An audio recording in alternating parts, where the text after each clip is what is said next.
Testing 1, 2, 1, 2. We can bring that down.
One, two, 1, 2.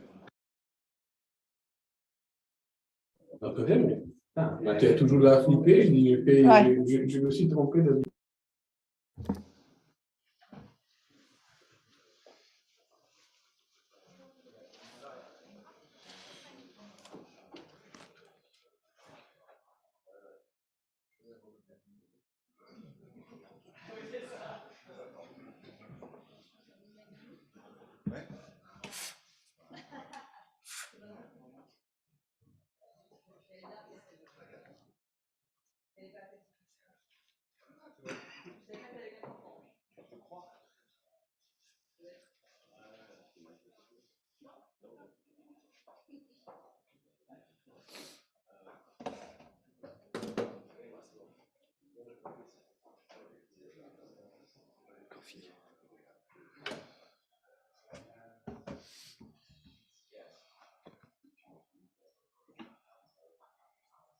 This is the entrance.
Hello everyone.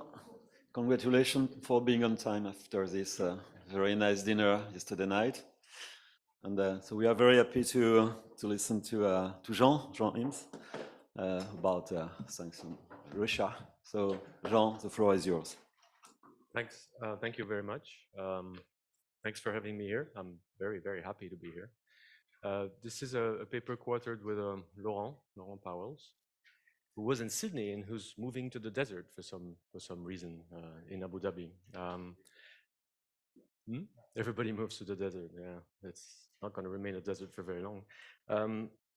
So what we're trying to do in this paper is to add to the considerable literature that's interested in evaluating the effect of trade sanctions. As everybody in this room knows well, we have very good models right now, general equilibrium models that are equipped to help us simulate the consequence of trade sanctions. So Bakay-Fari is one, Levchenko, Wu et al. Is another. And there's been many applications to Russia's case. So our paper is not going to add to the general equilibrium approach to estimating the effect of trade sanctions. One of the things that is raising a difficulty with these general equilibrium models is, of course, if you want to simulate the model, you need to fully calibrate it. And then there's some objects in these models that are particularly difficult to discipline and to calibrate, particularly elasticity of substitution between inputs and, for example, between energy inputs and other types of inputs. So typically these models are subjective to extensive sensitivity analysis. And perhaps because of that, perhaps because of the apparent relative lack of robustness, or at least the difficulty in calibrating these models, policymakers or journalists often use shortcuts to actually measure the consequences of trade sanctions, things like trade exposure. So how much of your output is sold to this country or that country. Of course, there's absolutely no guarantee that these ratios are even remotely related with the actual cost of trade sanctions. So by way of illustrations, I have one quote here from Ursula von der Leyen that seems to suggest that direct trade exposure is a pretty good proxy for the effect of trade sanctions. So what we do is we take one of these general equilibrium models, a pretty canonical one, and then we use it to try and infer a data-based, an empirically based approximation to the effect of trade sanctions. And it's one that we argue helps bypassing the need for calibration of these elasticity of substitution. Although I hasten to say that this is no substitute, it's a complement, it's practical, it's of course not going to be precise, it's an approximation. One thing that's interesting is that the approximation we suggest is akin to trade exposure, but it's not direct trade exposure, it's actually direct and indirect trade exposure. So it's a type of exposure that takes into account the high order linkages and the input-output linkages. We're going to apply this approximation to Russian exports, potential embargoes on Russian exports, so energy exports or total exports, and we'll also run the opposite exercise just for fun and look at the potential embargo on EU exports to Russia. And the idea of us doing this is first and foremost to validate the approximation we propose, to validate it in terms of whether or not it gives us similar results to the exact model, that's one. And two, we're going to try and validate it by exploring whether or not it gives us the same results as the literature has documented. So what is it that we find? We do two things really in terms of our results. The first one is this exercise of validation. So the approximation we run, and we run them for a pretty dense grid of values of these elasticities of substitution. We find that the approximation is pretty close to the responses for model for most plausible elasticity of substitution, except for very, very, very low ones in the 0.005 or things like this. We confirm that the type of embargoes we consider, so both ways, EU, Russia, and Russia, EU, they have small effects, which is a known result since the famous What If paper. So it's below 1% for most exercises. But one of the things that we uncover, which was already in literature, perhaps not in as salient a way as I'll illustrate, is enormous asymmetries. So there are vast asymmetries in the effects that these embargoes have. There's a first asymmetry, which is Russia versus EU. And what we find, confirm, is that Russia is affected much more by either type of embargo that the EU is. And also that Russia is more dependent on its exports to EU than it is dependent on its imports from the EU. So that's one first asymmetry, not very surprising. The second one, which is really salient, striking, is that within the EU, even though the effect is small in the aggregate, there's vast differences across member countries. So in particular, those countries that are geographically close to the ex-Soviet Union, the satellite East European countries, are much, much more affected than large Western European economies by either embargoes. And so that raises important questions of equity and redistribution. And also is part of the reason why we argue the effect overall is small, because the large economies in the EU are not very much affected by either one of these embargoes. They're very small, the ones that are affected. Okay, the second thing that we explore is, given as you see that the substitutability, so the ability to actually find an alternative market, is essentially assumed away in our approximation. So we assume away the question of substitutability. You see how? We'd like to get a little bit of an idea of, can we say something about the availability of alternative suppliers or alternative markets? So we're trying to do this using the same approximation. And the idea here is to try and find historical substitutes. So we look at the value chains in the data, and we look at whether, historically, okay, Russia sold energy historically to other markets than the EU, and vice versa, has the EU sourced, for example, energy inputs from other input suppliers than Russia. So we explore that, and again, we find vast asymmetries that we find to be interesting. For Russia, the alternative to the EU market is limited. There are some markets, but they're much smaller historically. For West European countries, large European countries, there are alternatives that are readily there in the data. So, in other words, large West European countries can readily source, for example, energy imports have been readily sourcing energy inputs from other markets. What's really salient is that these small ex-satellite East European countries virtually have no alternatives. So the sort of the runner-up markets, if you want, the runner-up input markets for these countries are minuscule, absolutely minuscule outside of the EU.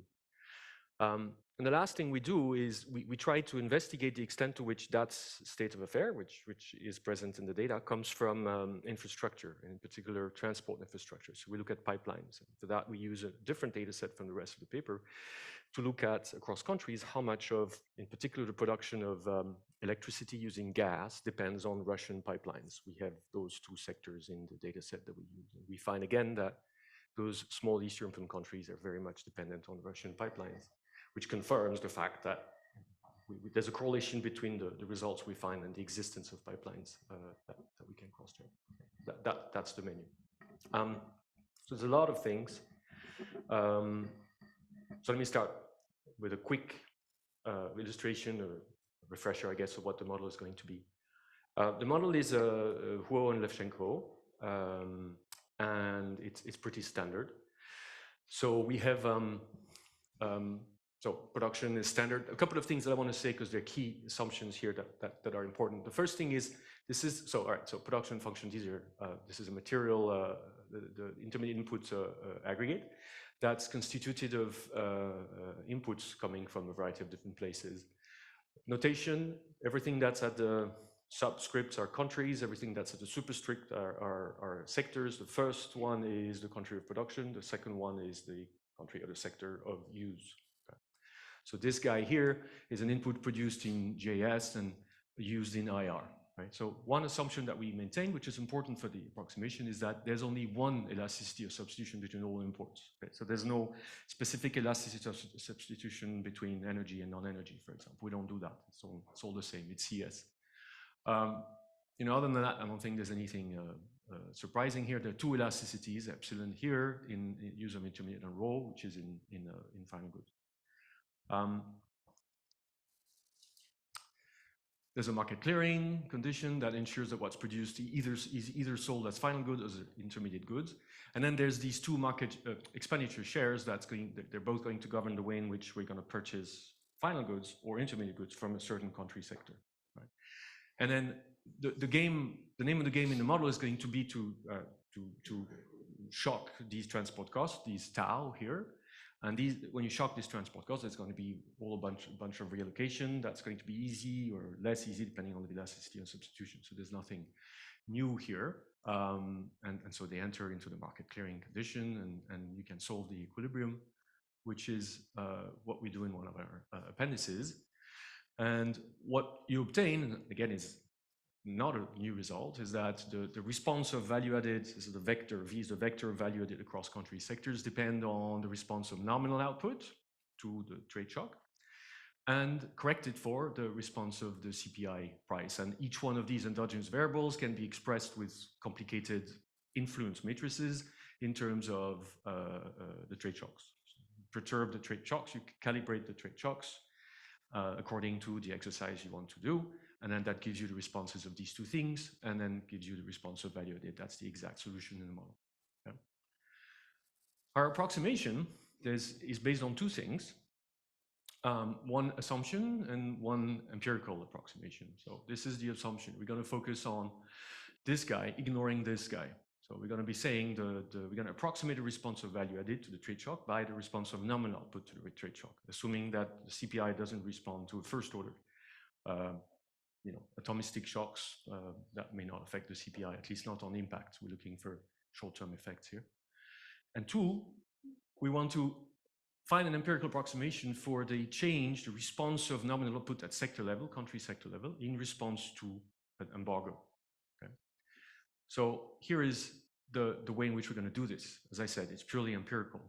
We're going to use this so-called hypothetical extraction introduced by these authors, that basically consists in using the world input-output matrix to decompose nominal output at country sector level into a component that comes from all country sectors, except one that is embargoed. Okay? So, and we're going to set the one that's embargoed to 0. So effectively what we do by doing this, we're saying there's no substitution. You just, whatever is embargoed is dead. And then we look at how much nominal output responds in the data, historical data, when you do this. So in notation, here's what it looks like. We do that in two ways. One that's using the value chain downstream, and one that's using the value chain upstream. So downstream, it looks like this. So these are all matrices. A here is a requirement matrix. It's the input-output matrix. And what that says is, it says that nominal output is equal to the final uses, the final sales of that production at different orders, at all different orders. That's why there's a Leontief inverse here.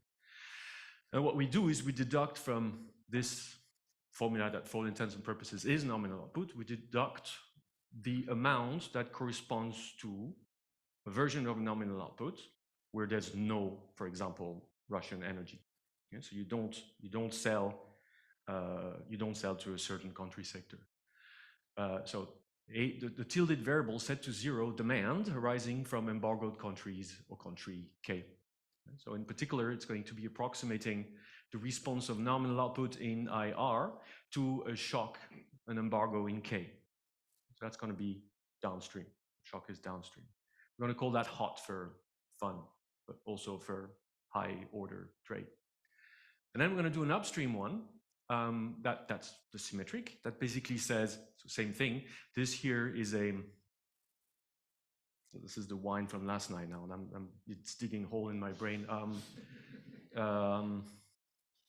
Allocation matrix. So this is the allocation matrix that tells me, that nominal output can be equal to all the primary factors at upstream at any order.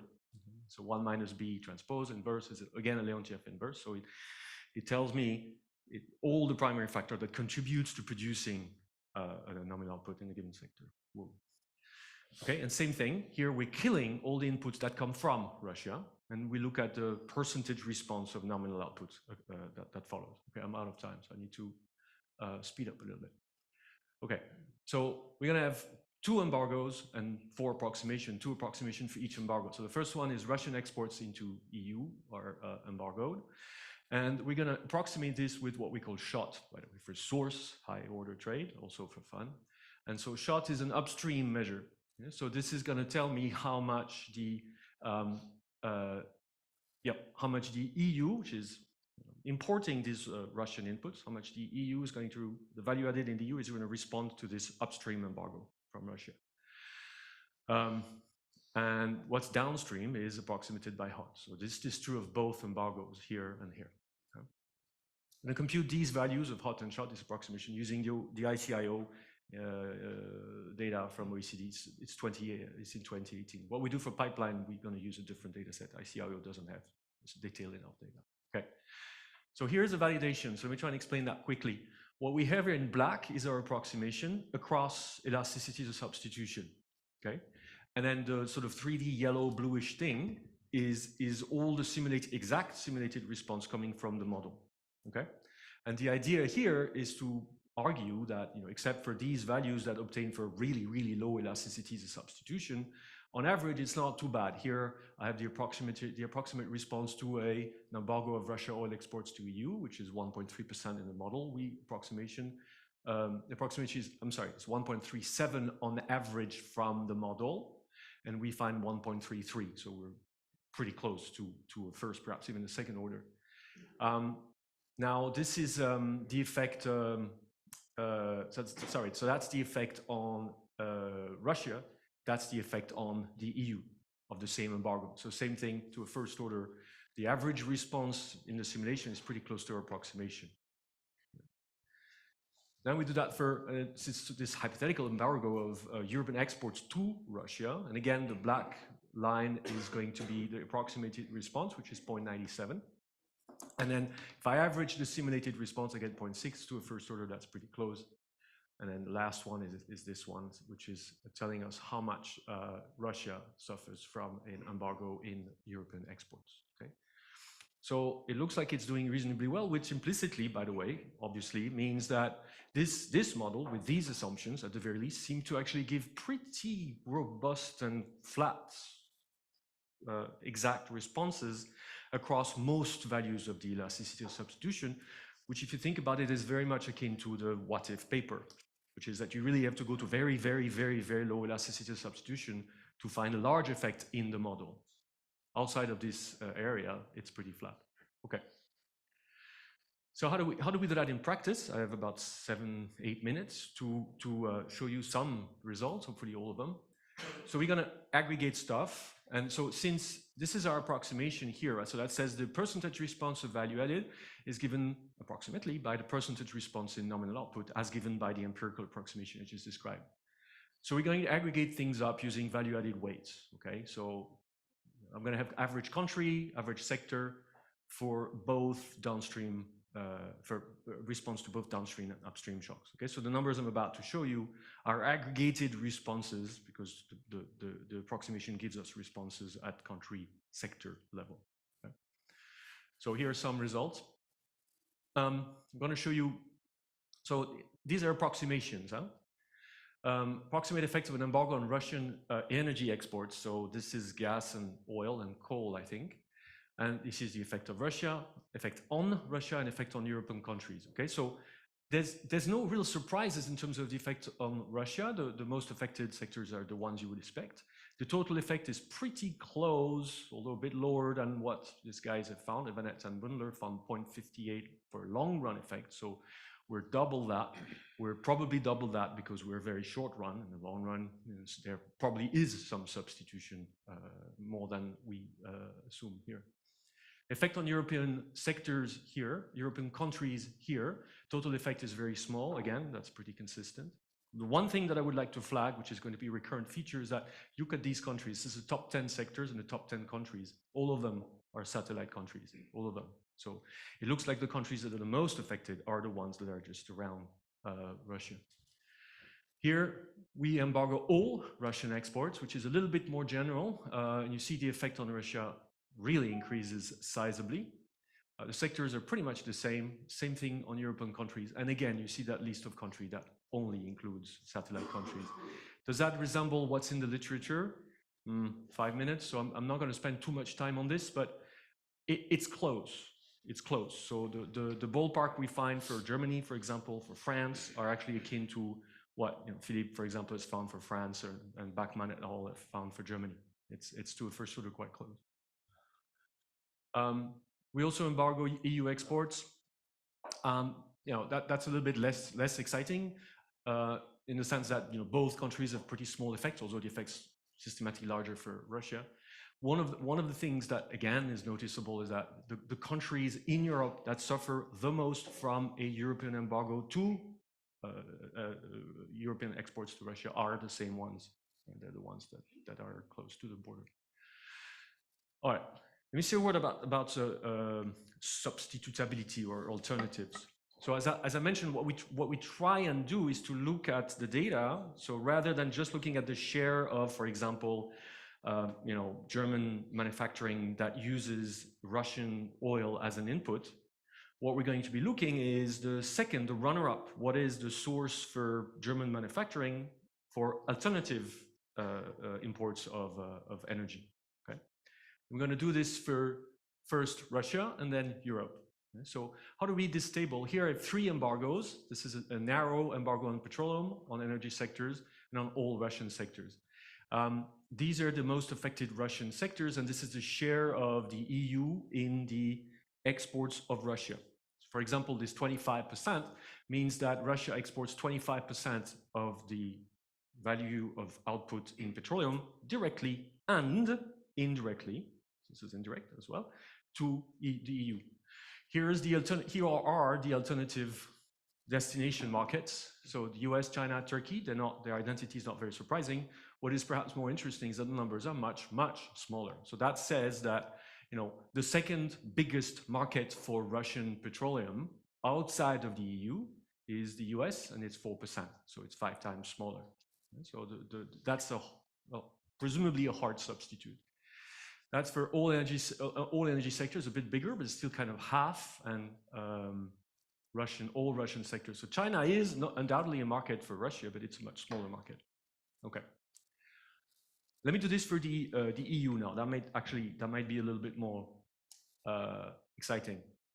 Now, what we're trying to do here is to find the runner-up input markets for all European countries. So I could show you 27 countries, and that would be pretty tedious. So what I'm doing here instead is that I'm selecting 2 big countries, France and Germany, and 2 small countries, Latvia and Bulgaria. That's not cooked. In other words, that's illustrative of what happens with other big and small countries. So how to read this? Say electricity, gas, and steam in France, 1.82% of output in that sector uses Russian. Okay, that's how to understand that thing.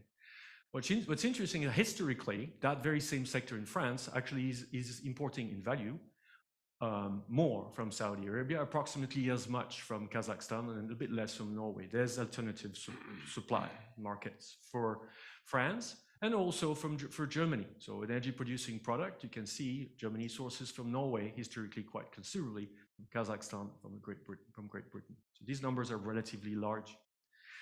The contrast here is striking. So if you look at Latvia and Bulgaria, these numbers are enormous. So they're very dependent on energy inputs from Russia. These numbers are very large through their value chain. And then there's essentially no alternative. You have to go to South Africa to get an alternative. The first biggest alternative sourcing market for Bulgaria's imports in refined petroleum product is South Africa. So, that makes no sense. It's minuscule. There's no substitutes, basically. Which begs the question of why there's no substitute. And so the last thing we do, we skip that. That's got the same message, essentially. The next thing we do is to try and identify what's going on with these satellite countries. So the first thing we do is to take a ratio that's quite useful in informing the length and intensity of value chain, which is the ratio of indirect. I have 1 minute. Apple. Indirect to direct. And so you see again that for those countries, once again, the ones that we've talked about, the ratio takes very, very large values. So that means that these countries have long value chains with Russia. And the last thing we do is to use this database XUrbase and estimate this guy, this shot object here. So where IR, the producing country sector is Russia transport via pipeline. So these are Russian pipelines. And then the JS is whichever EU country we're studying, and production of electricity using gas. So that's going to answer the question, how much do country J depend on Russian pipeline to produce gas, okay? Historically, once again. All right, so here are the numbers. This is ranked according to the value of these numbers. So the first, and again, salient thing is that you find, so Lithuania is here, Czech Republic, Romania, Hungary, Croatia, Slovenia, all of these countries actually do have pipelines with Russia. So that seems to be saying something interesting. Sweden is all the way up there, actually for an interesting reason, which is that if you compute the ratio of the indirect measure here to the direct measure, you get a very, very high value, 6,000 or something for Sweden. So Sweden is at the end of a very, very, very long value chain that starts with Russian pipelines. That's why this is happening here. Okay. All right, conclude. So what are we doing? Database approximation to the effect of trade embargoes. We assume away the question of substitution, which is a pretty steep assumption. We're very well aware of this, and that clearly is one of the reasons why what we're doing is not a replacement to carefully exact simulations of general equilibrium models, but it's practical and can do a lot of exercises akin to what I've shown you. Small effect of trade embargoes, but very, very asymmetric, especially within the EU. The most affected countries by embargoes in East Europe are also very dependent on Russia, and it appears to be the case because of transport infrastructure. And then overall, this is meant to be an illustration of the potential for this approximation, and we're building a website where we actually put this data out there so people can play with it. Done.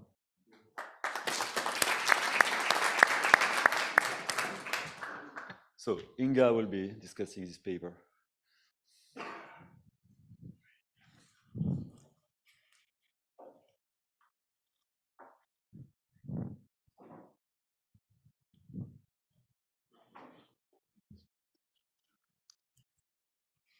Okay, thanks to the organizers for giving me the opportunity to read and discuss this paper.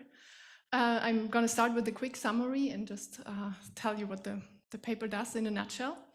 So it provides a data-driven methodology to approximate the effects of sanctions, and is structured in the following way: that the authors develop the approximation and then provide us with an evaluation of the quality of the approximation in view of the model from which they have derived it.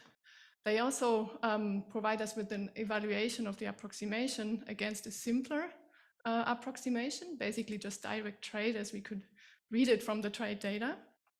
And then they provide a huge set of super interesting results referring to the case of the sanctions against Russia. So what the key result of this paper is, in my view, is that they can convince us that the approximation works well, even for a large range of elasticities in the model, except for a small range. Also, what I find super interesting is the result that the indirect effects of these sanctions are so much larger than the direct effects, which means that global value chains are really important. And then you have seen the qualitative results and quantitative numbers presented by the authors, so I'm not going to talk about those here. So in conclusion, I think this is a really nice paper, providing an interesting methodology and important results. My comments are going to focus mostly around one thing, which is that there's a certain tension in this paper. So the reader asks herself or himself, why do we need this approximation if we have the model?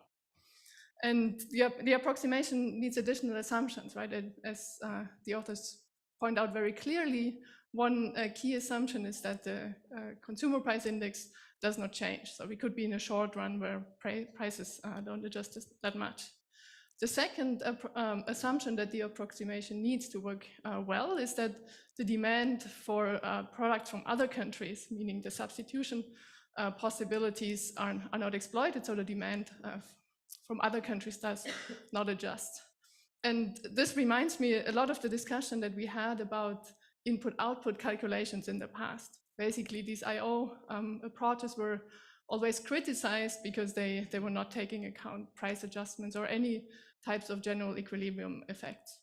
I mean, the calculations we see here are much more sophisticated. The input-output matrices are international, so they involve a lot of detail, a lot more detail than what we had available in the past.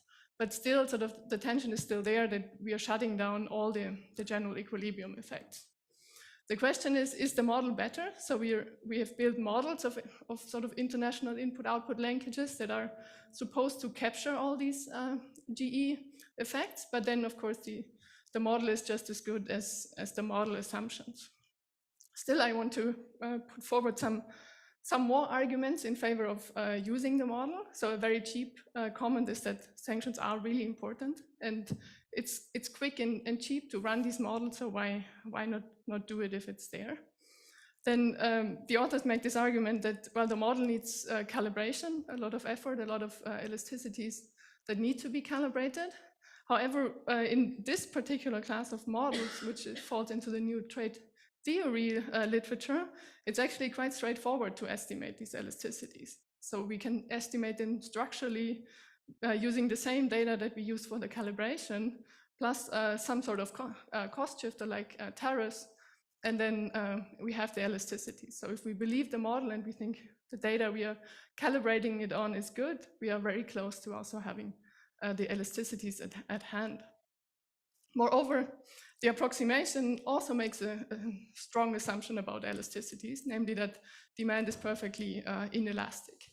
So I'm not convinced by this argument that calibration could be or would be a minus for the model. However, I also have some arguments against the model, and I'm not sure if you actually want to have this model as the benchmark for your approximation, because I think this model has some features which make it not well suited to describe the effects of sanctions. And one key assumption that I have in mind here is that in this model, the elasticity of substitution is the same for the substitution between countries and between sectors. So it's equally hard or easy to substitute gas imports from Russia with imports of chairs from France than it would be to substitute gas imports from Russia with gas imports from Norway. So I think these two elasticities need to be broken apart. We should have one margin to control substitution across sectors and one to control substitution across countries. And I mean, there are models out there that do that, like the Cayendo-Paro model. So I think this would be a nice benchmark to look at as well. Also, the authors make this point that the CPI does not change much in the simulations, which sort of makes the approximation likely better. But I also think this is sort of built into the model. So it's incorporated in this CES assumption. And when we think about the CPI as sort of what it is in the model, it tells us how much utility we get out of one unit of income. And we could get the CPI to go to infinity very quickly if we had something like a Leontief structure, for example, for the combination of a good like heating and consumption. So if I go back to early last year and thought about, well, how could this shock and the embargo on gas imports affect my utility, then I was thinking about, well, how could I represent in this model that I really don't want to freeze in the winter? And I think this Leontief structure would be exactly this idea that your utility goes to infinity if you don't have gas to heat your home. I don't think we are in this world where we cannot substitute. I mean, we have seen that there are other ways to substitute, but I think this was substitution across countries. So we imported gas from other countries than Russia, but it was not that we exchanged sort of consumption of heating for consumption of other goods. Then one additional concern about the model is how embargoes are built in here. And they work as a trade cost shifter. So what you see here is the trade share in the model. So how much country I spends on goods from country J in sector S. And as you see, it depends on the trade cost. And this is the part that gets shocked. So these trade costs for imports of gas are set to infinity. However, I find this problematic in particular in combination with the possibility that these elasticities can be below 1, because what you see happening then is that actually these trade shares go up when trade cost goes up. So the model would say that if you impose an embargo, you set these trade costs equal to infinity, then this trade share actually goes to 1. And instead of declining, it increases. So I don't think we want to have this feature in the model.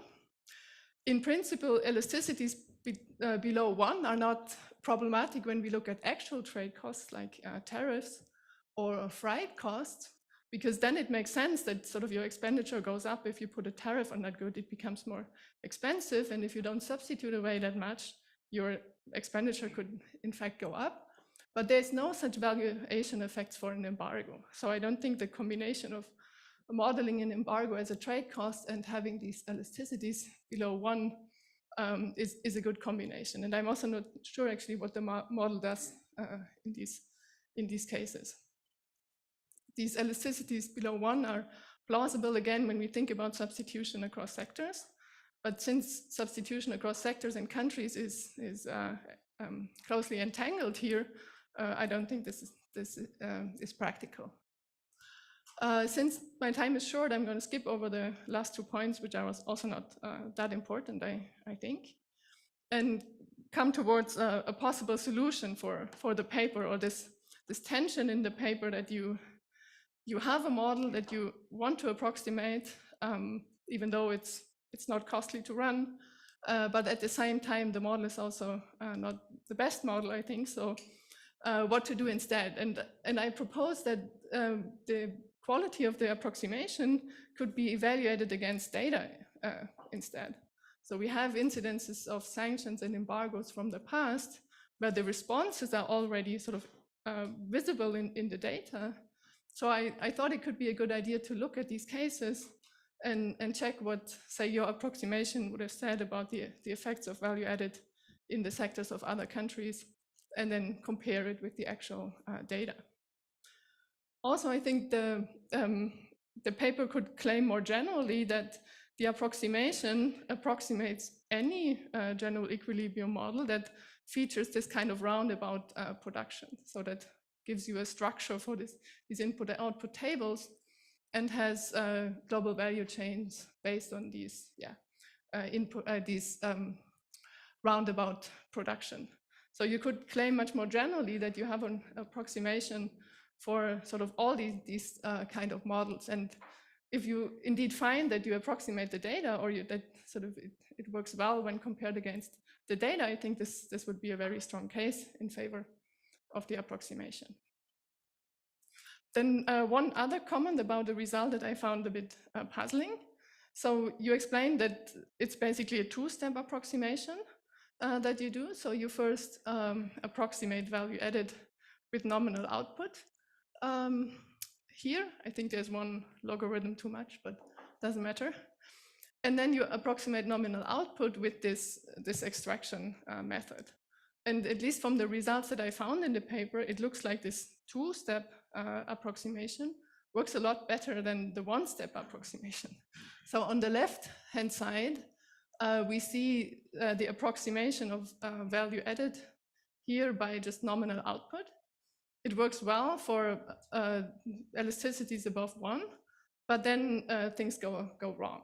And I also thought this could be related to the point I raised about elasticity smaller 1 before. What I find striking, though, is that when you do the double approximation, so when you approximate value added directly with your extraction method, things look quite smooth. So there's a much larger range of elasticities where this works. I should also say that we are looking at different measures here. So in the left panel, we see a regression of variable 1 on variable 2, versus in the right graph we see just both values. So it would also be valuable, I think, to provide the same sort of statistics for the assessment for both steps. And yeah, then let me just point out one more thing. You didn't have a lot of time to look at this in the end, but I thought this comparison of the direct trade effect, so the prediction we would make about sort of the output losses from just looking at trade that would get lost, compared to this indirect measure that you get with the IO calculation, is quite striking. So these indirects are so much larger than the direct effect. Here we have ratios of 40. And I think this is a point that you could stress much more in the paper, that these global value chains are really, really important for this question. Okay, then I'm coming to the end. So I think it is a very nice paper. It has lots of interesting results and a nice methodology. I said that I think you could stress the importance of global value chains more and consider evaluating your approximation against data rather than against this particular model. Thanks.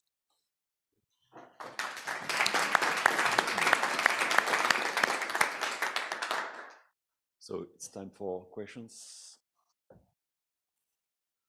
So perhaps I can start. So yeah, sorry, go. Please move your name when you want to ask, and just what I see in there. So Hannes Müller. I have a question regarding the role of the state here. We discussed yesterday also, right, that there's very strong state intervention in all of this, that both on the Russian side and then on the European side, that tries to kind of counteract these trade effects. And I'm wondering, I mean, there's no state in the model, I understand. Like, is there any way to think about the role of the state? Because the resulting effects you see are with the state doing stuff in the background all the time, right? So how can we think about this?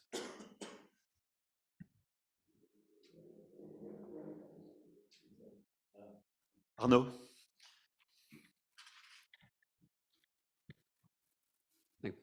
Super interesting, Jean. One question I have, which links up to the point on general equilibrium effects and what happened in practice last year. What do you think of the fact that China was actually closed under zero COVID policy? Whether that helped to substitute more easily some of the imports of gas, which we had from Russia in the EU in particular, towards. Sorry. No, gas or oil or stuff like this. Well, I mean, the fact that China was closed helped us to source LNG gas from Qatar and many other countries because we were not competing with China. That was a key thing where we managed to. Okay, whatever. Okay, don't answer that. Maurice thinks it's. Thanks, Arnaud. Philippe Martin. Yeah, this is a question for this paper, but maybe also for the what if paper. So I understand that you don't want to go too much into estimation of elasticities, but still your approximation depends on some values of the elasticities. And here, what we experimented with the Russian shock was a very big shock on prices. And so I was wondering to what extent these exercises depend on the fact that elasticities are constant or are the same, whether the shock is small or large. And so that's one question. And a related one is, in these models, it would be important to know what are the prices that are the price shocks that are consistent with the shock you're putting on the embargo. How much do prices increase, and are they consistent more or less with what we've experienced? On CPI, I mean, so it's a naive question maybe, but I mean, we obviously experimented a large increase in CPI, so I'm not sure I understand this assumption that CPI does not increase or something. Maybe I don't fully understand. And I want also to stress the very good comment that Inge made on the fact that an embargo is not a trade cost shock.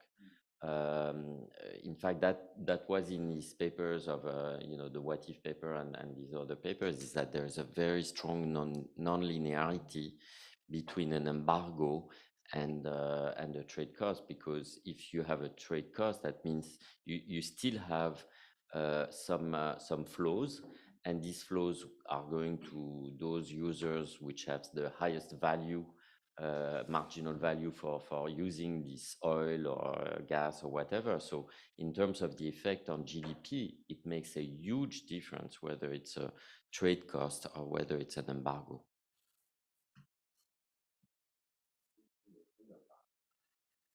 Isabel, before.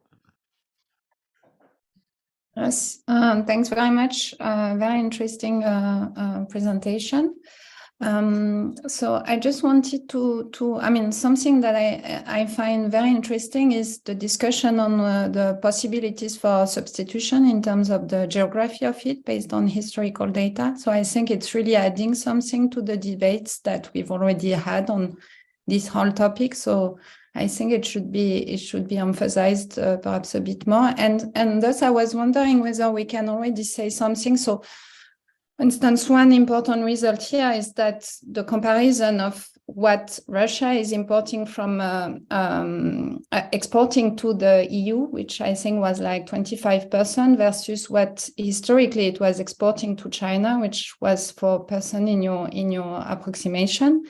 And here I'm wondering what we see today, because we already have some data that we can use about the posterior, like what happened since the whole mess. And we know that imports from Russia in China have increased. So I was just wondering whether we have an idea about how much this 4% has increased. And this also says something about the value of having access to historical data to say something about possibilities of substitution, because there are a lot of things that we don't know about those elasticities, but we know very well from a lot of trade literature that substitution across countries is possible and relatively easy. So we should expect some substitution. And I think where you're adding something is really about where we should look at in terms of the substitution across countries. Thank you, Isabel. Moritz? Sorry. Thank you so much. I was, I don't know if this is a correct conclusion, but I was struck by the quite strong assumptions you make, and then ultimately the results being very moderate after all. So I was quite asking, I'll put it this way, whether we can possibly think about this as even like an upper bound, given the assumptions you make on substitution and shutting some channels down. And then the question is like this, Inge then said like sanctions are important, and maybe the answer is sanctions are not important because they never give us big results, even under circumstances where we make quite bold assumptions on what's possible. So I don't know if that's a conclusion you would agree with. So maybe we're just like barking up the wrong tree here. Okay, just to follow up on Maurice's question. So the fact that the price index does not move is, we understand it's an assumption, but do you have any clue of in which direction it changes the results? Just even if you don't have order of magnitude, would you get do you overestimate or underestimate even this assumption on rigidity of price index in both countries? Okay, so I think we have exactly 5 minutes for answering.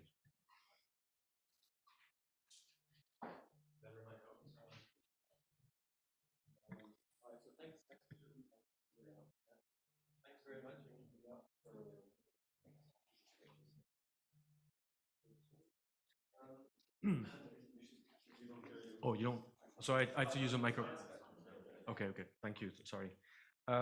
Okay, so a couple of things. Let me start with the end of the discussion. The two graphs you showed represent very different objects. One is a regression of value added on nominal output, and it explores the importance of the response of CPI in driving the response of value added. That regression gives us coefficients that are varying, but that are in some cases close to 1 and never deviate very much from 1, except for large elasticities. The graph you showed on the right is a very different object. The graph you showed on the right is our simulation, which is one number, as opposed to all the simulation across different elasticities. I cannot run a regression on this because I only have one approximation. So I cannot replicate these two things. These two things are, excuse me, they're fundamentally different. They represent different objects. The elephant in the room is why not use the model? So, you know, I'm sensitive to this, and as I said several times, model's fine. Now, I think the horse race, if it is a horse race, I don't think it is one. I think they're complements. I would, because I wrote the paper. But I think we could use the model freely if we knew what model to use. And your discussion already tells me, I lost you again, discussion already tells me that we're not sure which model to use. You speak with Andrei Levchenko, it would tell you, this is a fine model to think about, you know, trade shutting down. Because of COVID, for example, he's written a paper doing this. You say I should use Caliendo Paro, fine. But then, you know, we don't know what model to use. And we actually, in my view, don't know what elasticities to use. At least my reading of the literature is that, you know, people use very, very different numbers. Andrei thinks rho is 1. Lots of people think rho is not 1. So I don't think, I mean, maybe because I built my career in estimating these things quite rudimentary fashion, I don't think we know what these elasticities are. I really don't. And so we have this issue of sensitivity analysis within model and between model. Now, I completely agree, it's an approximation. Lots of eggs gets broken in making that omelette. Lots of strong assumptions. One of the readings, this is going to what Murray said later on, one of the readings that I have of our result is that it is incredibly flat within this model where we have CES, where we have an abusive way of modeling trade embargoes, and where we have financial autarky, we have a set of assumptions that gives us a flat response in most instances. What I find reassuring is I see the same flat response in the what if paper, except for very, very low elasticities. So, you know, the other thing that, you know, having struggled with these models quite a bit, you know, we think that we have those models, why not use the models? Part of what I try to do here is what we try to do is to, as I said, make available a tool on a website with these hot and shot measures that actually, within the confines of the model I showed, approximate quite well the trade sanctions, so that people stop using trade ratios or very, you know, superficially convincing but very wrong potentially measures of approximating these trade sanctions. We have models. A lot of people outside of this room do not have models, and still they're quite influential on Twitter or in newspapers. So that's part of what we're trying to do here.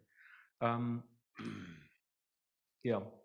So I recognize it's the elephant. Why not the model is an important question. I think we're trying to be plausible and practical, I suppose. Okay. All right. Lots of questions. Philippe, I have 1 minute. Okay.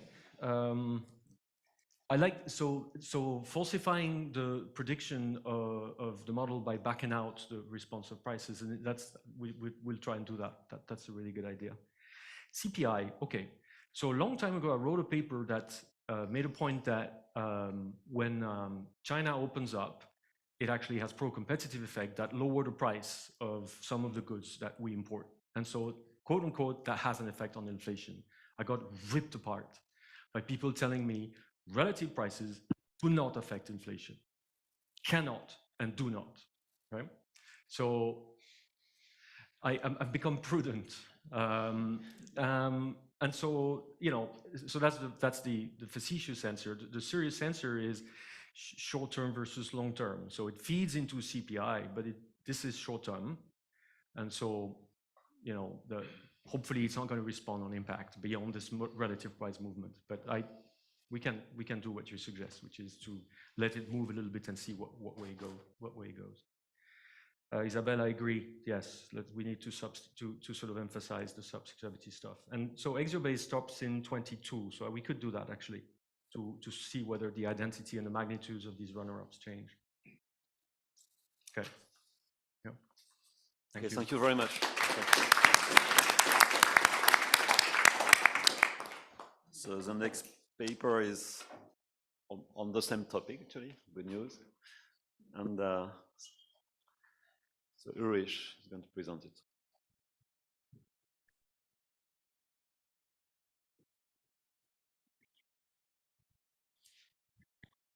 Okay. Thank you very much, everyone. And thank you very much for including our paper into the program. It's really been a great workshop so far and really enjoying it.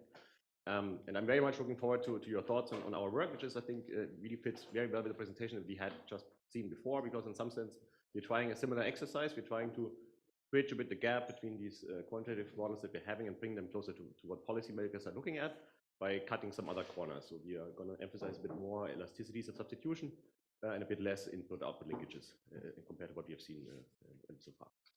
And this is actually joint work with Ricardo Hausmann and Mohamed Yildirim.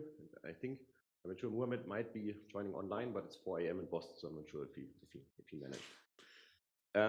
Okay. So just as a quick motivation, I don't think I have to say much. We know all that in response to the brutal invasion of Ukraine, the EU, the US, and the others have imposed like a very comprehensive package of sanctions on Russia, right? Including financial sanctions, sanctions on individuals, and then restrictions on imports from Russia, mainly like energy trade, right? But also many restrictions on exports to Russia. And I guess it's fair to say that if you think back about the conversation that we had last year, and you know, the Bachmann et al. Paper has been very prominent here, is that the debates have been heavily concentrated on sanctions on imports, energy imports from Russia to the EU in particular, right? But restrictions on exports to Russia have been like early on been a very important part of these sanctions, okay? And so we were taking this as a motivation to just ask the question, okay, could we actually think a bit more about these restrictions on exports to Russia and maybe how we can think of them, their effectiveness, and how we can design them in an efficient way. Okay, so I'm going to start with actually doing what Sean just suggested we shouldn't do. So I'm just looking at basically direct exposure to just like as a very preliminary view on the data to just make the case that there's something in there if you just look at, you know, restricting exports to Russia, right? So what I'm showing here is like the share of the EU and other coalition countries in Russian imports pre-crisis, okay? And so the EU accounted for 40% of all imports of Russia, right? And then if you factor in the USA, other G7 members, and Korea, Taiwan, and Australia, which we denote as the coalition in our paper, okay, then we can add another bit more than 10%, okay? And interestingly, if you look at the side of exports from, let's say, the EU to Russia, right, there's a very important asymmetry, which is of course driven by the fact that the EU is in economic terms much bigger, right? So it's the case that the EU accounts for roughly 40% of Russian imports, right? But Russia accounts for only 2% of exports of EU member states. Okay, and that already suggests, well, maybe we can cut off Russia of some supplies for its economy with very little effect on overall exports of the EU. Okay, so there's a very important asymmetry. And interestingly, this is very different from the reverse trade relationship, simply because Russia's exports are very concentrated in energy exports, right? It's basically the case that, well, yes, Russia was a bit more reliant on the EU as a destination market for its energy exports, but it's in the same order of magnitude, okay? So the differences are much smaller. And this was, in our view, at the very heart of why it was so hard to agree on sanctioning these energy exports from Russia to the EU, right? And so maybe it's interesting to think a bit more about exports from the EU to Russia, right? And all the more if we can actually cherry pick the products where really Russia relies heavily on the EU, okay? Or coalition countries in general. So I'm just showing here a histogram with the share of coalition countries in Russian imports across 6-digit HS products, okay? And what it shows, there are really some products where basically Russia relies entirely on coalition countries to source pre-crisis, to source its imports of these products, okay? And in general, it's fairly high, this share. And so then maybe not surprisingly, it has been the case that actually the EU and the US, so we have data for these two countries from the global trade, they have imposed like very comprehensive sanctions on exports to Russia, okay? What I'm showing here in blue is like the share of 6-digit HS products where we have restrictions on exports to Russia imposed by both the EU and the United States, okay? So it's about 20%, a bit less than 20%.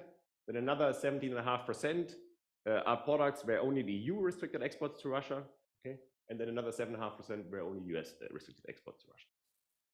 Okay, and so there are two takeaways here. I think the first one is to notice that in general this has been really exhaustively used, this policy tool, right? So combined 44% of products were imposed by a ban or export restriction by either the EU or the US or both, right? And second, there was some coordination between the EU and the US, but this coordination was not perfect, right? So only less than 20% out of these 44% were actually restricted by both of them at the same time. Okay. And if you dig a bit deeper, it's also interesting to observe that actually these restrictions were imposed at a very detailed level of disaggregation. Okay. So what I'm showing here is like a bar chart where each bar refers to one 2-digit HS chapter. Okay. And then the height of the bar just indicates within this chapter, it's now looking only at the EU, okay, what is the share of 6-digit HS products within this chapter for which the EU had imposed like an export ban, or a ban on exports to Russia. And this is as of October 2022. Okay. And there are two things to note here. First of all, there's of course a large heterogeneity across these chapters, but also within these chapters. Okay. So in many instances, it's the case that, you know, something between 20 and 70% of 6-digit products within a 2-digit chapter have been subject to a ban by the EU. So we cannot just, if we want to understand these sanctions, we cannot just look at them at the aggregate level. Okay, just aggregating everything up to a 2-digit sector, then we might miss some of the motives why they were imposed and some of the understanding of the impacts. Okay. And so what we want to do in this paper is we want to basically address 4 questions. What, you know, just thinking in very general terms, what is actually the impact of these bans on exports? How can we think of, you know, how they should be designed most effectively at a very detailed level of disaggregation? Okay, and what are, if anything, benefits from an improved coordination of sanctions between coalition partners? Okay, and to address these questions, we basically proceed in 4 steps, which are also going to follow throughout my presentation. We start with just providing some descriptive statistics, okay, of comparing sanctioned to non-sanctioned products along different dimensions. Okay. And then we take these as motivation to suggesting maybe there's room for improving the sanctions by thinking through them a bit more systematically. And to do so, we derive a theoretically grounded criterion that allows to analyze the cost to Russia of a ban on exports by coalition countries to Russia. Okay.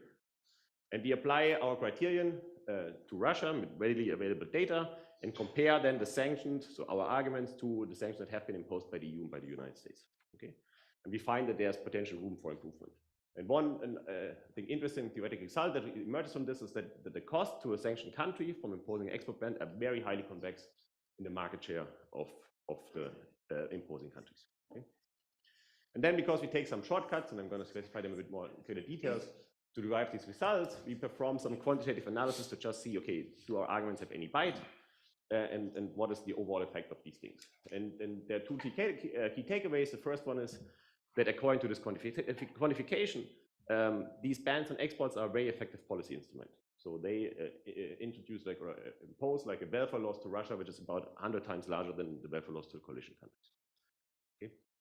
Okay. But second key takeaway is that we find that if we would improve coordination and would redesign these sanctions following our arguments, then this would allow to increase these costs by additional 60% with basically little to no effect on the coalition countries. Okay. So there's room for improving these things based on our arguments. And then we conclude with some discussions of limitations and other aspects that have to be taken into consideration when actually designing sanctions.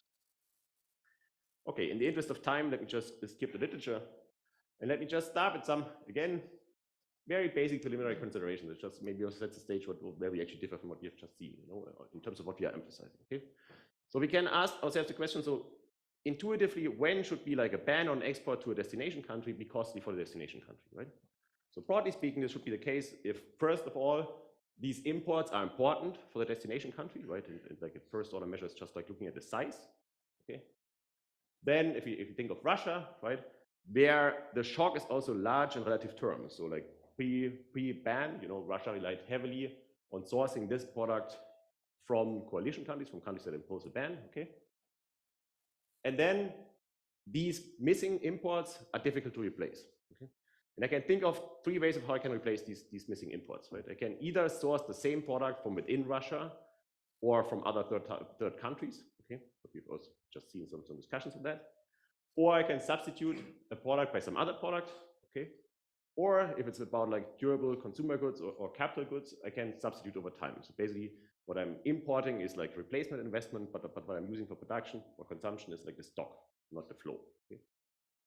And so these are some considerations which just like guide of how we look at the data, the sanctions. Okay.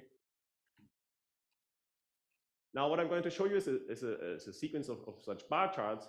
The left blue bar always shows like an average of the variable that's indicated here, okay, across products that were not sanctioned by the EU. Okay, and the red bar shows the same average across products that were sanctioned by the EU. Okay, so the first thing to notice here is that the products that were sanctioned tend to be large on average. Okay, this is already a first sign. Okay, they say somehow have to matter. Okay, but it's not really the case that in a systematic way the coalition country had a higher share in Russian imports pre-crisis for the sanctioned products than for non-sanctioned products. Okay, now we're going to show you that this is going to be an important driver of the cost to Russia. It's also not the case that it's particularly difficult, at least based on these criteria here, for Russia to replace these missing imports with sourcing the same product from elsewhere, either like using its domestic capabilities, and just like a crude measure is just looking at the export to import ratio for Russia, which if anything is higher for the sanctioned products than for the non-sanctioned products. Okay, or if I look at the elasticity of substitution, the trade elasticity from Lionel's paper. Okay, there's basically no difference. Now, when it comes to substituting missing imports by using some other products, right? We generally believe that goods are more substitutable in consumption than they are in production. Okay, and here the EU seems to be doing pretty well. Okay, so the sanctions were heavily concentrated on intermediates and in particular on capital goods vis-a-vis consumer goods. Right, but with the capital goods, there's maybe one catch here, because if we are interested in a crisis setting to have immediate impact, and the capital good is something where basically I use a stock for production, not the flow investment, right? Then maybe these sanctions need more time to materialize, and maybe it's more desirable to focus more on intermediates vis-a-vis capital goods. Okay. Now, what these discussions suggest is, well, in general, okay, restricting exports to Russia are potentially very powerful sanctions instrument. But there's maybe room for improving by improving coordination between coalition countries in terms of which products we sanction, and maybe by focusing more systematically on products which are important for the Russian economy and where the coalition has like a dominant position and which are hard to replace for Russia, right? But of course, this is based on heuristics, and the question is, okay, can we formalize these arguments a bit, and can we think of how we aggregate these different? So I've argued that there are several drivers that might drive the cost to Russia. How can we aggregate these things? Okay, in order to know how we prioritize sanction one product or another. And to do that, we build on the seminal contribution by Bakai and Farhi to drive like a second order approximation, which allows us to characterize the cost of a ban on export to a destination country for the destination country. Okay. So we're going to consider like an economy which has a simplified input-output structure, which is basically a hierarchy of production, but where you have many 6-digit HS products, so 5,000 products, okay, and it's like an Armington type model, so which means for each of these products, every country has a distinct variety of these products, okay, and they're then aggregated in a CS fashion, and then the domestic variety is produced using labor, and then these things are traded, and then there's like a domestic HS producer, okay, for each product, which combines these different varieties into a 6-digit HS specific CS aggregator, okay. And these products, what we call HS products, are then supplied downstream, and they can be of two types. Either they're directly a final consumer good, okay, then they're directly supplied to final consumption, or they're intermediates, in which case they're supplied to downstream production, which combines these products and then produces some final consumer goods. Okay, so it's simplifying the IO structure, but it's emphasizing a bit more the elasticities that we have at play.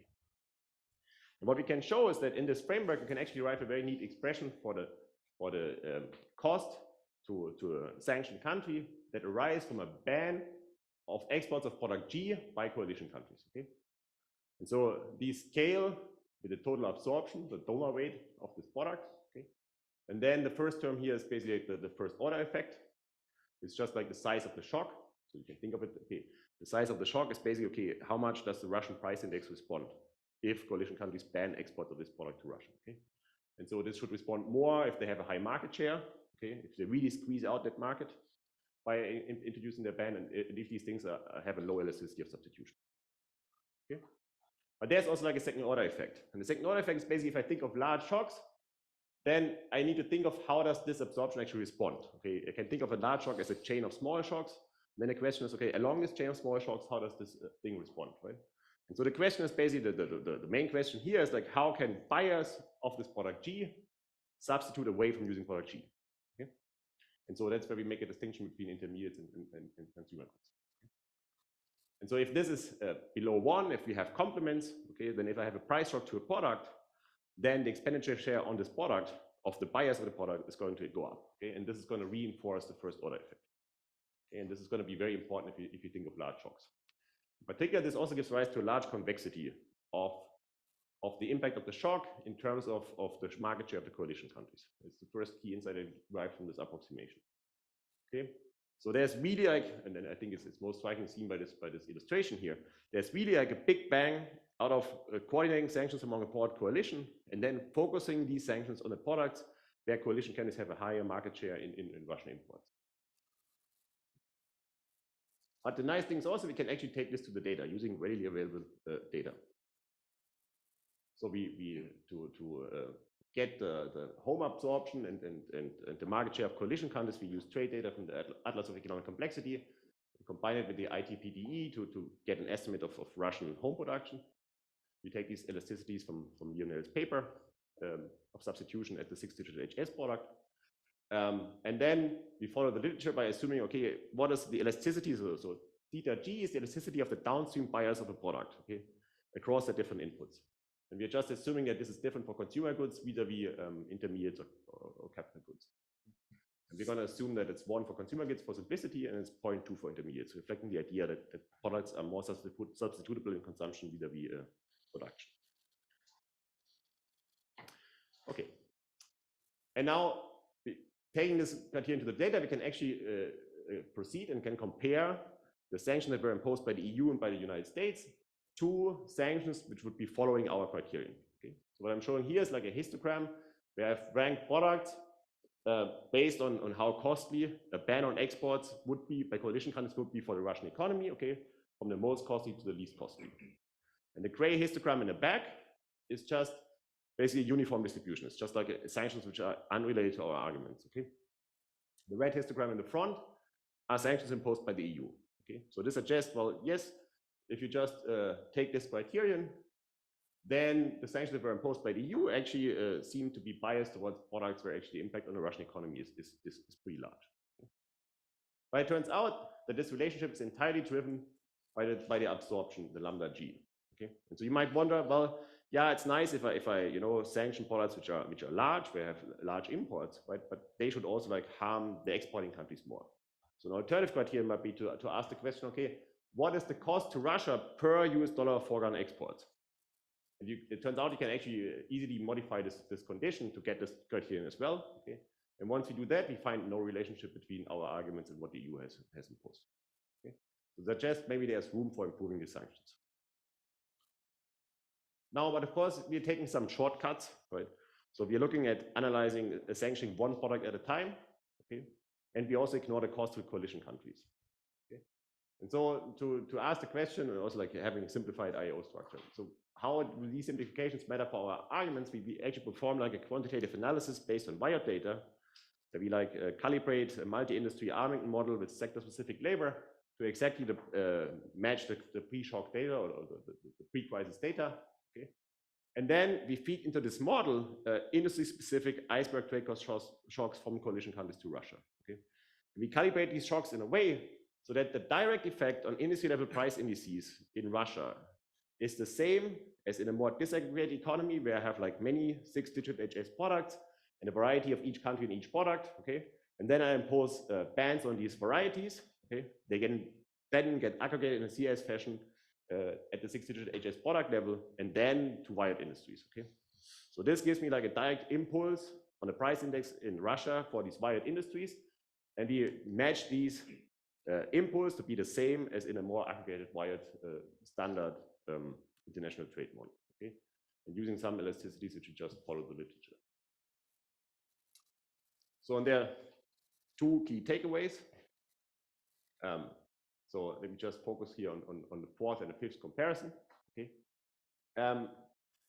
So this is basically looking at sanctions, which are optimal sanctions, so sanctions following our arguments. Okay. The first thing to note is what you're showing here is like across different scenarios. The blue bar is always like the cost to coalition countries, and the red bar is the cost to Russia. And the height of the bar indicates the absolute cost. Okay. The percentage on top indicates the relative cost compared to the welfare. Because of course the coalition economies are much larger. Difference in relative terms are much larger than difference in absolute terms. Okay. So we see if you have these optimal sanctions, they are perfectly coordinated among coalition countries, then you will get like a cost to Russia, which is like by a factor of 100 larger than a cost to coalition countries in relative terms. Okay. But also we see a very big difference in terms of absolute cost differences. So in that sense, one of these, I think, thank you. One of these key requirements that Olaf Scholz, for example, also like early on expressed is that we want to impose sanctions which harm Russia at least as much as they harm us. So I think he has put it this way. Okay? In that sense, these sanctions seem to be very effective if you believe these qualifications. Okay? And the second key thing to note is that if you compare this scenario to this scenario, is actually what we're doing here is we redesign sanctions such that they are perfectly coordinated and they just follow our arguments. So basically, we just considering here two scenarios where the total amount of banned exports is the same, okay? But here it is taking EU and US sanctioned as is, okay? And here we are imposing sanctions going down the hierarchy of our products, okay, until we have reached the same total exports. And what this buys us is like it increased the cost to Russia by roughly 60%. At basically no effect to coalition countries. So it suggests, okay, if you believe these arguments, if you believe these quantitative results, then there's really room for improving the sanctions by having a bigger bang on Russia at basically no extra cost to coalition countries. Okay, so let me just conclude. So what we are proposing is like a theoretically grounded and readily implementable criterion that helps analyze and understand what are the impacts of a ban on export at a very detailed level of disaggregation on a sanctioned country. Okay? Our theoretical results highlight that it's really important to have like a strong coalition of countries, okay, as broad as possible, and really focus on products where we can try out the supply of imports for a given destination country. Okay? And our quantitative analysis suggests that these things are very effective. Okay, let me just conclude with some limitations, and the referees have pushed us to discuss this a bit in greater detail, and I think it's actually also important to note. So what we are doing is we're focusing exclusively on economic costs. Okay. Now, this is actually like an explainer that one of the referees has shared with us. If you believe this explainer from the EU, then this, the economic costs have been part of the motives for, in general, if you think of it, what were the purpose of these sanctions is, undermine Russia's ability to project power. Okay, and one way or one means to this end is by just undermining its economic strength. Okay, but of course there were other motives as well, and they were particularly important for the export bans. So if you think of, okay, they really wanted to disrupt the war machinery, they want to disrupt the energy sector, the ability to extract rents from the sector going forward, right? They emphasized that they wanted to, harm more elites vis-a-vis the general population. So, for example, like pharmaceutical goods and food goods were excluded from these sanctions. Okay, there were important political economics motives for why one part is sanctioned and the other one is not. Right? We also take some shortcuts. For example, we ignore the possibility that there might be re-exports, and we also ignore the possibility or don't look at retaliation by Russia by imposing their own sanctions. Okay? So what we actually think, what we are doing here is like we're providing like an input into a more comprehensive analytical process where, all these things, of course, like in political economics have to be taken into account. But for that, I think it's actually valuable to have something which is disaggregated at the product level, which can just inform this process and can just be like an element to more comprehensive process of deciding these sanctions. Okay, that's it. Thank you very much. Thank you very much. So paper is discussed by Miguel.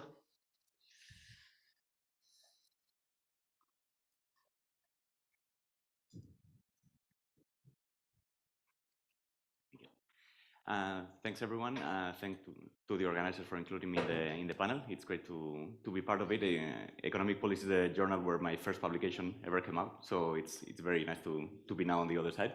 And great paper, Ulrich. I'll try to expand on the presentation with this discussion. So just a summary, the premise is that the goal of these bans is to maximize economic damage to Russia while minimizing the economic damage to the coalition.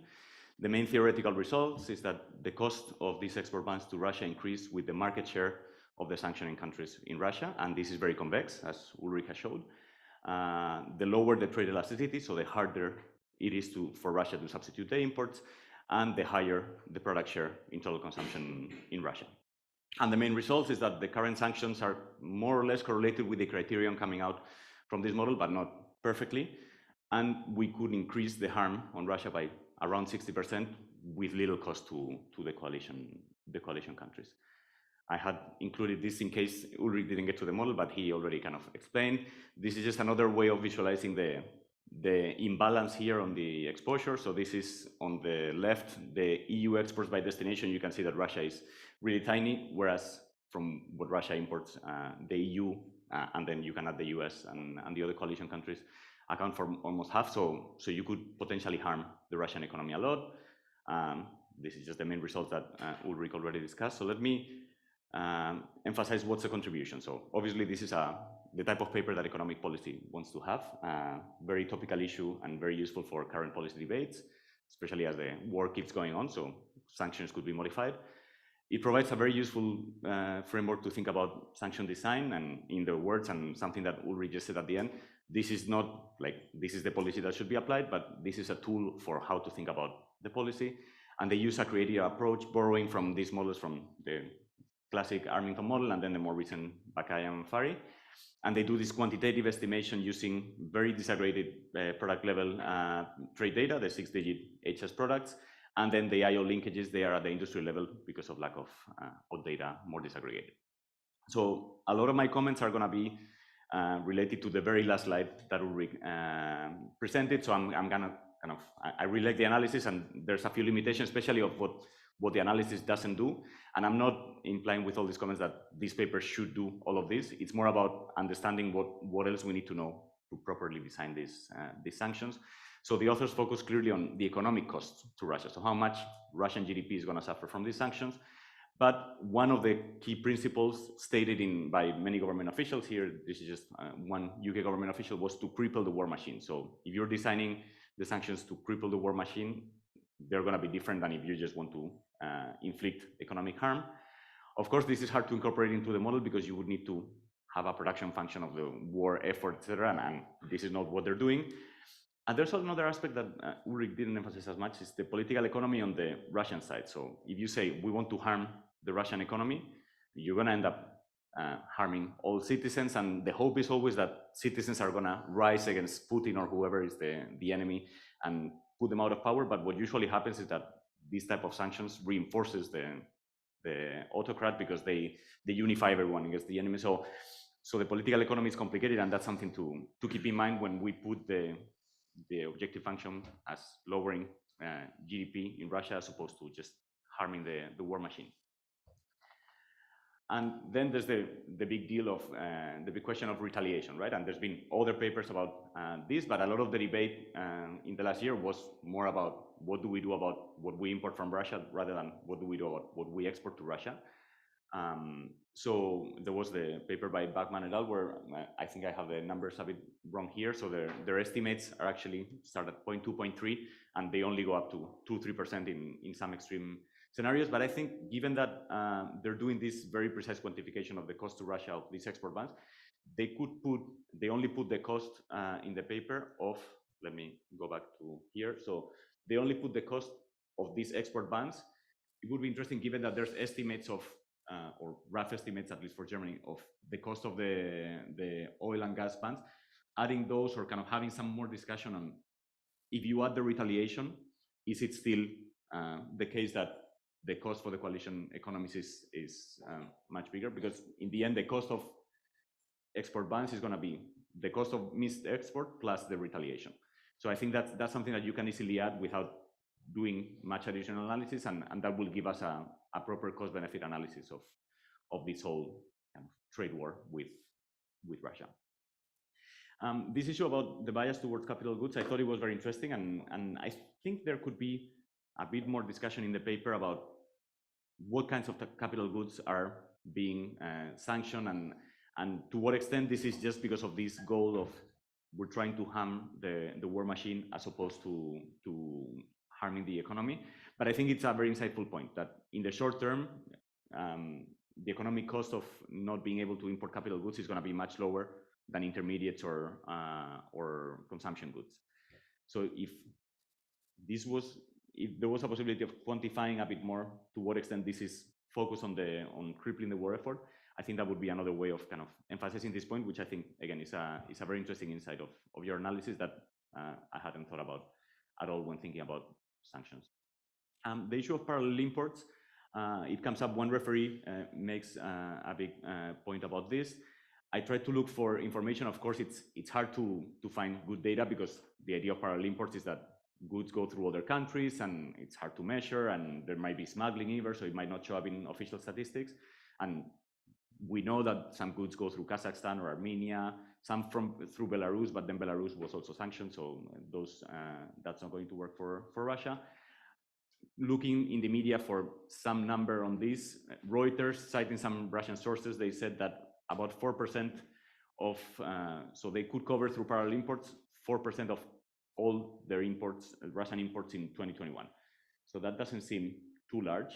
And I think there's an argument that the authors make about this, that even though parallel imports might be an issue, if they occur equally through all products, then the results of the ranking of the goods that you should apply on exports applies qualitatively. So the absolute numbers might be off, but the qualitative results still hold. So I think that's something where they could add a bit of discussion, but I don't think it's going to change the results. So in conclusion, I think what they have done is a very useful tool to improve the design of sanctions and maximize this economic harm. The results indicate that there's room for improvement, and I think policymakers are still on time to do a new round of sanctions where they go after the goods that haven't been sanctioned yet. And the paper, one thing that is nice is that it opens up multiple avenues for research on the other aspects of this economic war with Russia that I think should be pursued. But I think it's a great contribution, and thanks for the opportunity to discuss it. Thank you.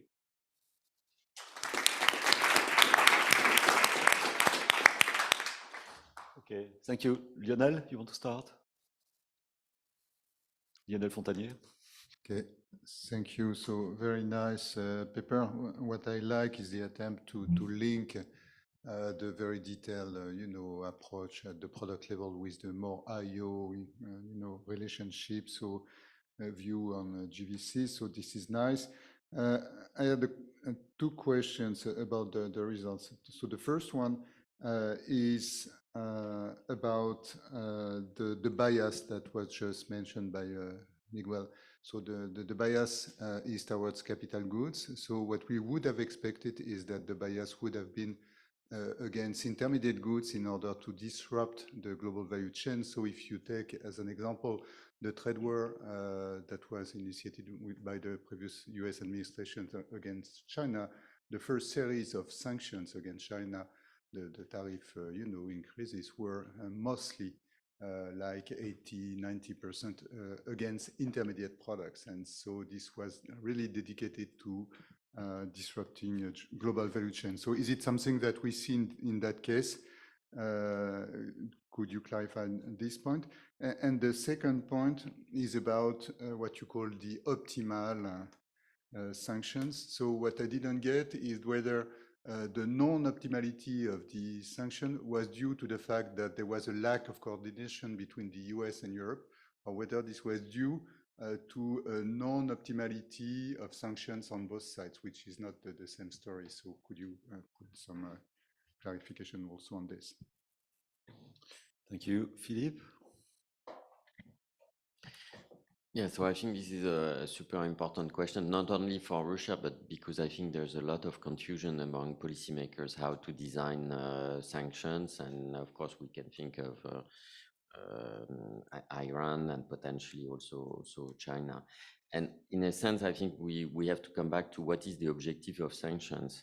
I see two objectives. One is to increase the opportunity cost of war. And the second, and here I think that one issue would be interesting, maybe not in this paper, but to focus not on the welfare effect on the population, because there are some problems with that were already mentioned by Miguel, but potentially also on the fiscal aspects. What are the sanctions that decrease the most the fiscal resources for the country? And also on the military capacity. That's the second objective of sanctions, and that I think at least changes the optimality of sanctions. A second point, and again, it's maybe not for this paper, is that here you look mostly at embargoes and bans on exports and imports, but in fact there are other instruments and that could change also the optimality of sanctions. Tariffs, maximum prices. This is, for example, the case for oil. We don't know much about what is the impact of having a maximum price of on oil exports by Russia. It's the first time in history, if I'm not wrong, that there's a sanction which is on prices and not quantities. So that would be very interesting to understand to what extent these new forms of sanctions are optimal or not. Thank you. Christian? A very interesting paper, very important topic. So that reminds me of two things in the literature that you might want to look into. So there's a paper 2015 by Ossa on the convexity basically of the gains from trade with respect to a small number of trading partners.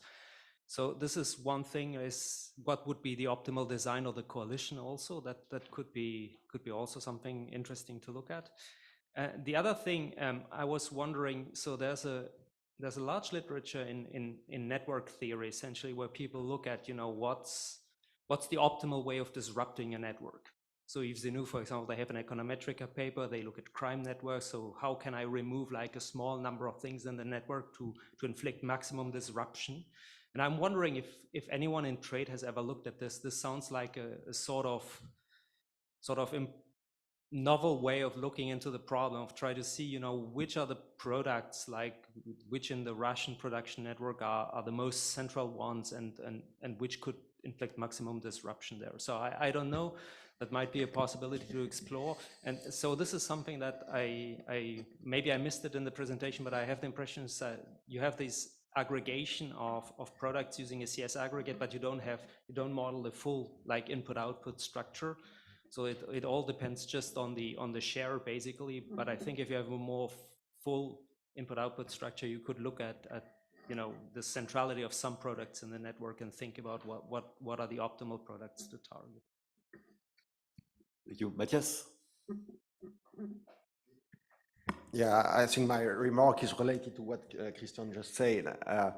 Seems to me that in reality could be that you fail to enforce the ban on some of the products, or you fail to coordinate the actions within the coalition. And so I'm just wondering whether there is a way in your framework to assess how robust is your optimal policy, to the fact that maybe 10% or 15% or 20% of the products you would like to impose a ban on, actually you don't manage to do that.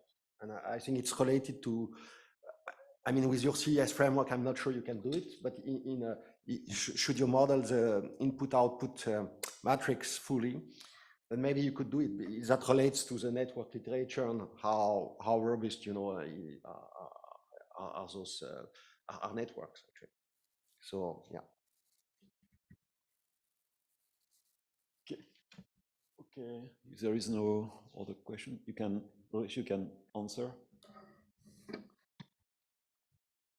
Yes, thank you very much for all these comments, and thank you, Miguel, first for the great discussion. And if you don't mind, please share your slides so that I have time to look with this with my co-authors. And I don't know, if Muhammad, in case you're online, feel free to add something if you have something to say. Yes, on your comments, Miguel, we perfectly agree. As was part of particularly one of the referees really pushed us towards, like, okay, it's indeed the case that these sanctions. If you look at the economic cost, it's only you know, a small part of the full picture. And that's why I think we fully agree that that the war machinery, disrupting the war machinery was like a very important motive for these sanctions, and disrupting, like, you know, the ability. This relates to also like the you know, the impact on fiscal capacity that Russia has, you know, disrupting its ability to extract rents from its oil and gas resources going forward. These were very important motives, and that's why I think I hope we have done a convincing job. That why we now conclude the paper with a lengthy discussion, or somewhat lengthy discussion of you know, what are other dimensions that are missing in our analysis, and that we fully agree that need to be taken into consideration when it actually comes to policy making. Thank you very much for the idea of looking at retaliation and then maybe just contrasting our numbers with other numbers out there. I think this is a great suggestion, and we will definitely look into this and see if we can, you know, just relate these things and at least have a sense, smell test whether or not it is indeed the case that these measures are then effective if we you know, factor in some retaliation. And yeah, it's also, I think also like with respect to the war machinery and the energy sector, I think, yeah, it would also be interesting to try to understand a bit deeper, you know, how much this is driving the capital goods versus intermediates, which is an important thing. And thank you, Lionel, also like for this related comment. I think it's a great suggestion to also, you know, look at the tariffs that were imposed by the EU against, by the US against China. I think this is it's a nice reference point that we might want to add to our discussions, just to make this point that in other contexts this has been actually noted, and so maybe you know, I think it relates to the same discussion. Then there were a couple of questions or comments on the coordination. Again, we agree. So one thing that we briefly just touch upon in the paper, which I think so we basically, most of the arguments that we are developing, we are just holding constant the coalition, and then ask, okay, based on the share of the coalition, you know, what is you know, which products should I prioritize based on the market share that they have in Russia, right? But I could also like flip the same argument around. I could just basically ask, maybe if it's hard to form like a coalition to coordinate, you know, I could try to pick products where I need a small coalition in order to be effective, right? And actually, I mean, we touch upon this in the paper very briefly, but I think our setup could in principle easily be adjusted to ask questions like this, and then maybe try to facilitate coordination issues for these coalitions. Okay, yeah, of course, the point of other instruments could change the optimality. Philippe, I again fully agree. And I think also like Ricardo has also argued on the flip side of that we should you know, focus more maybe on having like tariffs or taxes or maximum prices rather than just an embargo if it comes to energy imports. So yes, we agree. Our take was we were trying to understand, it's actually my take, that I think it's mostly for political economy reasons that actually if you look at the sanctions that they have imposed on the exports, they're all, I mean, in particular for the EU, this is apparently very clear. We had some conversations with the people from the Global Trade, they all take the form of export bans. So and my take is that it's mostly for political economy reasons. So we just take this, if you want, as you know, as our starting point, that this is the way the world works. And then now let us ask, okay, how we can make these effectively. But I agree, if you had like richer policy sets, and there's like a very nice paper by John Sturm, who analyzed like, you know, as optimal sanctions as terms of trade manipulation, which I think is a very nice contribution to you know, having more refined. In some sense, like an export ban is just like a corner solution of a tariff. Right? Yeah, Christian's point on the OSA paper, thank you. I think I agree that this is actually related and we should look into this. And I would like to understand better. I'm not sure I understood which paper you're referring to, this disrupting networks, but I agree it sounds very relevant, and I would love to learn more about what people here have been doing and see if we can actually incorporate into our analysis these things. I think I have mostly addressed the comments. I know. Yes. I think there was a comment by Matthias asking about whether we had, like, we looked at if the coalition was successful 10%, 20%, 50% of the time for imposing the tariffs. And I think our analysis, like, we can incorporate that into our analysis easily by changing the analysis. And going back to the welfare implications, I would say that we can maybe like do another listing, like including another dimension, like instead of targeting the final goods, we can look at the intermediate goods or other goods, like we can change the prioritization. And I think it might increase even the welfare effects on Russia if we do it. Because like our objective was looking at coordination, but we weren't optimizing the maximum effect. I think it's also related to Kristen's point about how to disrupt the network.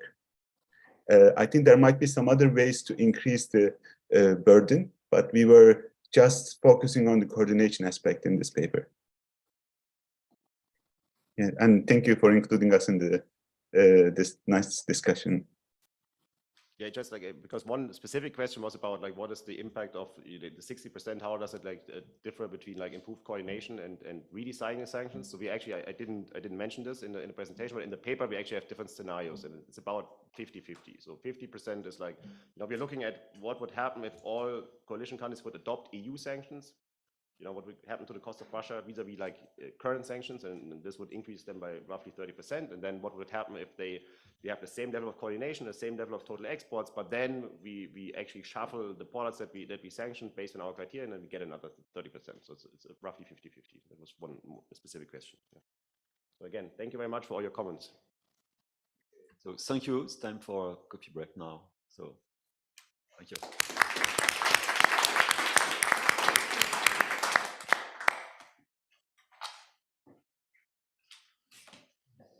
Coffee break.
microphone on.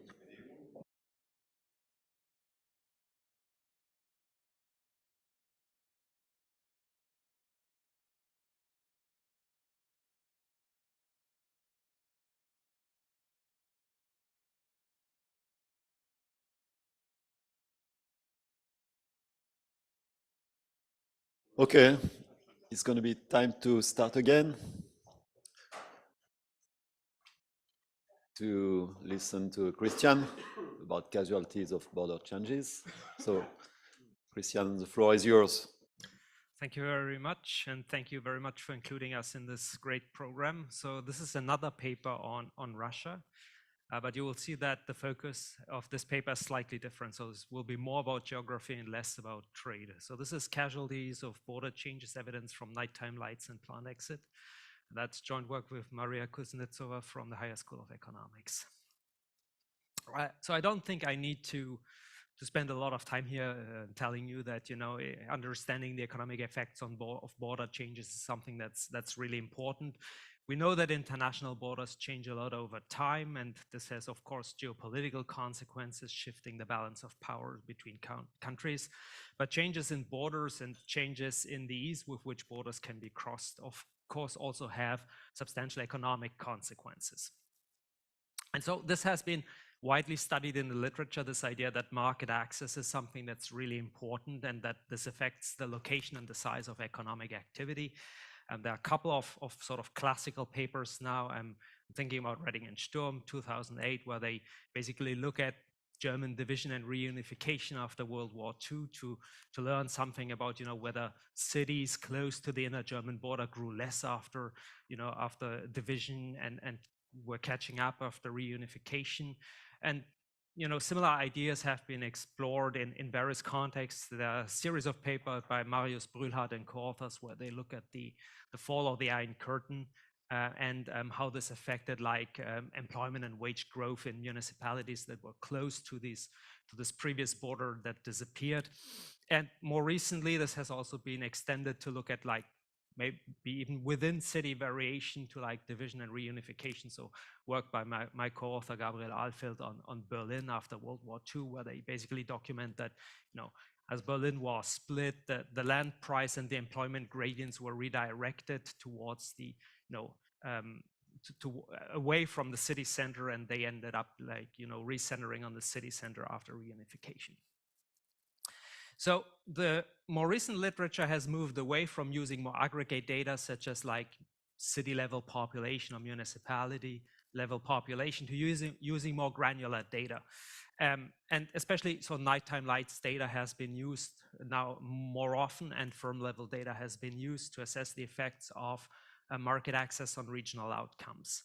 We've seen a paper about night lights yesterday, so I'm also going to use night lights here to look at outcomes. And night lights are extremely useful to investigate economic outcomes in data poor environments. So there's a paper by Lee, for example, where we try to understand what's the effect of sanctions on North Korea, and there's probably no environment where you have less data than for North Korea, probably. So either you're using lights or you don't do anything. So there's a ton of papers like effects of sanction in North Korea, changes, regional trade agreements and the effects on African cities. Our recent paper is just about, how strong are international borders in cutting through economic activity. So Marius Brühlhardt and co-authors, they have a paper that's currently sitting at the JIE, I think, where they look at the dimming effects of international border nighttime lights. So the new findings that emerge in the literature using more granular spatial data is basically that the effects of market access on border regions are highly localized. So usually you see strong effects at less than 50 kilometers from the border. This already suggests that, trade is not the whole story, because, trade between countries, we know that it affects really countries at large, but so why are the effects especially concentrated around the border? So I'm gonna speak to that question a bit later today. The effects differ substantially across locations depending on initial exposure of regions to economic activity in the bordering regions or the other countries. And so these localized effects are really driven by economic activity that is very sensitive to distance frictions. Okay. So the case, for example, for Africa, Ebad Ruiz and Moradi, for example, they say that there's a lot of small-scale trade across the border, and that is very sensitive to how many frictions there are along the border. What I will tell you today is, like in the case of Russia and Ukraine, the border regions that we're looking at, there's a lot of cross-border labor movement actually, which is very sensitive to border frictions. So the setting and the main findings. So we are going to look at the annexation of Crimea in 2014 and the ensuing conflict up to 2018. So I'm not going to talk about the recent conflict, the war. So we're going to look at the annexation of Crimea as a source of exogenous variation in market access for Russian border regions. And so in that context, assessing the direct effect of the annexation via market access is something that's relatively complicated, because as we've seen, there has been a lot of sanctions imposed on Russia after the annexation in 2014, and those of course also affect the economic performance of all regions in Russia. So what we're going to do in order to understand better what's the role of market access, we're going to use a difference in difference approach. So what we're going to exploit is differential variation in exposure to changes in market access along the border. And here the idea is basically to say, what happened is that there were two things. There was the annexation of Crimea, which de facto eliminated an international border and basically improved market access of the southern Russian regions towards Crimea, whereas the land border in the north got less permeable. So basically the Ukrainian government at one moment shut down the border crossings and imposed a lot of restrictions on cross-border movements, which a priori would be more detrimental, of course, to the regions in the north. So basically the regions in the north that benefited much less to access to the new market in Crimea, and were much more penalized by the land border that became less permeable. And in the second step, what we're going to use is we're going to zoom in on the border in the north, and we're going to exploit variations in the closing of local border crossings in order to better understand how that affected economic activity at a very fine spatial scale. So we're going to quantify in this paper the effects of border changes, and the outcomes that we're going to look at is nighttime lights, basically. And we're also going to use georeferenced plant level data. So what you can see here is, so we have a complete data set of geocoded manufacturing plants for Russia. And what we're going to look at is basically whether in zones where market access became worse, whether exit of plants increased relative to zones where market access actually improved. And this is what we find. What we find is that regions with relatively deteriorating market access, or regions that were more exposed to economic activity in Ukraine pre-2014, these areas saw less growth in lights in our preferred specification. What we find is about 3.4 to 4% less growth in GDP based on the lights estimates.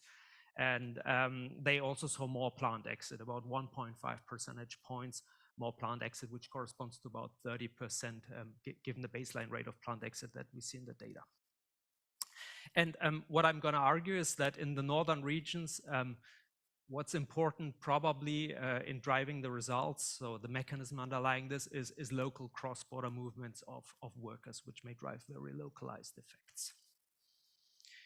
Okay, geopolitical context and timeline. I will go very quickly over this. This is not a history presentation. So Ukraine declared independence from USSR in 1991, but the border regions between the two countries were historically highly integrated. This was a huge manufacturing center, basically, and they remained highly integrated afterwards.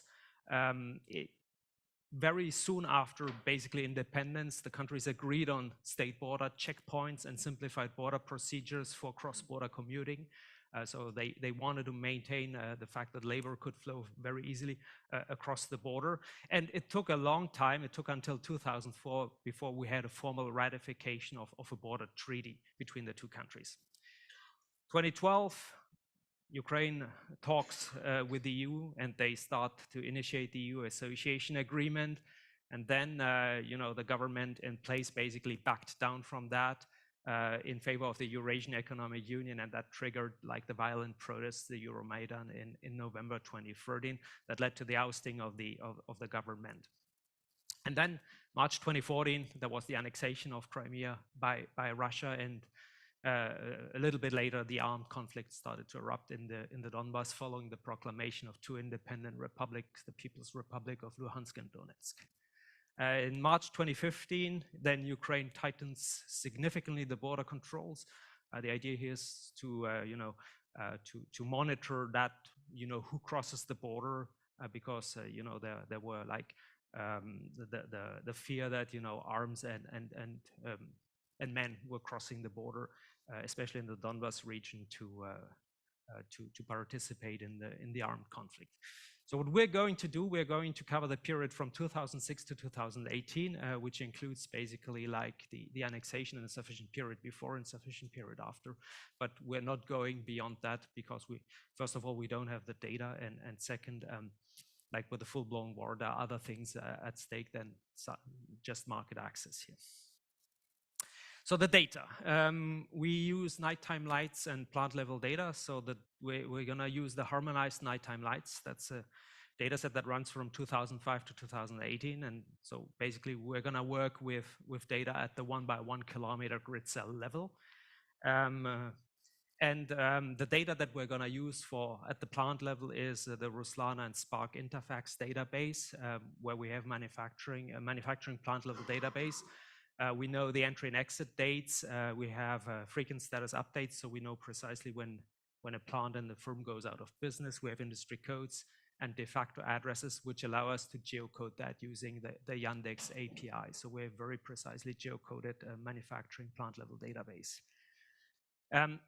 The key dependent variables are going to be, so we're going to work at the cell level, 1 by 1 kilometer cells. So we can measure either lights at the cell level. This is one way we can go about it. The other thing we do is we take regional GDPs. So we have information on regional GDPs that doesn't look too unreasonable, and we can break that down to the cell level using lights as weights. So we can also use lights to disaggregate GDP to have a spatial distribution of GDP. At the plant level, the data is really poor. We have what we know precisely is like exit dates. We know precisely the industries, and we know precisely where the plants are, but there is no way we can look at like productivity or things like that. We really would love to do that, but the data don't allow us to do that. So we're gonna look at exits. So basically we're gonna have all the plants that were there before the annexation, and then we're gonna track them, and we're gonna see where the exit systematically differs depending on where you are located in space. So that's going to be our left-hand side variables, basically like cell level GDP and plant exit. On the right-hand side, we're going to somehow measure like exposure to Ukraine and exposure to changes in the borders. There are two types of exposure measures. One we can think about like absolute exposure measures, where we're just going to look at where is the plant located with respect to the border with Ukraine. So we construct dummies for plants or cells that are less than 50, 100, or 150 kilometers from the border. And we're also going to construct market potential measures. So this is basically like taking the complete distribution of lights and GDP in Ukraine and computing a distance weighted measure at the level of the plant in Russia or at the level of the cell in Russia to that market potential in Ukraine. Then we have also relative measures, and here, so the idea is really simple. So conditional on the distance from the border, we're gonna look at how much you're up north or south. So the idea being that if you're up north, you're close to the land border that got much more complicated to cross, whereas if you're closer to the south, you're closer to basically Crimea, where the border disappeared. And so we're gonna look at the controlling for the distance from the boundary, the distance from the border. We're gonna look at how far you're relatively from the north compared to the south. So this is gonna be our relative distance measure. So we measure distance in a variety of ways, either as crowfly distance or as network distance on the main road system. And another way we can think about this north-south exposure, of course, if you think about north-south differences, latitude is something that is easy to implement. So we're also going to look at what's the effect of latitude on lights growth and on plant exit. either in a continuous way or where we discretize by latitude bands, where we compare the north, the Donbass, and the south, basically. So that's a simple map. So that's the exposure to Ukraine, to Ukrainian market potential pre-annexation. So the zones that are in yellow are the zones that are the most exposed to economic activity in Ukraine before the annexation. So what you can clearly see, of course, mechanically, the further away you move from the border, the less exposed you are. That's the distance decay that's sort of baked into those measures. But what you can also see, there's a lot of variation along the border in how much you're exposed to economic activity originating in Ukraine.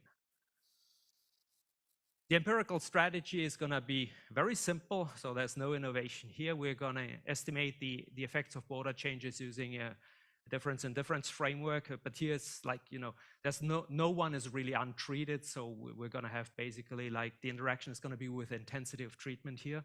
So we're going to compare less exposed cells or plants pre-2014 with more exposed cells or plants.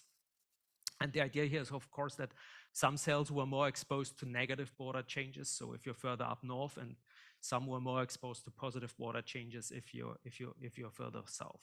And what we do expect and what we do find is a consistent evidence that you have worse outcomes for more exposed cells or plants after 2014.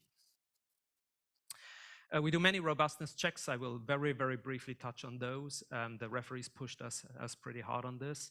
And additional analysis to rule out potential confounders here.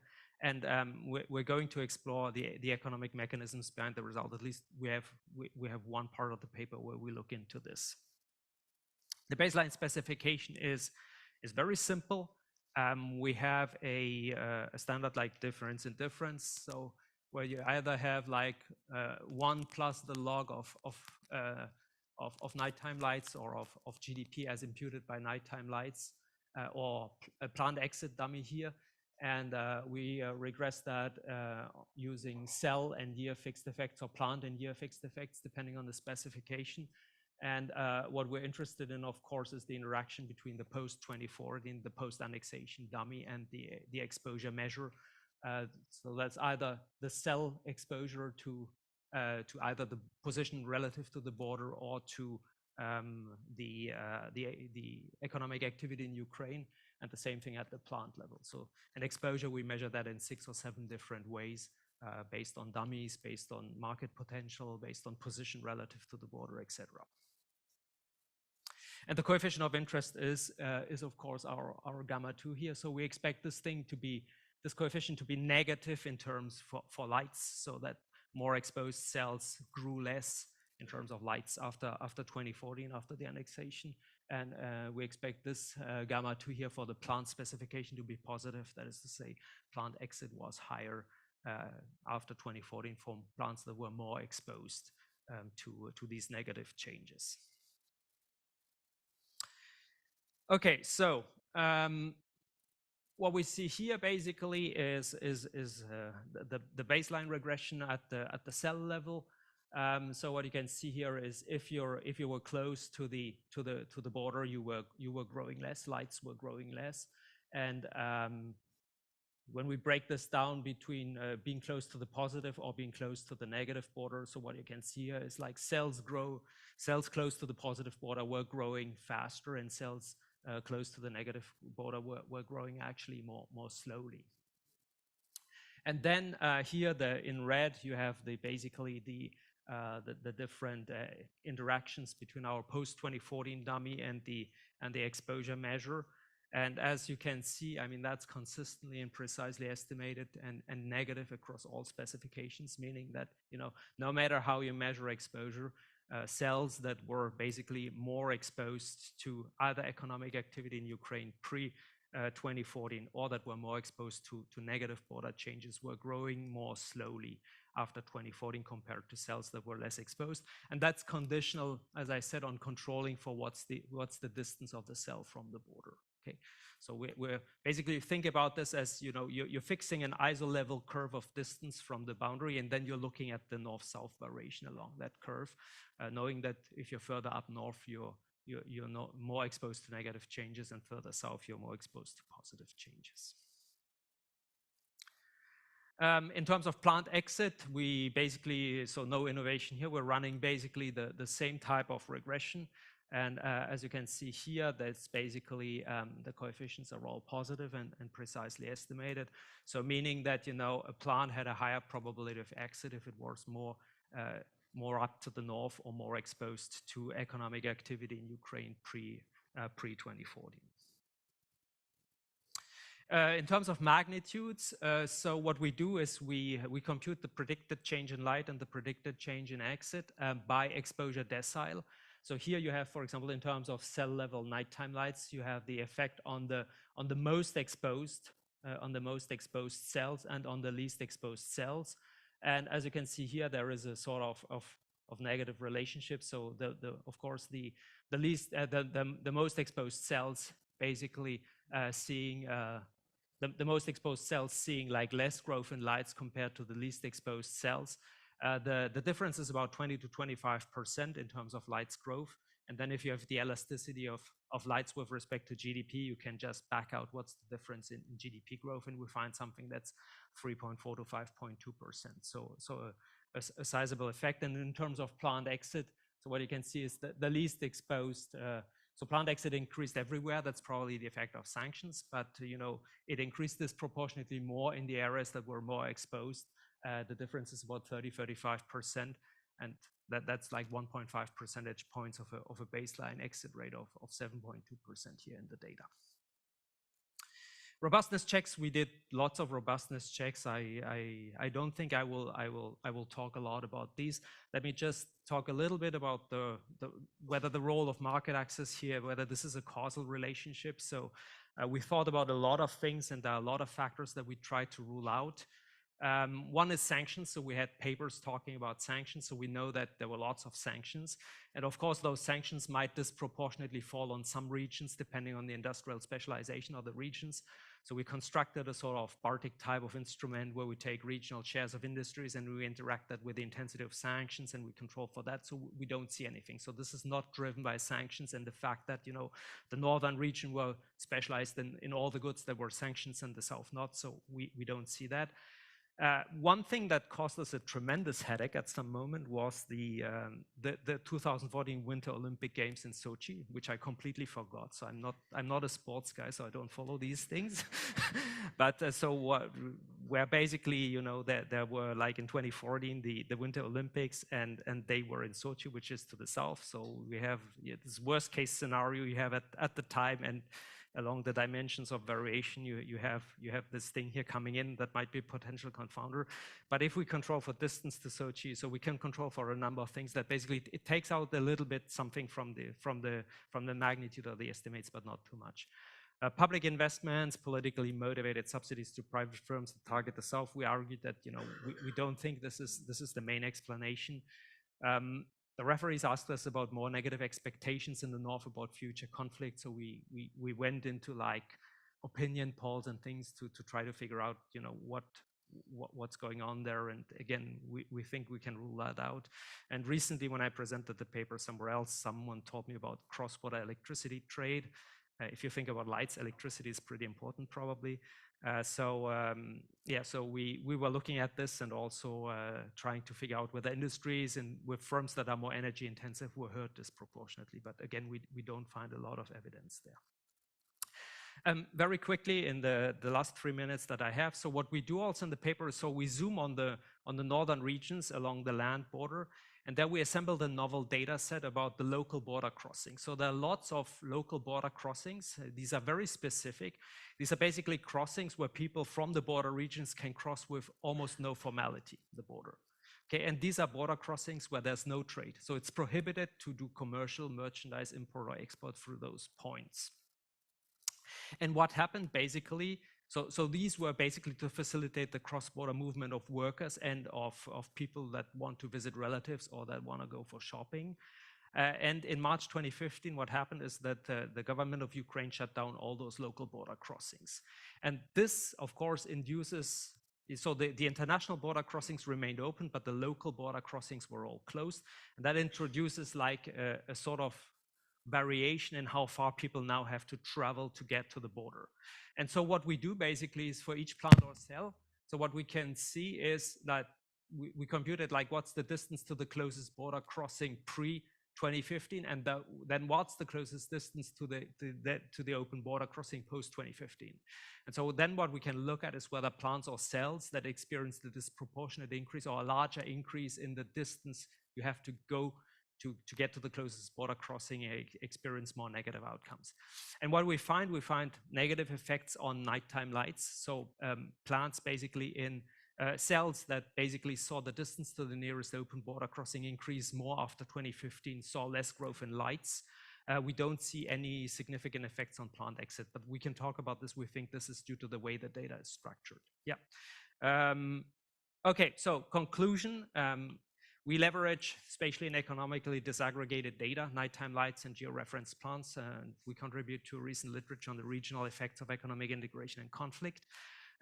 What comes out of this work is, so we confirm a number of relatively new insights from the literature. So the spatial effects are highly localized, effects vary substantially across places and firms. And these highly localized effects may be partly driven by economic activity that is very sensitive to distance frictions. And this is what we think is the last part of the paper where we exploit this differential change in the distance to the nearest open border crossing. So the direct economic costs of the annexation seem to be sizable in some regions. There are clearly redistributive effects, so that some regions benefited, some regions were hurt. But of course, since we're in a diff setting here, we cannot make any statements on what's the aggregate effect of the annexation on Russia and whether that has been a net positive or negative for the country. Thank you.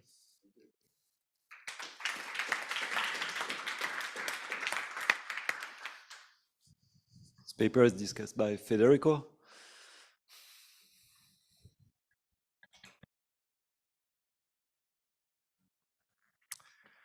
All right, thank you all. Thank you very much for the opportunity of being part of this panel. It's been great so far, and thank you for the chance of discussing this very interesting paper that I really learned a lot from.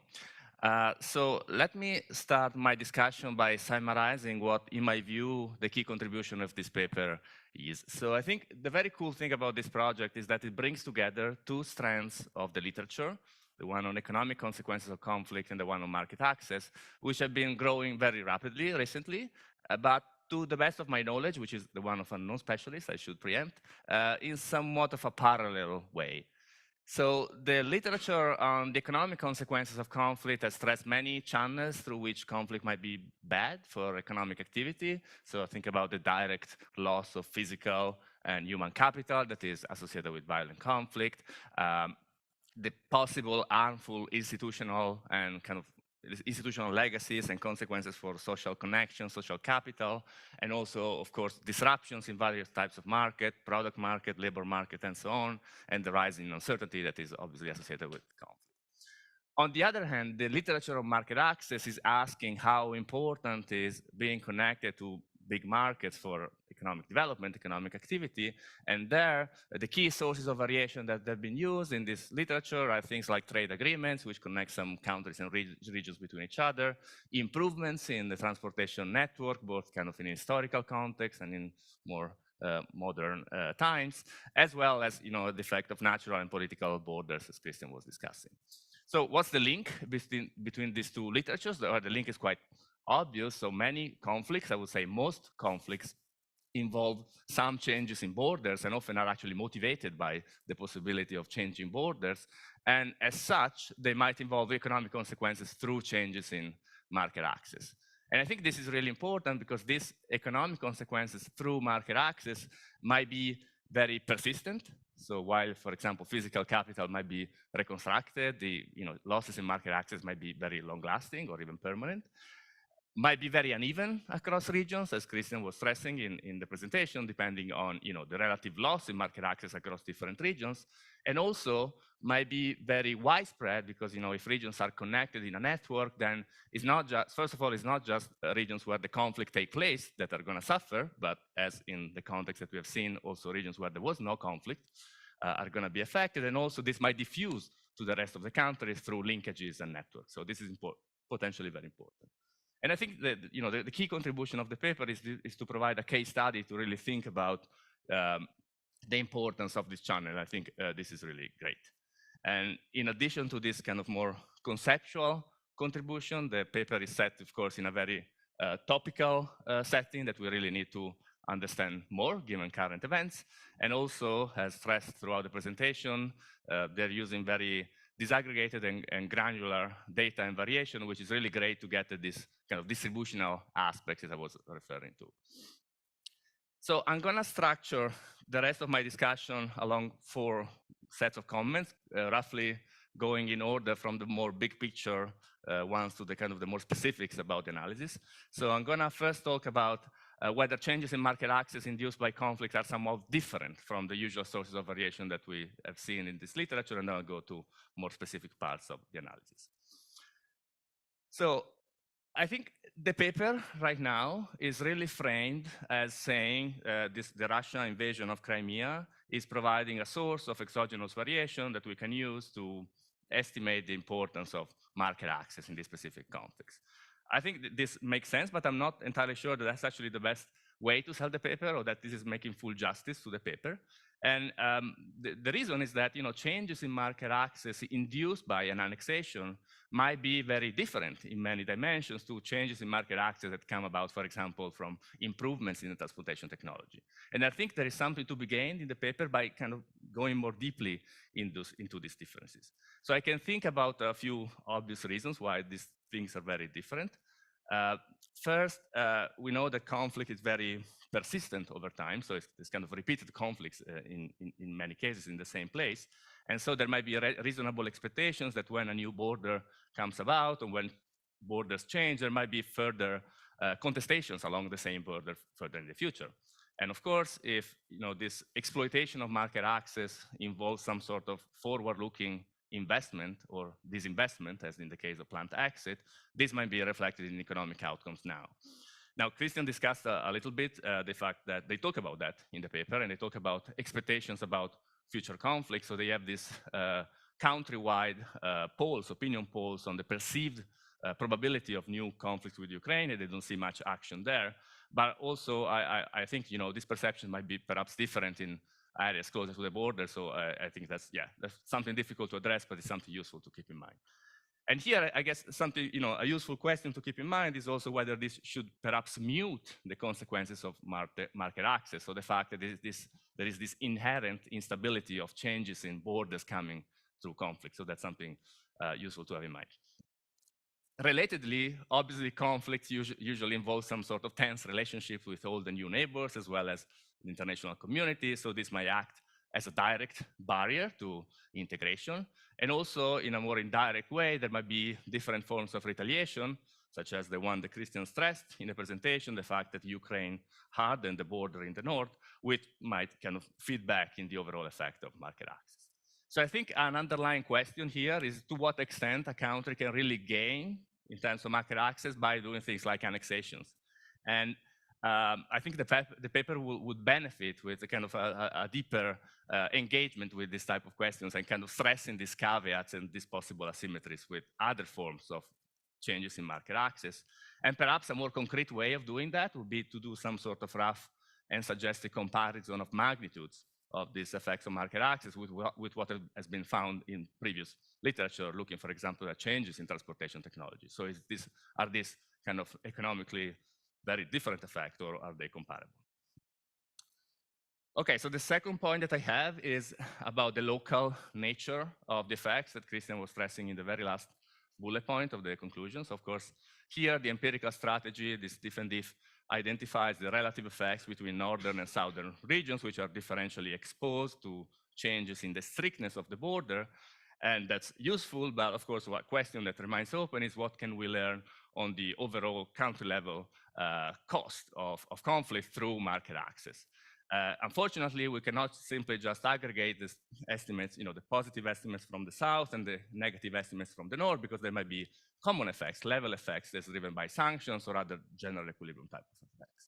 So I think this is somewhat outside of the scope of this paper, but it's useful to keep in mind this overarching question. And perhaps something that you could do in this context to get a bit closer to understanding the overall aggregate effects of this event is to look at different forms of spillovers between these regions. So for example, how much of these relative changes in economic activity between regions are driven by the relocation of existing economic activity from, say, the north to the south, or internal migration, internal movements of labor, which will start giving us a sense of to what extent this is, about the creation of new economic activity as opposed to the relocation of existing resources. So I don't know if the data allows you to do that, but that would be an interesting thing to explore. Okay, so the third set of comments that I have is kind of some quibbles about the use of plant exit as an outcome variable. So let me say, first of all, that I completely sympathize with the view, the necessity of going beyond nighttime data and to have some outcomes that we can kind of relate more easily to economic activity, so that's great. But I think the use of this particular outcomes perhaps deserves a bit more discussion than what is currently in the paper. So first of all, is exit necessarily a bad thing, as it seems to be from the results in the paper? So northern region sees more exit and southern region sees less. So I think at least some models would predict that following a closer integration with other markets, there could be more exit of unproductive plants and a reallocation of resources towards more productive plants, which could be good in terms of overall productivity. And at the same time, it's useful to keep in mind that in this context, in Russia, as in many countries at similar levels of development, manufacturing is a rapidly declining sector. So I was pulling some data from Eurostat. So manufacturing employment was 40% in 1991 and 27% in 2018. So in some sense, this exit of manufacturing plants could be seen as a manifestation of some sort of structural change, perhaps towards other economic activities, perhaps less tradable activities. So there is it's not as clear cut as this is a bad thing. So to be clear, I kind of sympathize with the view that that's probably reflecting, bad economic performance, but I think the paper could be stronger in making this point more explicit. And here are a few suggestions or a few thoughts on how to do that. The first, you already said that you cannot do in the presentation, so that's perhaps not really useful, but of course we would like to know more about what types of plants are exiting, at least something to kind of help us understand which part of the productivity distribution they come from. I know that you cannot do this directly, but that would be the first thought. Maybe something that you can do more is to see empirically how the exit of manufacturing plants correlate at the regional level with other economic outcomes. And this you could do even at a more aggregate level of what you are using. So if the data are not available, even at the regional level, or even looking at the time series, I would find this informative. And finally, I kept wondering while reading the paper why you look only at exit and you also don't look at entry or at net entry of plants, which really is what we should care about when we think about changes in economic activity. So I would see that as a natural additional outcome to look at. Finally, as Christian stressed, a possible threat or possible confounder is given by the fact that the Russian government implemented very large public investments in affected areas, in particular in Crimea, including the iconic bridge connecting Crimea with mainland Russia, which was constructed, if I'm not mistaken, between 2014 and 2016, so roughly in the sample time, or maybe 2016, 2018, I can't remember exactly. And beyond this, there were very large investments in other forms of transportation infrastructure, energy infrastructure. So there was a lot of effort in connecting basically Crimea with regions nearby, as well as direct subsidies to Crimean firms. Now, you're very aware of this, of course, and in the paper here I'm quoting, you say that you don't view this as a problematic factor because the activity generated by this project is directly linked to the new access to the Crimean market. So in other words, I think you're saying that you see this as a mediating mechanism through which market access affects economic activity. And I think I partially agree with this view in two senses. So first of all, even if we accept that this is a mediating mechanism, I think that for external validity reasons, we would like to understand how important this is so that we are able really to extrapolate these results to other settings where similar investments might have or have not taken place. And second, and you alluded very briefly to this, I think, I don't have particular expertise on the conflict, but it seems sensible that these investments might have also other motives in addition to facilitating market access, things like buying political support, maybe buying legitimacy in the eyes of the local population as well as perhaps of the international community. And if that's the case, that this wouldn't really be a mediating factor, it would be more of a confounder, and then it would be more important to think about it more carefully. So what can you do? Well, of course, it's difficult, perhaps given the granularity of your data, both in terms of geography and time, you could try to use the timing and the location of some of these big investments to try to dissect their direct effect compared to overall changes in market access. Perhaps this is for a new project, but this seems like a natural direction to go into. Okay, I've 2 minutes? 0, okay, okay. Okay, sorry, my watch said 1:30, but okay, I'll just wrap up. So here I have some small points that I can, directly talk about with the author. So maybe just one. I think you have this very many measures of exposure that you stress throughout the presentation. I think, I would like to see how correlated they are and really how, to the extent to which they're using the same variation or they're really capturing different things. And if they're strongly correlated, perhaps you could, streamline the exposition a little bit. Okay, so I think this was a very interesting paper to read. It provides a really new and fresh perspective on the economic impacts of conflicts. And I think the common theme of my comments is really to think hard on how to establish more clearly the external validity of these findings for the broadened literature on market access, to think about how special conflict is as a source of variation in that respect. Okay, thank you.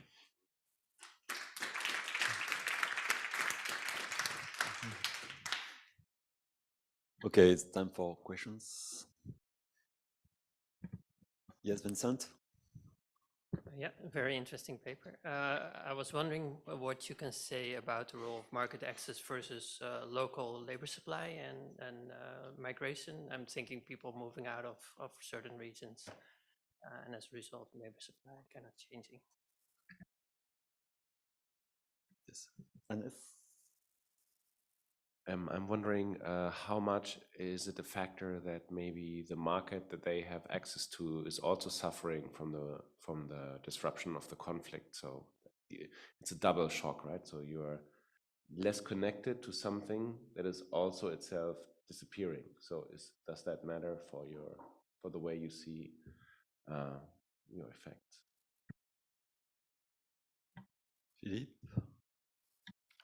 Yeah, it's a very interesting paper. I was wondering what we can take from the paper in terms of the policy implications. I don't know, maybe it would be good to, at least in the conclusion, think of these implications, maybe in terms of, the role of market access when there will be or would be potential negotiations between Ukraine and Russia.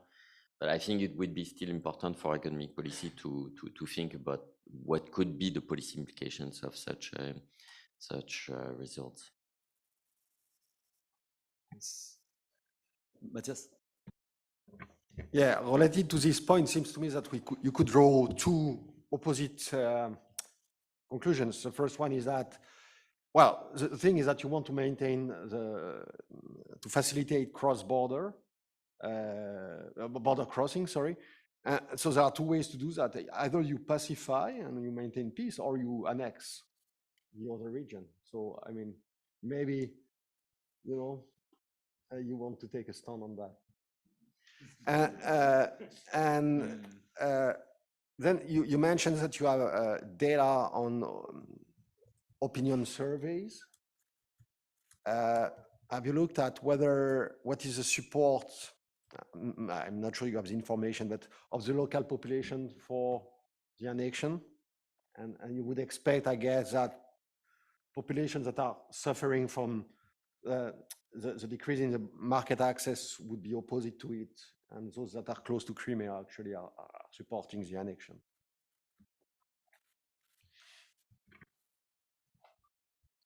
Okay, well, I think you can answer these questions and also those of the comment of Federico. You can use this one. Yeah, thanks a lot for the comments. very interesting things to be done, I guess. So generally, so let me start with this idea about like labor supply and the movement of population. So we see actually labor mobility is extremely low in Russia. There are not many people moving, and we cannot, from our data, which is geocoded in a cross section, track actually the movement of plants here. So this is something that's really hard to do. We looked at the correlations between like these plant level outcomes exit and how this affects local labor markets. We aggregated up to the municipality level and looked at, you know, how plant exit correlates with the decrease in actually manufacturing employment, and this is relatively strongly correlated. So I think we can aggregate up to other geographic levels and look at more aggregate outcomes. The problem is at the regional level, we have very few regions. These are big regions, so we would be looking at like 5 or 6 regions along the border, and you know, there you start ending up having very few observations. Or we need to go to the municipality level where we have much more like municipalities, but where the data is much worse. So there's a sort of trade-off here to look at these things. Coming back to the point that was raised in the discussion about is exit necessarily bad? I agree it's not necessarily bad, but I think I have to think this through. But in a Milits model, usually you would need to think about unilateral liberalization to look at the effects here. So the effect that, you know, you have the least productive guys going out and the market share reallocations towards the most productive guys, and that this is beneficial. This is usually in a bilateral liberalization scenario here. So I would need to think a little bit more about how this works in a unilateral case. But I think there are a couple of papers that have looked into this, but it's a very good point. So we're gonna look at this. Yes, so whenever I write a paper and there's either entry or exit, people ask about the opposite. So why not exit or entry? Yes, we're gonna look at this. So I'm with you there. So this is something we can really investigate.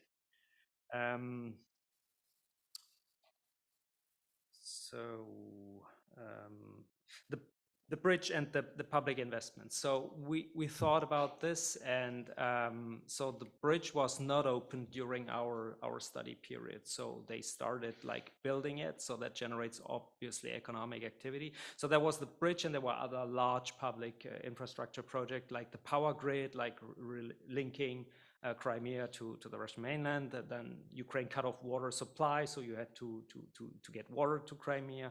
So there was these huge public investments actually that obviously generate economic activity. And I think it's a little bit a semantic question whether you think of these as being like orthogonal or related to market access, because in a certain sense you could say that these things would not have happened without the annexation. So I'm happy to discuss this more and eventually to qualify the things here. So I in the end I convinced myself, maybe wrongly, but that this is not a big issue. The other thing you mentioned is the private subsidies to private firms, which essentially targeted firms in Crimea.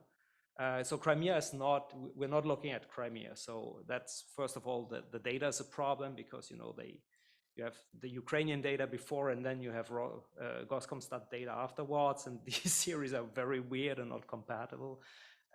So we're not looking at the effects really on the annexed territory, but on the territories on the Russian mainland. And there it's extremely hard to get any information about who benefited from what and who got favorable treatments by the government. So there's really not much we can do there, unfortunately. Using the timing of these large projects to study their role, I think that's a good idea. I need to think more about this. I don't see how this would fit into this paper, but yeah. So coming to external validity, I mean, that's always a big issue. Like, you know, what can we learn from this case more generally? I think what we can say, I mean, if you look at the magnitude that people have been finding in literature, there's this paper by Eberhard Ruiz and Moradi that looks at, regional trade agreement in Africa and, how this impacted city growth as measured by nightlights along the border. They find 5%. They find a 5% effect, so which is pretty much in the ballpark of what we have. But I agree we can add more discussion and more comparisons in the paper. Then the question by Philippe about like policy, what are the policy takeaways here? It's a very good question. I mean, so there's very different effects across regions. So one takeaway could be that, you might want to target like what we've seen in the US when you try to target industries that are in regions that, suffer more. In terms of the US, so there was this retaliation where you try to penalize like exports that came from regions where Trump had a very large base. So you could, but I don't know how I would transpose this to Russia because, I don't think there is any political process that sort of, would change anything on what's going on in the Kremlin. But yeah, you could think about like maybe, building on what we've seen about sanctions, like should sanctions also target like industries that are concentrated in regions that are already suffering a lot due to the annexation? So that might be one thing we could do to look at like, the policy takeaways from this type of exercise.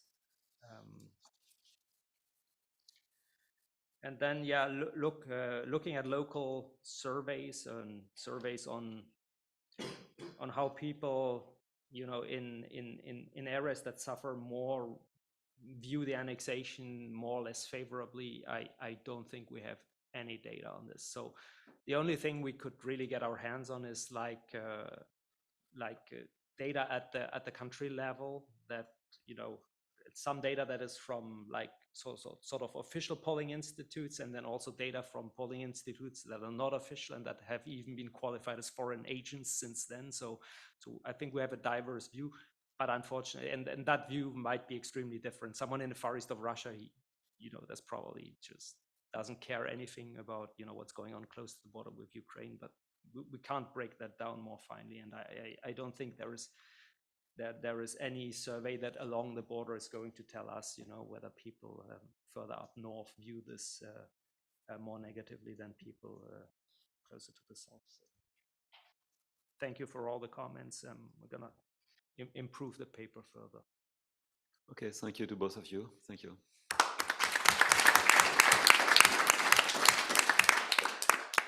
Okay, so it's time for Arnaud to present his paper.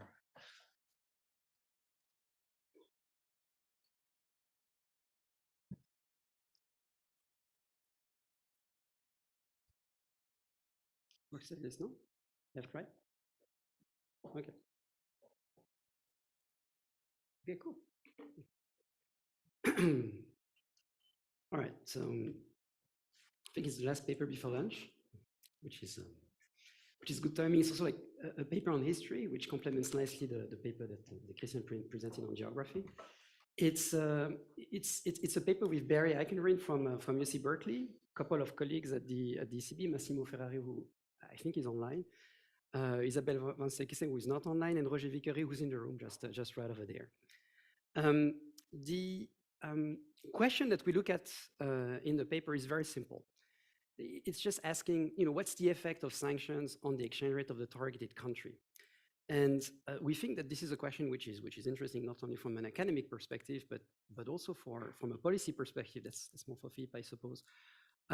Because there was a big debate last year. I don't know whether you remember. So there were some sanctions adopted against Russia, a very large package of sanctions.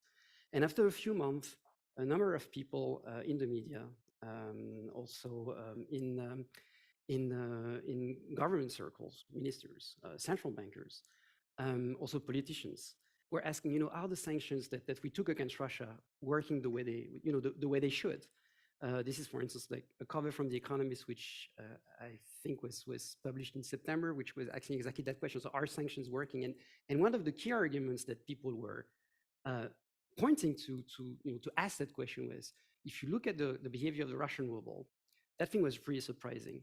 Immediately after the invasion of the Ukraine, we saw a collapse in the ruble exchange rate relative to dollar, and that's perhaps what people were expecting. So we're really having an effect on Russia's ruble because some enormous sanctions were taken against Russia. But shortly afterwards, and that's something which surprised many people, the ruble actually started to appreciate, and it was one of the stellar performing currencies in 2022, and this is something which really surprised a lot of observers. So people are asking, is this something that is surprising? Is this something that is desirable? Can we make sense of that, or should we not care at all? So that's what we try to make sense of in the paper. It helps that some of the brightest minds, in fact, in international macro started to think about this issue more deeply and came up with conceptual frameworks to understand or to lay out what in theory the effect of sanction on the exchange rate should be. And perhaps one of the central message of the various papers which have been written on that particular topic is that if you want to understand the effect of sanction on the exchange rate, what you need to understand is what is the type of sanction which is taken. So essentially boils down to what type of sanction is taken. Now, the central message is the same, but the mechanism that underlies that message can be different. So you have some models that actually point to the balance of supply and demand in currency market as the key thing, which is engineering the endogenous response of the exchange rate to sanctions. You have other papers that talk about your rebalancing between sanctioned goods, or I should say sanctioned variety of goods, which are desired towards a non-sanctioned variety of goods, which are probably less desired by people affected by sanctions. So you have these various mechanisms that are at play that lead to the response of the exchange rate. What's great about these models is that they are not only seductive from an intellectual point of view, but they seem to be working even in practice. It looks like that they fit the data very well. And indeed, when you look at the behavior of the ruble last year, they can make sense of why you had this surprising appreciation of the ruble, which in the end is not so surprising.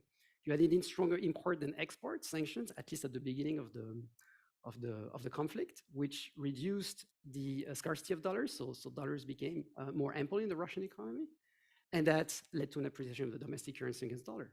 You also had a switch from consumption of goods that Russians didn't really liked to things that perhaps they liked less, which had to engineer real appreciation of the ruble to actually induce them to buy those goods. And again, this led to an appreciation of the ruble. So it seems to make sense in the end about what really happened. So there is probably no surprise here. All right. So that's really interesting. So theory works, and it seems to make sense of the data.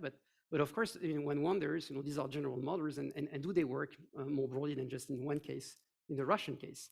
So matching developments in that particular episode is great, but it doesn't say much about whether those models have more general applicability, and this is what we want to understand in the paper. It doesn't really help to get at that in fact there have been very few studies on the effect of sanctions on the exchange rate. In fact, it's actually very surprising how few studies have been on this. And also from a, let's say, more identification point of view, what's really hard, in fact, is that you have enormous confounding factors there. So for instance, what immediately comes to mind is that it's true that the exchange rate could have reacted to sanctions, but at the very same time you had war operations going down the road. So teasing out what's due to the sanctions from what's due to the military conflict is hard. That's what you probably need to look at more cases to really understand what the effect of sanction really is. Okay. Okay, so what we try to do in the paper is to address this question is to turn to history. And we're going to turn to the longer history of sanctions to test predictions of recent models and try and tease out transmission mechanisms to the exchange rate. We're going to do it in a way that we try to improve on what has been done already. So you had already studies of sanctions on the exchange rate, but they didn't really leverage on conceptual frameworks you now have to try to make sense and think about the effects and have some clear testable predictions, which we're going to use in the paper. Many of actually most of the studies, in fact, I should say all studies focused on the period post-1945, which we think is not probably the best one to look at if you want to understand the current case of Russia. And we don't think that we should look at, or we think that we should look at the period before 1945, which is probably better suited to shed light on current events. And we're going to try to have some very good data, which are very granular enough to identify the key features of the sanction that are really key to test the theory, in particular the type of the sanction and the exact date of the sanction. All right, so perhaps one of the biggest conclusions of the paper, I would say, is to have like a new database on sanctions over the period 1914-1945, which I'm going to try to make the case is one which is really relevant to look at if you want to understand today's Russia. The reason is, in a nutshell, being that you had large economies which were targeted in this earlier era, which facilitates comparison with today's Russia, which is also a very large economy.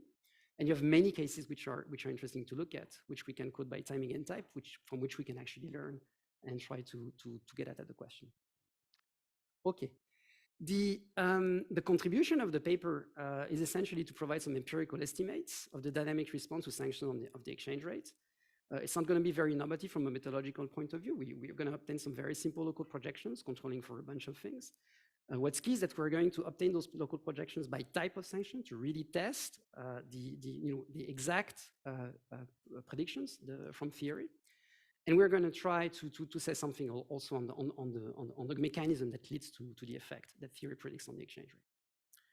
We have essentially three findings. The first one is that I think we're probably one of the first papers that really provides some really factual evidence that sanctions taken against Russia are really unprecedented since World War II. That's something that you often hear in the public debate. But given that people didn't really have the data prior to World War II, it's really hard to make that point without the facts, and we come up with those facts. The exact, I would say, headline number that we come up with is that countries sanctioned pre-1945 are really comparable to Russia. On average, the typical country accounting for 2 to 3% of global GDP and trade, and that's pretty similar to what Russia is like today. The countries post-1945, there were many countries which were targeted, are oftentimes much smaller, so very, very small economies. So it's talking about something which is different ballgame. The second result that we come up in the paper is that the effects of sanctions on the exchange rate actually seems to depend on sanction type.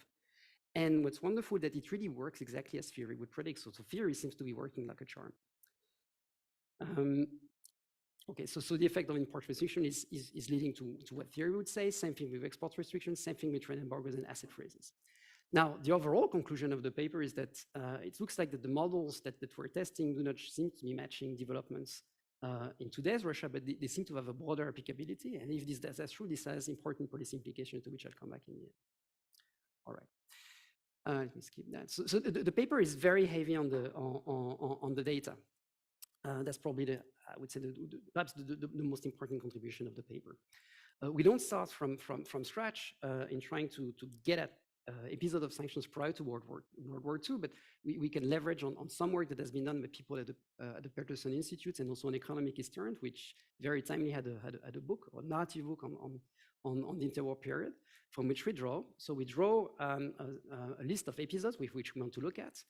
And then what we try and do is to try to identify interesting features of those sanctions using all possible sources that we can come up with, primary sources, secondary sources, article in contemporary newspapers, academic journals, and so on and so forth.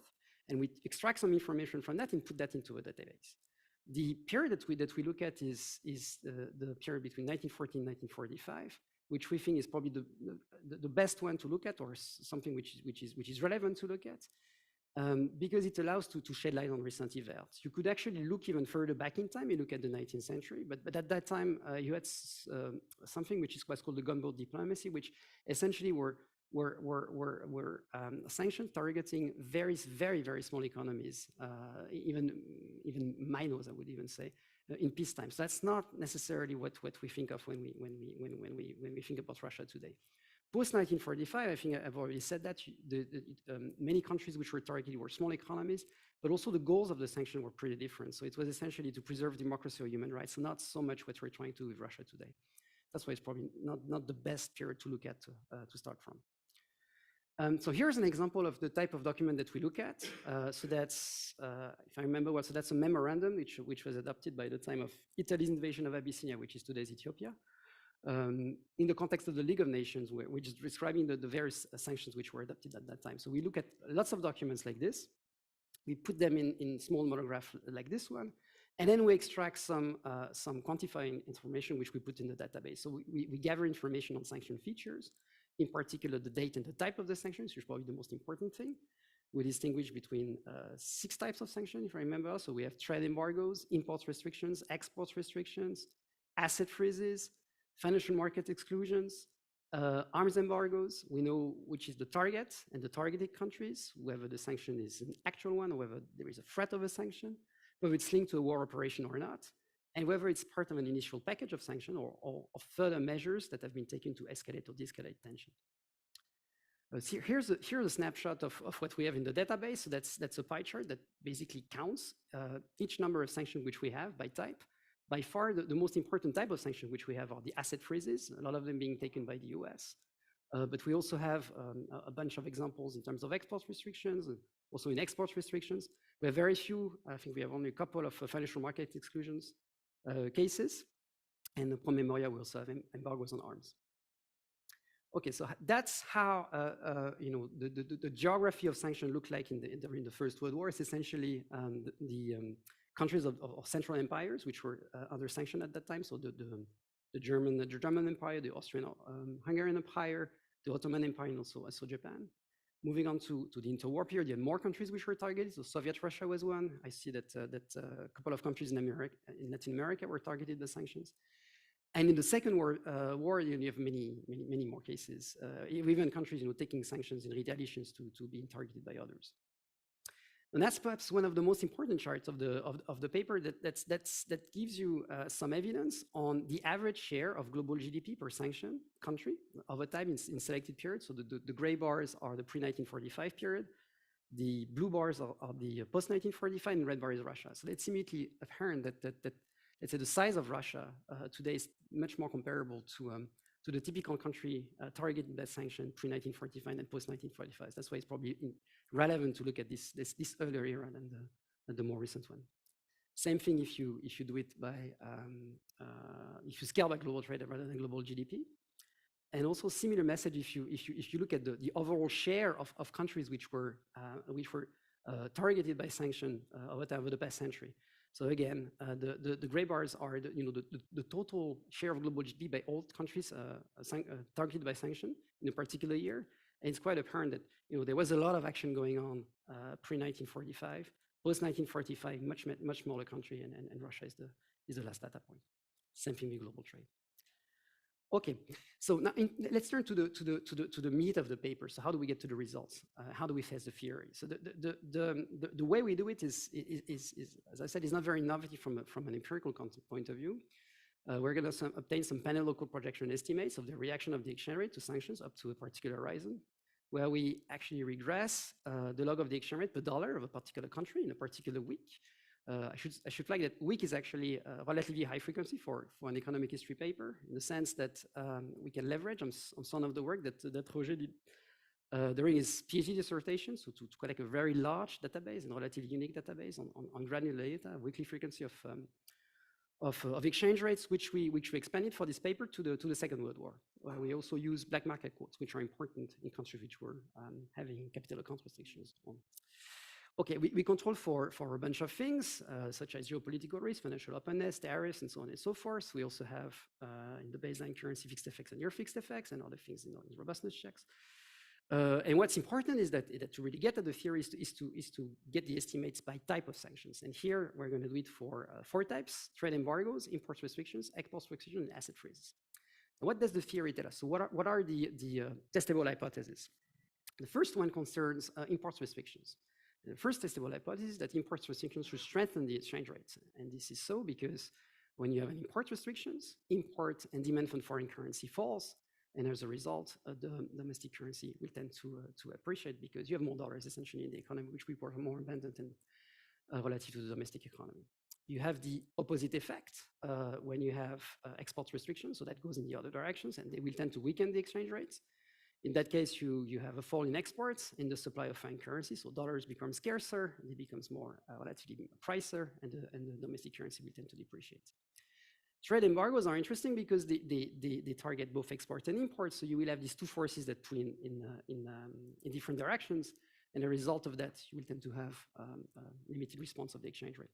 And asset freezes are very much similar to export restrictions. They also weaken the exchange rate essentially because an asset freeze is just taking away the supply of dollars that people can have access to. They become more expensive relatively, so the domestic currency will depreciate. All right, so Here's the basic estimate. So let's say perhaps the most important estimate that we come up in the paper, where we, in each of these panels, we get the dynamic response of the exchange rates. When it's down, it means it's an appreciation to a particular type of sanction. So import, restriction, export, asset freezes, trade embargoes. And what's interesting is that when you do that, it seems that the theory seems to be working. So when you have an import restrictions, you do indeed have an appreciation of the domestic currency, because you have relatively more dollars relative to domestic currency in the economy. The opposite effect, when you have an export restrictions, dollars are more scarcer. Same thing with asset freezings. Again, domestic depreciation of the exchange rates, and no effects when you have a trade embargo because of these two forces that pull in different directions. What's also interesting is that not only is theory seems to be working, but it also seems to be robust. So no matter how much you mistreat the data and try to control for things, the effect seems to be still there. So that's true if you just focus on actual sanctions and try to exclude threats of sanctions, you still have the same pattern. Same thing if you control for financial openness. And same thing if you do many other things through which I won't have time to go through, for instance, controlling for geopolitical risk, trade openness, trade tariffs, country or fixed effects, excluding sanctions taken by a group, by the League of Nations or the G7 of that time or the UN of that time. Also like distinguishing between those that focus on the gold standard or part of a currency blocks or using a black market and so on and so forth. Okay, so now more interesting. So how does this work in practice? So we know that the theory seems to be having the effect that it is predicted to have. Is it having the effect through the mechanisms where it is predicted?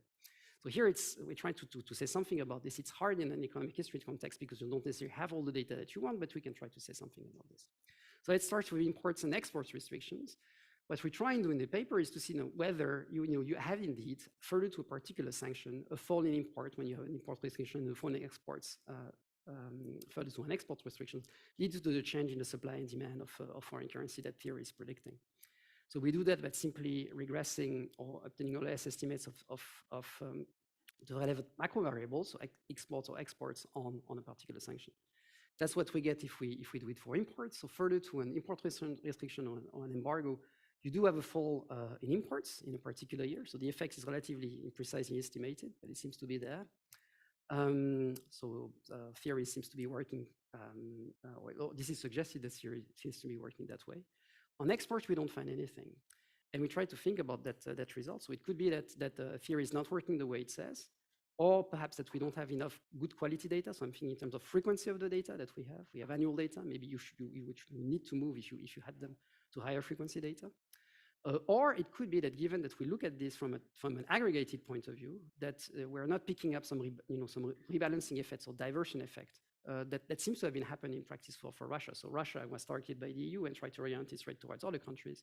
Could be so that the effect overall seems to be neutral, and maybe this is what we're picking up here.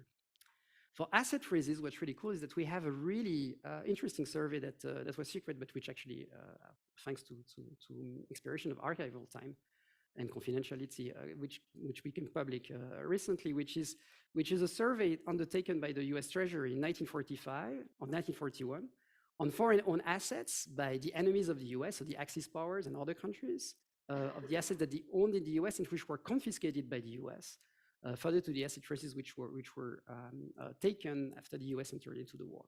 And we're going to use that information to see whether there is a proportionality between the amount of assets which are being seized by the US and the reaction of the exchange rate for the asset freeze. And guess what? This is exactly what happens. If you actually run that regression, you basically, the exchange rate depreciates almost 1-to-1, that's the bar on the left-hand side, with the total amount of assets which are being confiscated by the US further to the asset freeze. Actually, if you try to split by type of asset frozen, you even have, in some cases, I put two examples here, even stronger effect. Okay, so I'm done here. There are essentially three take-home conclusions from the paper. The first one is that I think we provide the first factual evidence that today's sanctions on Russia are unprecedented since World War II. Second, that it seems that the theory seems to be working in a more general way. So there is evidence that the effects of sanctions on exchange rates and the mechanism that theory laid out seems to indeed depend on the type of sanction. And there is also some evidence on the transmission channel, which is in line with theory. Now, if that's true, this has implications for both research and policy. So the first one is that those recent models that have been popular of the effects on sanctions on the exchange rate are not only interesting for Russia, but they have broader applicability. And for policymakers, so what we could tell ministers or governors is that they shouldn't look at the direction of exchange rate moves because they're not an adequate metric of success or failure of sanctions, but more a reflection of the type and the scale of measures taken. So if we had this surprising appreciation of the ruble last year, we shouldn't be surprised. In fact, it's just a reflection of the mix of sanctions which was taken at the time. Okay, thanks you. Very much.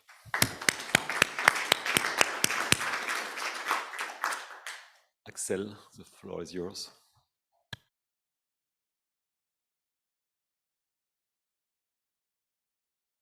Thank you.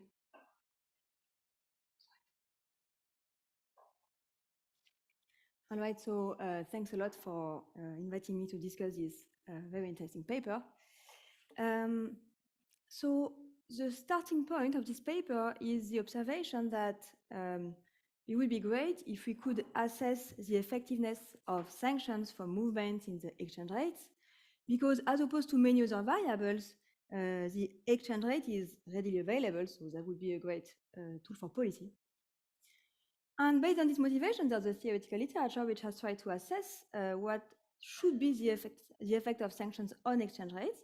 And as Arnaud had said, like essentially there are in particular two recent papers by Hitchcock-Imukin and Lorenzoni-Warning, which converge on the conclusion that the effect of sanctions on exchange rates should depend on the type of the sanction.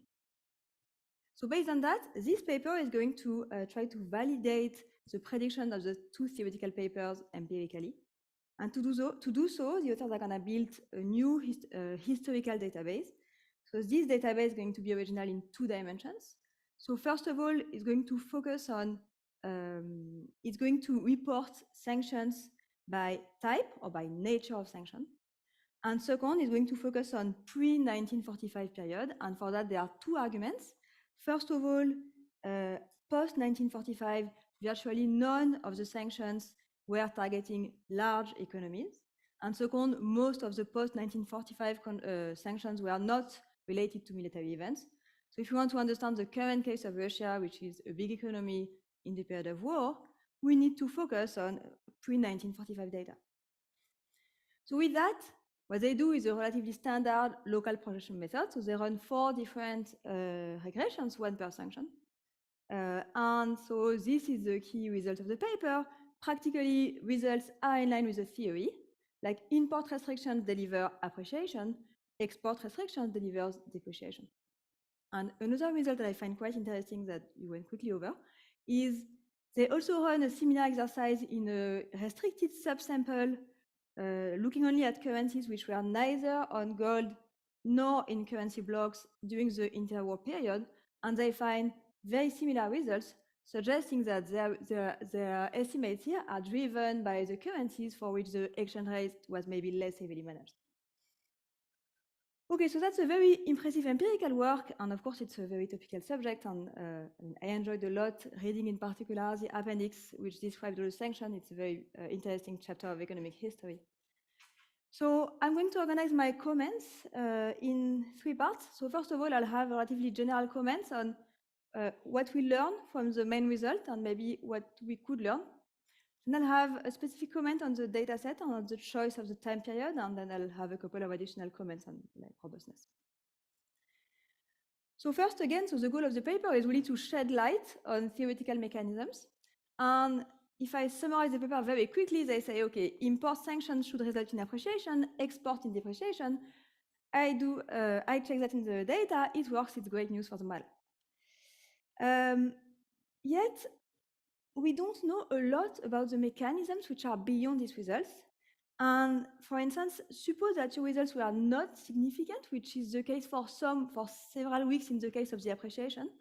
I wouldn't know really whether you get a 0 because imports don't really react to like a sanction on import, or because maybe imports do react, but actually there are many other effects on the exchange rate, so that the exchange rate is not very informative about the effectiveness of sanctions. And of course, I have seen that you do test that more directly at the end of the paper, but the results are not very significant because of the lack of data. And so it is not extremely informative on the mechanism which is behind this link from sanctions to exchange rates. But in fact, I think you have a very rich data set, and there are probably ways to learn more on the mechanisms behind your results. So building on that, when I read your paper, I initially thought that you would try to test more directly the two hypotheses, which is Hitchcock-Mukin versus Lorenzonian warning. So essentially, these two papers say, when you see import sanctions, you should see an appreciation, but the mechanisms they have in mind are a little bit different. So in the case of Hitchcock and Mukin, they think of sanctions as having an effect on the demand for foreign currency. While in the paper of Lorenzonian warning, they have in mind a story where if some imports face some sanctions, then the consumer cannot buy the basket of goods that he would like to buy. And so he has to buy a basket of other imported goods that he likes less. And so the currency has to change so that the market's clear. So one thing that maybe you can try to do is to use your long data set to try to disentangle between these two forces by looking at periods in which you suspect force 1 or force 2 to be maybe stronger. Like, so in the paper, in the case of Hitchcock and Mukin, you should expect sanctions on imports to have like a bigger effect if you have other sanctions at the same time on the currency, like an asset freeze. Or like in the case of Lorenzonian warning, you could maybe try to, the strength of this Lorenzonian warning effect should depend on the diversity of goods which are available under the imports which are not under sanctions. So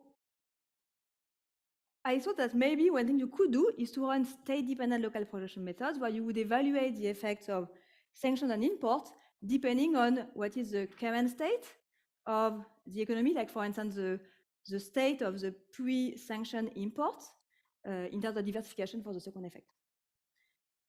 And more generally, I would sort of think that with your nice data set, you could use like state-dependent local projection methods because you don't have an enormous number of sanctions either, so it's a bit complicated to do too many, to restrict your data too much and to get rid of too many sanctions. But maybe you can build on those methods and you could compute like how sanctions depend on the state of the currency regime, or for the case of trade balances, for instance, you don't find much results, but in principle, for the trade embargo, you don't find very strong results, but in principle, the effect of a trade embargo on exchange rates should depend on whether before the sanction was taken, the country was more like a net exporter or net importer. So that's something that maybe could be checked in the data too. Or maybe how exports are priced could have an effect on your effect. I'll talk more about size and military events in the next slide. Okay, so then the second thing that I wanted to discuss was about the choice of the database. So you argue convincingly that it's important to look at pre-1945 period because that's the only moment in time where we have economies hit by sanctions which were as large as Russia and in the context of military events. I think this is very important because by focusing on the pre-1945 period, you also discard almost 80 years of data post-1945. So I think, I would like to know exactly why you think that it is so important that the economy is large and in periods of war to evaluate the effect of sanctions on the exchange rates. And of course, there are many possible assumptions here and many possible channels. Like for a large economy, you would think that maybe the sanctioning countries have bigger spillovers, maybe the countries which are hit by the sanctions can find, if they are large, it's easier for them to find other trade partners to replace the imports or the exports. In the case of military events, typically when the country goes into a military event, it runs large fiscal deficits, which could also have an effect on the exchange rate. Also, it's very likely that the elasticity of imports to sanction is kind of different in period of war than in regular time. So given that you know much more than me, at least on economic history, I would like to know what you think are the key reasons why it's so important to focus on that. And maybe it would be important to also test it in the data. Like, is it the case in your subsample that sanctions on large economies have very different effects than sanctions on smaller economies? Or sanctions in the context of wars leads to different estimates that sanctions driven by other reasons? To know whether it's really so important, whether it's reasonable to discard so many other events that we have after 1945 that in principle could also be useful. Okay, and then a couple of additional comments on the robustness of the results. So, as you said, you do a lot of robustness check. And I mean, I could be wrong, but I think you are not controlling for the past level of exchange rates in your estimates, and I wonder whether that would help you to get sort of tighter estimates. But maybe I meet it in the paper.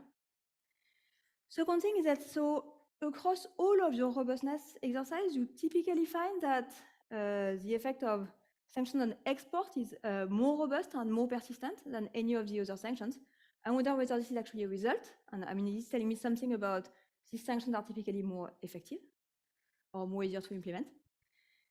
And related to that, you have like a robustness exercise on anticipation where export is the only one for which we may wonder whether there's an anticipation effect or not. So I don't know whether this could be a problem or what you could do about it. And finally, the last point I want to raise is that, I mean, in a sense, this whole exercise relies on the fact that, I mean, so if we think that sanctioning economies choose the nature of sanctions depending on their conditions at the moment of the sanction, that may also affect your result. So there's something about endogeneity here that I think is going to be like impossible to address, but I still have to raise this point because it's important for the way we read the estimates. Okay, so that's it. I think it's so this new dataset is very interesting, and I mean it was an impressive piece of work. I learned a lot from reading it. The main result is that the data does support the models which are currently used to understand the case of Russia, and I can see how this database can be used for a lot of future research. Thank you.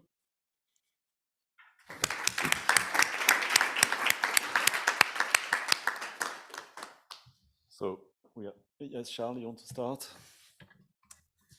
I want to congratulate the authors for a very brave paper, brave in collecting the data, in trying to get theory, and then in dealing with this mess of things.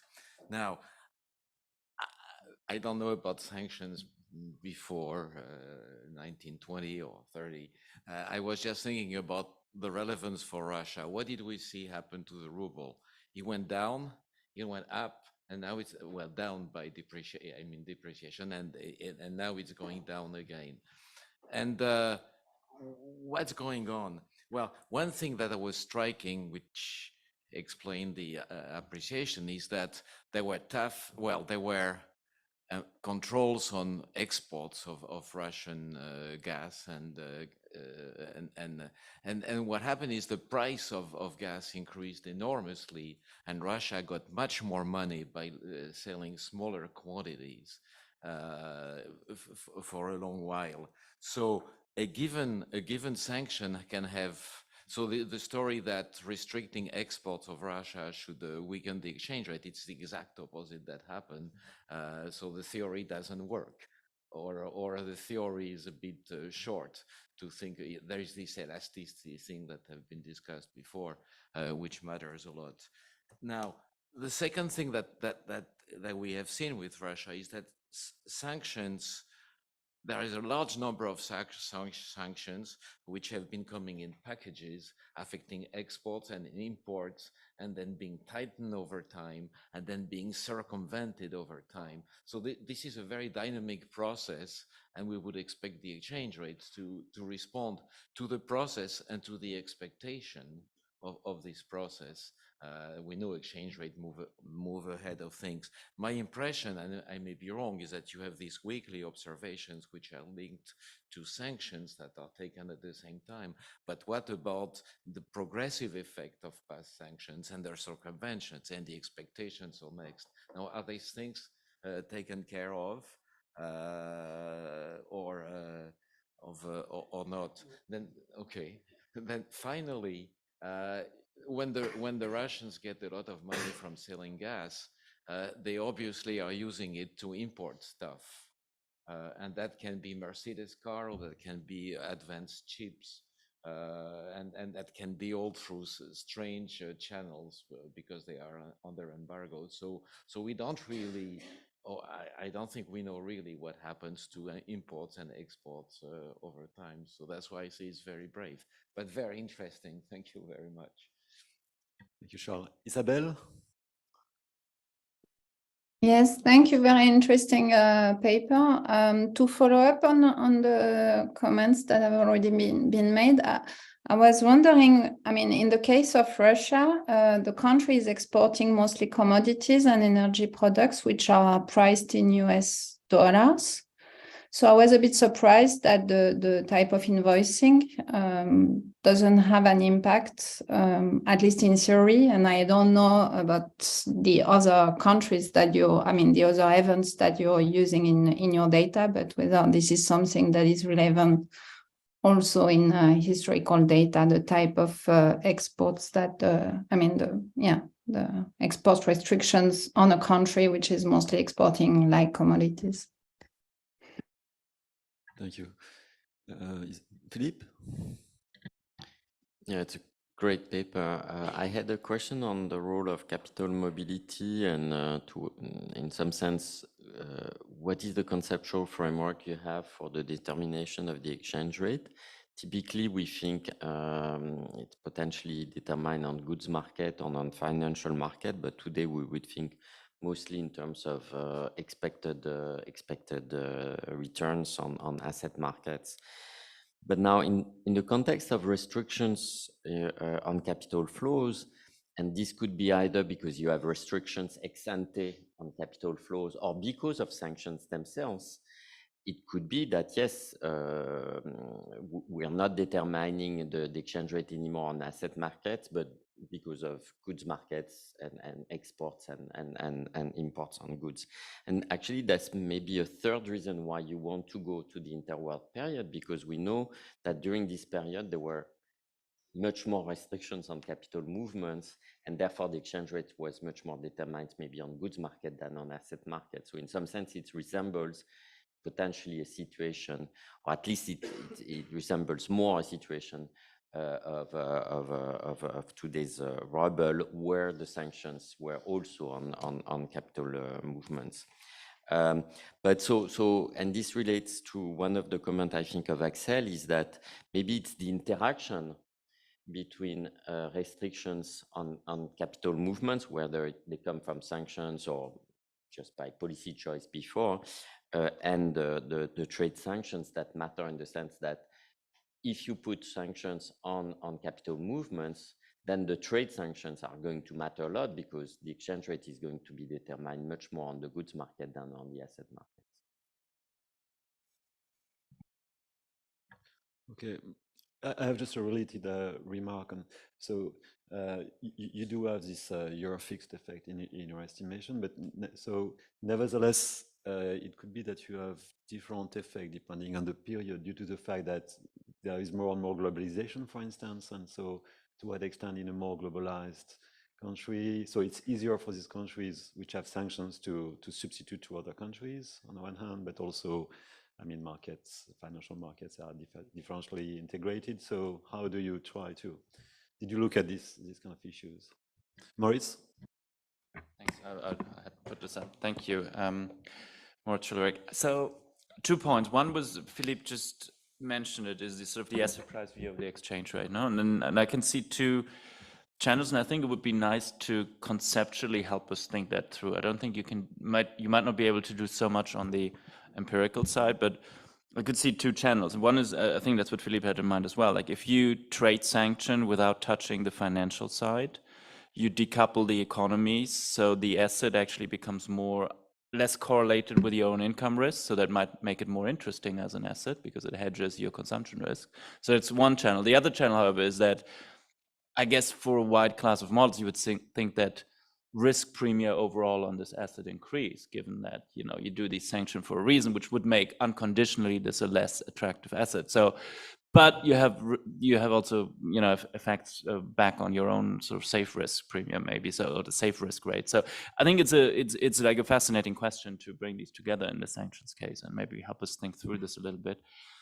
The other point is, like, we had this great discussion yesterday of Philippe's paper on the firm adjustment, and Julien said something along the lines like, what is the real shock actually? The real shock is not it's a combination of the introduction of the measure and your exposure to it.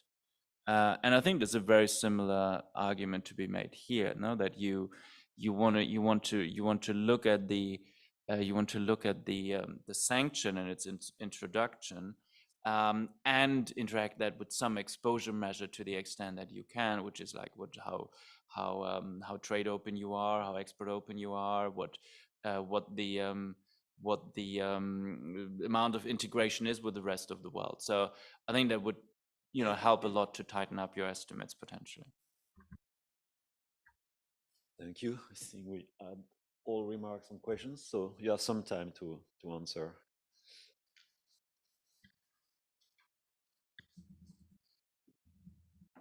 Yeah, okay. I was going to say, okay, thanks. That's fascinating set of comments and discussions. I'm very grateful to Excel for having even read the appendix of the paper, which I think you're probably the second person. I didn't read it, Roger. That's maybe you're the only person who read the appendix of the paper. Anyway, no. So many of the points that you raised, honestly, I agree with them, and we should take them up. So it's going to be a long list of thank you.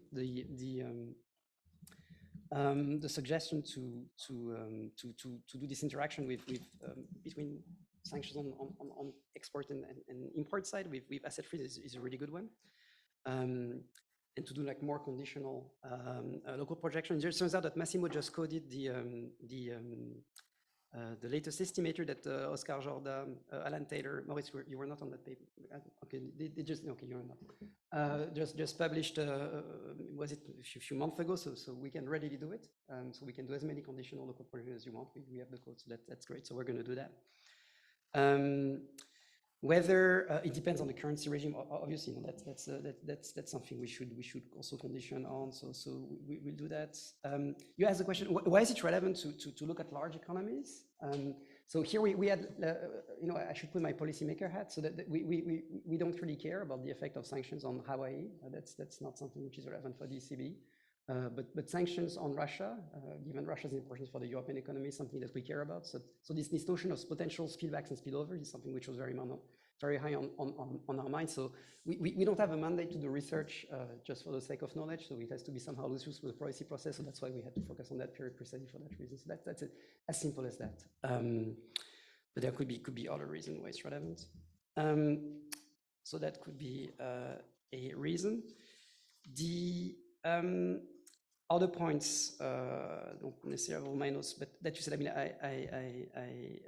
I think we should follow them. I'm grateful that you gave me your slides, so that's going to help us. You raised the point about exogeneity, the everlasting question. So can we think that policymakers at that time designed sanctions anticipating a particular response of the exchange rate? I would say that the short answer is probably no, because I can tell you that policymakers which try to think about the package of sanctions at the time when these were negotiated, didn't think about the response of the exchange rates. They had in fact no understanding of the response of the exchange rate, potentially, precisely because we did not have any understanding. So we learned through those models how to think about that. Sorry, Axel. Can I comment on that? Yeah, please go ahead. It's not necessarily that they would think about the effect on the exchange rate, but it could be that it's hard for me to impose a sanction on import because I'm going to suffer a lot because my economy is very dependent from Russian gas, and that somehow would affect the way the exchange rate responds. Yeah, no, this was enormously on the mind of policymakers. Absolutely. There you have a point. That's what absolutely. I meant. Okay, I'm sorry for that. Okay, the question of Charlie Plus, the theory doesn't work. Okay. I think Oleg Isroki and Dima Mukin would disagree, respectfully, because you have to look at the timing of sanctions. So initially, remember, it was essentially import sanctions, which were, I'm simplifying, obviously, but which were mainly adopted, where export sanctions on Russia were put a bit on the side because some countries insisted to push that back. And that the effect was exactly what Thierry would predict. No, you had this appreciation of the ruble because simply they had just more dollars that they didn't know what to do with. And they were still exporting a lot. And then guess what? We started to toughen the sanction on the export side, and we had this depreciation that you know about, which we've seen. And again, it seems that theory works one way and also the other. So I would argue that it seems to be pretty good for them. are the effects, so I think I already responded, of past sanctions and are incorporated in what we do? Certainly not, but they certainly matter a lot, obviously. There is another debate as to whether, what's the marginal effect of the extra sanctions? So do you have like marginal decrease in returns in sanction? That's also something which is being in policy circles. I guess the short answer is I don't know. Nobody knows. Isabelle Méjean, so does it matter what type of products countries were exporting at that time? Certainly it does. It's just hard to know, or let's say we have some data on the, let's say, the composition of exports and imports for several countries. But I don't know whether we have systematic information for all the countries we have in the database. Here I'm turning on Roger, we might, and also you had a point on invoicing, which if we could discuss bilaterally together so that I understand the makeup, because I have a sense that this is something which matters a lot. Having worked on DCP a lot myself, the only thing is that we won't have information on what type of invoicing currency was used at that time. It's something I think I've been teasing Barry to find some data on that for the past 5 years, but we didn't manage. But it certainly did play a role. Philippe's point on the yeah, I mean, this is on the capital restriction aspects and the fact that it makes it even more interesting to look at the interwar period is something that I liked a lot. So I didn't think about that, and very grateful for that. Again, interacting with asset free is something which we should do. Pierre, you had a point on, do we control for globalization and whether it's easier for countries to reorient. It was a period of deglobalization, so it was actually even more difficult for countries to reorient. There was complete fragmentation, as we should say, during the wars. Moritz, you have to explain again to me the theory that you can, because it was hard for me to get everything, but certainly something that's going to be very helpful. And the conditioning, yeah, we won't escape the conditioning. So we get lots of more conditioning for practice. Anyway, thanks a lot.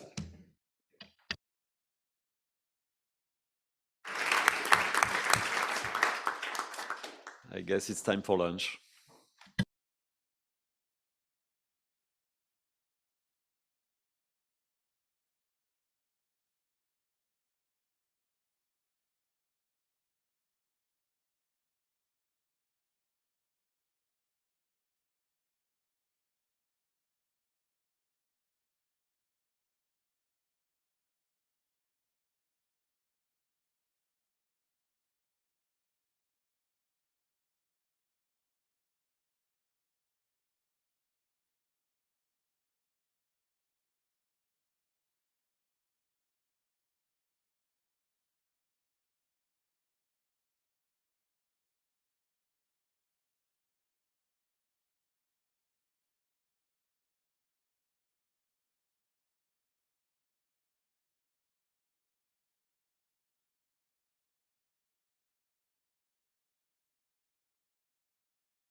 Okay. Sorry.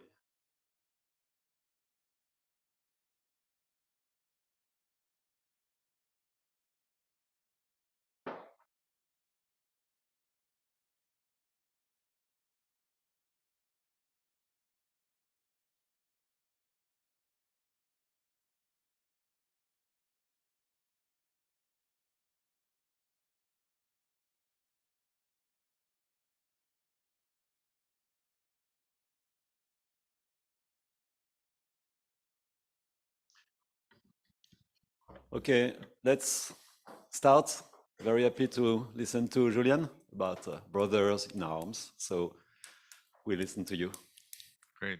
Thank you very much. Thank you very much for letting me present this paper here. And also, let me thank the managing editor, Isabel. Thanks a lot for the very smooth process, and two referees who really helped polish the paper, and we had some excellent comments and feedback, and I hope we included those to a sufficient degree, and I think it really made the paper better. This is joint work with Sonali Chaudhry, Katrin Kamin, and Joschka Vanna. And I think it sort of picks up a couple of threads from earlier today, especially Ulrich's paper, but also Joim's paper. And I think we sort of are nice complements in thinking about the economic impact of sanctions. So when we talk about sanctions, and looking back just 1 year, there was always a discussion. Oh, what's now going to happen with respect to China? Is everything now going to go through China? While the US, EU, and Japan strengthen their alliance, in both militarily but also especially economically, the NATO coalition called on China to not help Russia economically, militarily. India was seen to be one of those countries that was not complying to this implicit global sanctioning regime, and Switzerland, always sort of taking a slightly different stance on many of those issues than the rest of Europe or the EU in particular. Even Switzerland sort of opted into joining this sanctioning coalition of EU countries and other Western countries. And so the question that we're asking is, why is there such a fuzz, essentially, about the countries that participate in sanctioning? And so what's the rationale behind that? And so essentially this comes back to the question of what's the economic cost of imposing sanctions, both in the sense of costs that you incur yourself as a country, but also the costs that every one of those countries imposes on the sanctioned country. Otherwise, we wouldn't have these discussions about China doing stuff, India not complying, Switzerland joining. So otherwise, these wouldn't be headlines. It's also that these costs are non-trivial because, as we've seen before, it's not just it's not just the trade shares probably that really determine what the economic cost is for countries. It's an interesting first look, but then I think the point has been made before that it's non-trivial, especially when we look at what products are being imported from those countries, exported to those countries. So it's about value chains. So we're specifically in this paper asking what are the incurred costs? What's the cost of imposing sanctions for the sanctioning countries, and what's the distribution over those over the countries that do participate? And what's essentially the leverage that each of those countries has? What's the cost that each of these countries imposes on the sanctioned country? So, what's the cost for Russia that Germany participates in these in the current sanctions? Okay, so we put a price tag on that. And so what do? And I want to emphasize this. We look at this not at the current Russia sanctions. We compute this for the 2014 Russia sanctions and the 2012 Iran sanctions as another example of pretty harsh economic sanctions. And we evaluate essentially the cost of incurred and the imposed costs for all participating countries and some hypothetical coalitions as well. And we think of economic cost as changes in aggregate welfare. So that's one measure, but you could argue there are other things, how you want to think about this, that's our measure. We use a standard trade model that's widely used. Essentially, it's a variation of the Caliendo-Pero type model world. And what I think this specific application is neat because it sort of highlights the dual use, if you will, of gravity, because we estimate specifically the shock that happened that we can observe in the data, and then we use this estimated shock directly in the GE simulations. And then we make two, I think, neat contributions. The first is that we implement a Bayesian bootstrap routine for the estimation, and then that allows us to put confidence intervals on the outcomes that we're generating. Okay? So essentially what this means is that Bayesian bootstrap has a frequentist interpretation. I'll talk a bit more about this in a moment, but it leaves the entire structure of the data set intact for every single round of the bootstrap. And so all the results that you see here have been generated 1,000 times. Okay, so we have some neat intervals then. And then lastly, we introduce a minor extension, a tweak to this basic Caliendo-Pero model, where we add a transfers mechanism, and transfers that are going to be determined on sort of a welfare balancing condition. So what transfers would be necessary in order to have the cost of sanctions be equal across participating countries. And that's another measure to think about the cost or unequal distribution of these costs. What do we find? We find that the imposed sanctions, the actually imposed sanctions, both for the Iran and the Russia case, are roughly 60% of the maximum imposable costs if a global coalition would impose these sanctions. And we find strong heterogeneity in the distribution of the incurred and imposed costs. So I already mentioned Germany in the case of the Russia sanctions. In 2014, Germany had by far the highest imposed costs, so the highest leverage on the Russian economy. But it's by far not the one that's hardest hit in that example. Those are, I think you had the similar outcomes. Unsurprisingly, so the Baltics or the former Soviet Union or the Eastern European countries, let's call them that. And the other neat thing, and that's because of our bootstrap implementation, we can say something about statistically insignificant outcomes. And so there's been long this discussion or accusation essentially that the US especially, they sort of bring everyone on board. Let's sanction this country, let's sanction that country, while having very small costs. And so economically we knew that they were small, and now we can say they're actually statistically insignificant. Okay? So I think that's also a neat contribution here. Okay, I'm not gonna spend too much time on the trade model. It's a standard model in this new quantitative trade theory. It's a Ricardian multi-country, multi-sector model with input-output linkages. Production is essentially the combination of labor input and composites of intermediates. Preferences are Cobb-Douglas across and CS utility within sectors, at least in the implementation that we use. And then we have trade both in final as well as in intermediate goods. And those are costly. Trade is costly due to bilateral frictions. Okay, and so the last part shows you this is a gravity model. It's neat in the sense that it's sort of separable. That the model generates a gravity equation at the sectoral level, and that's exactly the one that we're going to be estimating to get the trade shocks. Okay, so this is really a standard model.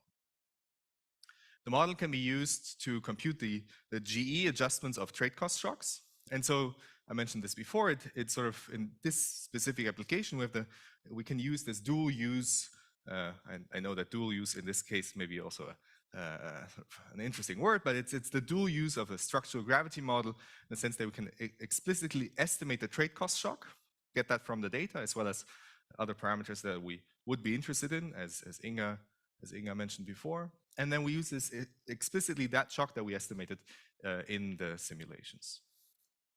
To the new equilibrium, we're going to get there in changes using work by Deckel and co-authors. And then I mentioned this model extension. I'm going to say a little bit more about this later on when we talk about that scenario. Okay, so let me say a couple of words on about the estimation. So the model spits out essentially a sectoral gravity equation. And so it's a relatively standard way of estimating this. By sector, we estimate a gravity equation with origin time, destination time, as well as bilateral fixed effects. And then we have a sanctions dummy for both exports to Iran during sanctions, imports from Iran during sanctions, exports to Russia during the Russia sanctions, and imports from Russia during the Russia sanctions. Okay, so we're entirely agnostic about what these sanctions policies looked like. We just observe the shock. Okay? And so there are drawbacks and advantages of this. So we just sort of get the magnitude of the trade cost shock that was caused by the implemented policies. We estimate this with a pseudo-Poisson maximum likelihood. This is standard in this literature. And the new thing here is that we implement this Bayesian bootstrap, which essentially is a bootstrap. So for a frequentist interpretation, it comes down to not having a 0-1 weights in selecting an observation or not, but assigning weights between 0 and 1 for each observation. And this means that for every single iteration, we have the exact same collinearity structure in the data. And so this is especially interesting in the case of the gravity estimation, because with the structural interpretation of those fixed effects and so on, so we always keep the exact same network, just giving different weights to the specific flows. As I said before, we repeat every single estimation and simulation 1,000 times. So what do we find from the estimation? I show you the averages for the goods and services flows. We have 65 sectors. We use data from the GTAP model for the simulation. And so we aggregated the trade data, both goods trade as well as services trade from Comtrade, and oil and gas trade from the International Energy Association or International Energy Agency. So what we find is that you have a significant impact, overall impact on trade flows of these sanctions. Quite unsurprising, right? So the magnitude also seems to be okay across the board. One thing that really made us confident in this revision, I should say, that our oil data, oil and gas data looks all right, is that there was essentially an oil and gas embargo with respect to Iran, but not with respect to Russia in 2014. Okay? And so here what you see is this goes down to 0. So the data really is 0. The Poisson estimate picks up, tries to fit it and almost succeeds. So here, these two here are aggregate sectors, just to show you coefficients. Otherwise, I would need to show you 62 different coefficients here. So we use the sectoral coefficients in the simulation. These are the aggregate averages. Okay. Let me talk about the simulations. So we estimate essentially 4 scenarios plus a benchmark. The benchmark is there in order to judge our scenarios against these benchmarks. So we first compute the actual impact of the sanctions, the actual welfare impact of the sanctions, both for Russia, for the case of Russia, as well as those for Iran. And then we can also say, okay, what would happen if the whole world would have implemented those measures that were implemented by the sanctioning coalition? What would happen if those sanctioning coalition members had imposed an embargo, not just the trade cost shock that was caused by the policies implemented, as well as a total autarky imposed by the rest of the world on Russia and Iran, right? So this is the most extreme case where essentially globally everyone agrees we now put Russia into autarky, and so that's the most extreme case of what sanctions can achieve in terms of pain on the sanctioned country, right? So that's I think a very helpful benchmark. So let me show you the numbers for this. So for Russia, bear in mind those are the 2014 Russia sanctions. Putting a global embargo on Russia, we call this autarky. Putting Russia into autarky would mean a roughly 15% decrease in welfare for Russia. Okay, so that's the maximum pain that the outside world can inflict on Russia. For Iran, this is a little bit less. It's roughly 13%. What's the measure? What's the size, the impact of the current measures, or those that were implemented by the coalition? It's 1.4%. Seems like a small number, but it's roughly 10% of what the maximum pain is. Okay, so that's maximum imposable pain, and it's a bit more than, it's roughly 20% or 15% in the Iran case. Okay, so by this you could say the Iran sanctions were a little harsher than the 2014 Russia sanctions, and that seems to go in line with sort of anecdotal evidence. The other way one could measure this is to say, what would happen if the whole world would have joined this coalition with the existing policies? Okay, so here you see that it's roughly 50 to 60% of the economic distress that can be imposed by these policies that were implemented by the coalition that implemented those, right? So it really mattered to have a couple of crucial countries on board, and those achieved a lot of what was happening. Okay, now those are the benchmarks, and so you may find those numbers here, reasonable in magnitude, but some numbers I'll show you now look much smaller, but always bear in mind that these are against these benchmarks. Okay, so keep that in mind. So first scenario is just trying to decompose the incurred and imposed economic costs for each participating country. So how costly are these Iran sanctions for Germany, for France, for Sweden? And then the second question that we ask that relates to our original thinking is, how does that differ between hypothetically unilaterally imposing sanctions versus doing this in a coalition? And the same thing we do for looking at the imposed costs. So what's the cost of Germany being part of a coalition sanctioning Russia versus Germany itself, by itself, sanctioning Russia? These are, for the Russia sanctions, the incurred losses. Okay, so you see here first that there are a couple of 100,000 dots here, because each of these dots is a symbol, is a separate simulation. And what you also see is that a lot of these numbers are really close to zero. So everyone to the left of France here is statistically insignificant. Their cost of these Russia sanctions is statistically not significant. The further to the right you go, the stronger the effects are.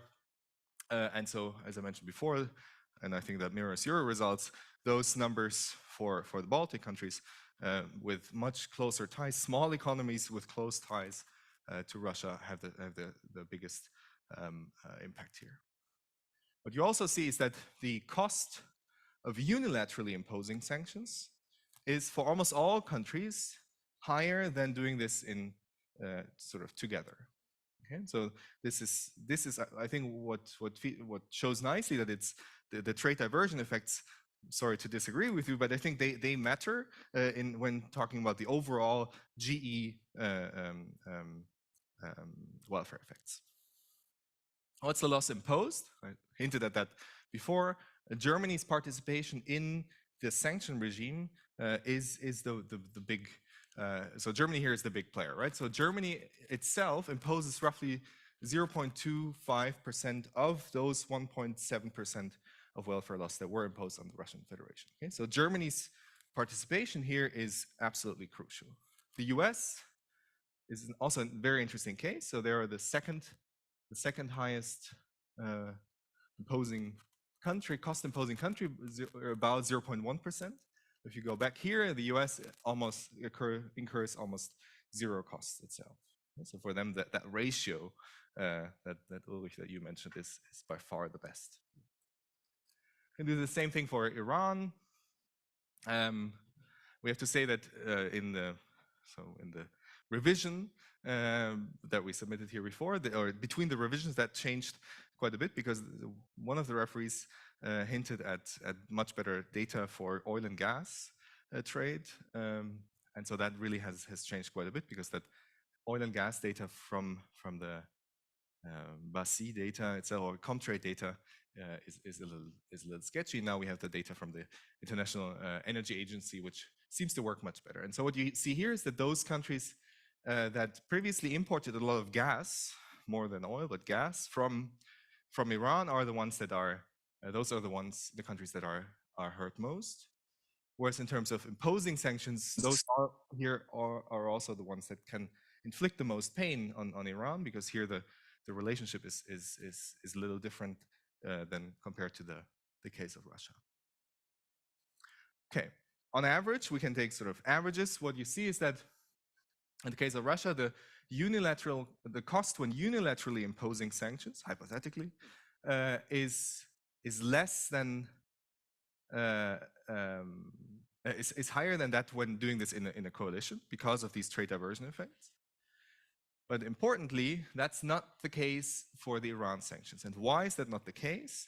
Because in the Iran sanctions, remember, this is an oil embargo. And so that means that there's, no matter how the changes in trade costs are, you're never going to import any oil and gas from Iran anymore. So that means that you're suddenly facing competition on the global market from all those other countries that also embargo Iran. Okay? So you're essentially creating competition on the global market that drives up prices.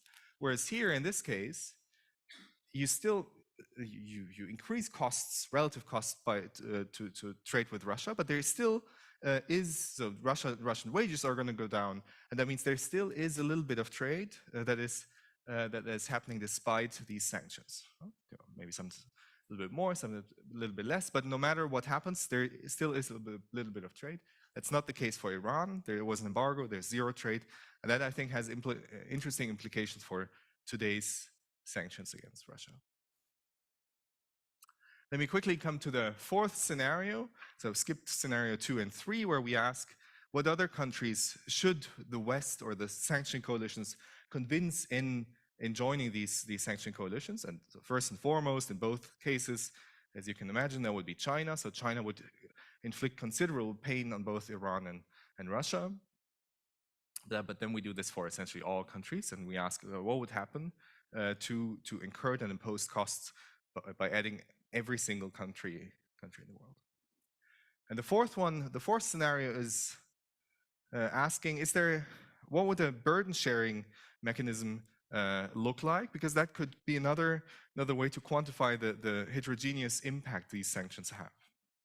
So the idea is that we want to find the transfers that would be necessary that equalize the welfare loss in the sanctioning countries. Okay, so we want for any two country pairs, any two countries, sanctioning countries, we want them to have the same welfare loss while equalizing the transfer flows. Okay, so there's essentially one big pot. Some countries put money in there. Some other countries get money out of this. Okay, so what are the transfers necessary, the net transfers necessary for each single country of those sanctioning countries to equalize welfare losses within the sanctioning coalition? Okay, so we can think of this, and so it turns out there's a relatively simple way of computing this. And why is this interesting? Because I think those numbers can be related quite nicely to, for example, these NATO spending goals. There's a joint goal of collective defense, and how much does each country need to pay for this? Okay? So that's a similar way of thinking this. There's this joint idea of enforcing sanctions on Russia that has a cost that's borne by everyone. How much does everyone need to chip in order to achieve this common goal? And here I'm just going to show in the interest of time, just the Russia case. The Iran case actually looks remarkably similar. So, as you would have guessed, the US would be the big payer into this pot. A couple of other countries as well, those that are not hurt much, while there are a couple of countries that receive a significant amount of net transfers, in transfers. In relative terms, this then again looks obviously a little bit different. So the Baltic countries, essentially, they spend something equivalent to or Lithuania, especially roughly 0.7% of their GDP is sort of the cost of imposing sanctions. Okay, so those numbers you could sort of add to NATO spending goals here as well. And then you have obviously that big number for the US in relative terms is still close to 0. Okay, so let me conclude. We're asking what are the imposed and incurred costs of individual members of sanctioned coalitions, and what we find, maybe unsurprisingly, but we really put a price tag on this, is that that is very heterogeneous. And what I think is neat is that we can say some of those costs are actually statistically insignificant. We also implement this net transfers mechanism into this standard model that allows us to generate another form of thinking of these heterogeneous costs. And we had this one exercise that's in the paper that I don't show here, which looks at what additional countries to these sanctioned coalitions would do, both with respect to the imposed cost for Russia, as well as the cost for those countries and already participating countries. That's it from my side. Looking forward to the discussion.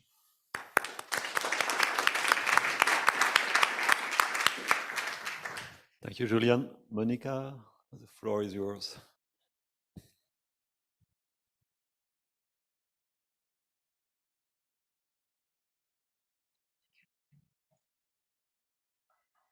Okay, so thank you very much to the organizers for giving me the opportunity to discuss this paper. It's a paper that studies the welfare effects of different sanctioning regimes. When I say welfare effects, it both quantifies the losses imposed on the target states as well as the costs incurred by the sanctioning states. It estimates and simulates a quantitative general equilibrium model a la Caliendo-Paro, and it looks at two historic episodes, both the Iran 2012 and the Russia 2014 sanctions. And then it performs different counterfactual scenarios, as we've seen in the presentation, where it explores both the depths of sanctions. Okay, so what are the effects of different stringencies of the sanctions if we just increase trade tasks on for certain goods, or if we go completely to a full embargo. And it also explores different breadths of sanctions. So how the costs and the losses depend on how many countries participate in these sanctions. So the paper finds that the pain imposed by by a sanctioning country depends on how many countries participate in these sanctions. An individual country can impose a bigger pain if there are other countries sanctioning at the same time. And it explicitly quantifies how this pain depends on the number of participants. And then it also explores an extended version of the model, which introduces transfers into the calculation, transfers that are needed to equalize the sanctions burden across the sanctioners. And so this is a nice evaluation of the heterogeneity of the cost burden. Okay. And finally, it also provides confidence intervals for all these estimations and quantifications using a Bayesian bootstrap. Okay, so overall, I found this paper super interesting and obviously highly topical. It's very well executed. It's a very polished paper. Okay, it's already benefited from the inputs of the editor and two referees. The authors responded practically to all the requests of the referees. So there is not much for me to say. Other than that, I've very much enjoyed reading this paper. So in my discussion, what I will now give you is a kind of a mix of questions that I had when I was reading the paper, and some comments and maybe suggestions for some extensions. Okay. So the first comment, it's a really tiny comment on your just the initial estimation is the same table that you've shown in the presentation. So this is the aggregate estimation of the effect of sanctions. And what attracted my attention, okay, are coefficients that you don't comment at all in the paper. are these coefficients on the WTO. Okay, so you probably think, okay, Monica is obsessed with the WTO, fair enough. But what I found kind of surprising is the effect of the WTO indicator variable. There is nothing good on goods and services, and then there are super significant coefficients on oil and gas, and they come with the opposite sign. Okay? Where is this coming from? What does this tell us? Could it be something about Iran not being in the WTO, whereas Russia is in the WTO, and the sanctions where we are hitting Iran with oil, whereas Russia was maybe more on gas? Again, it would be nice to have some sense of where is this coming from. Second, free trade agreements. Again, trade agreements. There is some positive effect which we would expect. So this is a dummy that indicates whether or not you are part of the same trade agreement, right? So as we would expect, this if you are part of the same trade agreement, this increases positively trade between trading partners. It comes out nicely on the goods, also on gas, nothing on services and oil. Okay, why do we have that? Related to that, I was wondering whether you might want to also control for OPEC and OPEC plus. Russia joined OPEC in 2016, which I believe is in the middle of your sample, so that might be something that okay, on the reporting of the effects of the costs and losses. Okay, so initially I thought, so I understood you quantify everything in terms of percentage changes in welfare. So you are quantifying the effect of going from the benchmark to the counterfactual scenario and how much drop in welfare this generates. But then I got confused with, for example, this statement, okay, where you say that this aligns with our priors given the longer record of sanctions against Iran, so does this mean that you are taking into account how long these sanctions have been in place? What's kind of the, yeah, I couldn't make much sense of this. And then related to this, so when you report the effects, I was wondering whether it might be useful to give the numbers, for example, also per head. So similar to some papers that we've seen yesterday, quantify how much these sanctions cost per inhabitant, particularly in the different countries, okay? When you do the country comparison. Again, related to how you present your results, it would be nice if you could maybe relate more to the literature. Okay, so papers like the Bachmann et al., Bakay and Faria and other papers, but also papers that we've seen here yesterday and today. Okay, so there are lots of papers estimating the effects of sanctions, not necessarily with the same methodology. Okay, so we have the Bakay and Faria approach. You are using a Caliendo and Paro paper. So it would be nice to see how close or how far you are in terms of estimates, and also put it in the perspective of differences in assumptions. Okay, so this is again maybe one of my obsessions. I like to know how the assumptions that we make in a model, how they are driving the results. Okay, so maybe discuss what are the differences in assumptions. So Inge pointed out, for example, on the differences in model between products and sectors. That might be one difference that you want to highlight. Finally, on this same idea, generally, so the effects in the literature that are found are relatively small. You may want to also relate it to highlight the assumptions that you are making in the background, like we are assuming that labor is fully flexible across sectors, assuming the technology is being kept constant. Lots of assumptions which may not be completely satisfied in reality, and I think it's important to stress them when you discuss the results. Okay, the next question I had is when I was reading the paper, what actually is a coalition in this paper? Okay, so when you are looking at the different counterfactual scenarios, the sanctions that you are kind of considering, they are imposed exogenously. They don't come up from some optimal calculation of sanctions.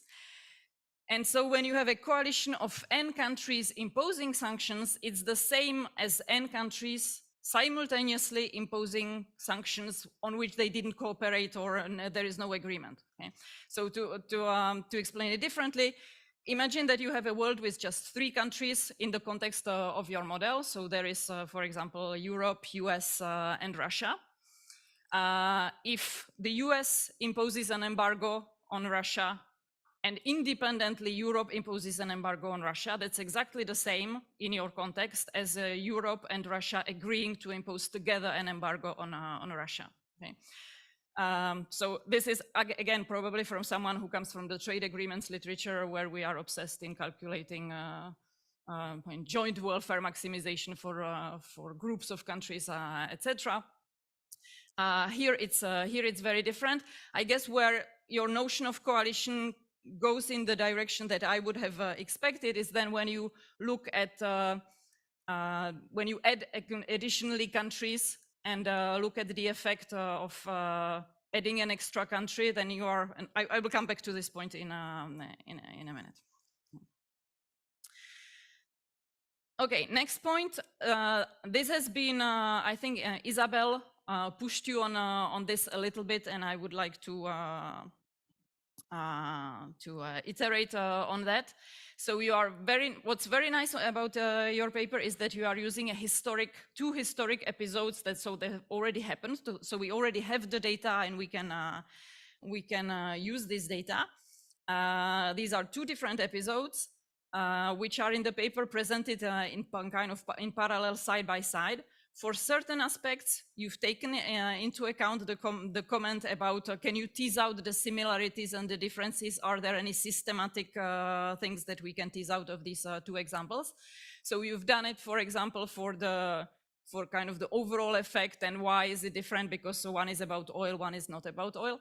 I was wondering whether you could do a little bit more on this, particularly with respect to your figures 7 and 8. So for the others, figures 7 and 8 is where you give the sectoral cost estimates.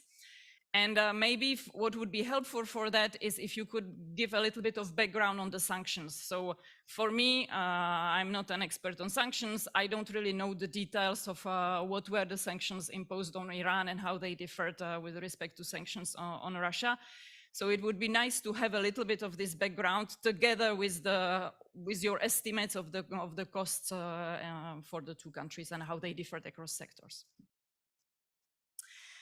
Okay, and then, so one thing that I would really find cool if you could do, and I think that you have all the machinery and everything that you need to do, is if you could kind of characterize some notion of an optimal coalition to impose sanctions. Okay, so what you do currently is you are simulating and so quantifying the effect of adding a country and then adding another country, and you are looking at different combinations of countries. When you do this, could you look at, for example, think of an objective function which would be kind of so increasing in the loss to Russia and decreasing in the cost to the coalition. So I just wrote loss over cost, but that could be something else, right? That would satisfy this. And so could you maximize this objective function, and what would be the ideal coalition that would maximize this objective function? Because I guess ideally you would not want to include countries for whom it is super costly to impose these sanctions, whereas countries for whom it's not very costly, you would want to have in there. So if you could characterize this coalition, I think that would be really cool. Another point, and it came up in the previous discussions of the previous papers. For the moment, you don't have anything about retaliation. I don't know how hard it would be to include that in your paper, but that's kind of a side comment. Okay, and so my last comment, it's not actually a comment about this paper, it's kind of related, but it's more in general, it's about a point that didn't come up in the discussions here. So all the papers on sanctions looked at how much they hurt, okay, how much pain we can impose, also on how costly they are, and everything was kind of motivated. Well, we wanted the sanctions to be effective, and the understanding is that the more painful the sanctions are, the better they are. They also need to be feasible, so they must not be too costly for me, otherwise I would not implement them. But so something that wasn't mentioned and that I believe came up in the public debate, in the policy debate earlier, is the fact that what is the ultimate objective of these sanctions? Well, it's to change behavior. Okay, we want these sanctions ultimately to help to stop the war, or we want to implement push for a shift in the regime or something like that. And so a point that was stressed was that it must be clear that these sanctions are conditional, in the sense that if the behavior changes, if the war stops, or if there is a change in the regime, these sanctions will be immediately removed. And so there is a question of reversibility, right? How fast can we reverse these sanctions if there is a change? Now, with just imposing a tariff or something like that, that's easy, provided it does not lead, for example, to changes in technology, or if we impose an embargo or we severely restrict our trade in oil or gas with Russia, and at the same time we invest in new technologies, etc. Even if Russia changes the behavior, we may not go back to trading oil with Russia, right? So this is a dimension that didn't come up, and yeah, not completely related, but thank you. Thank you very much, Monica.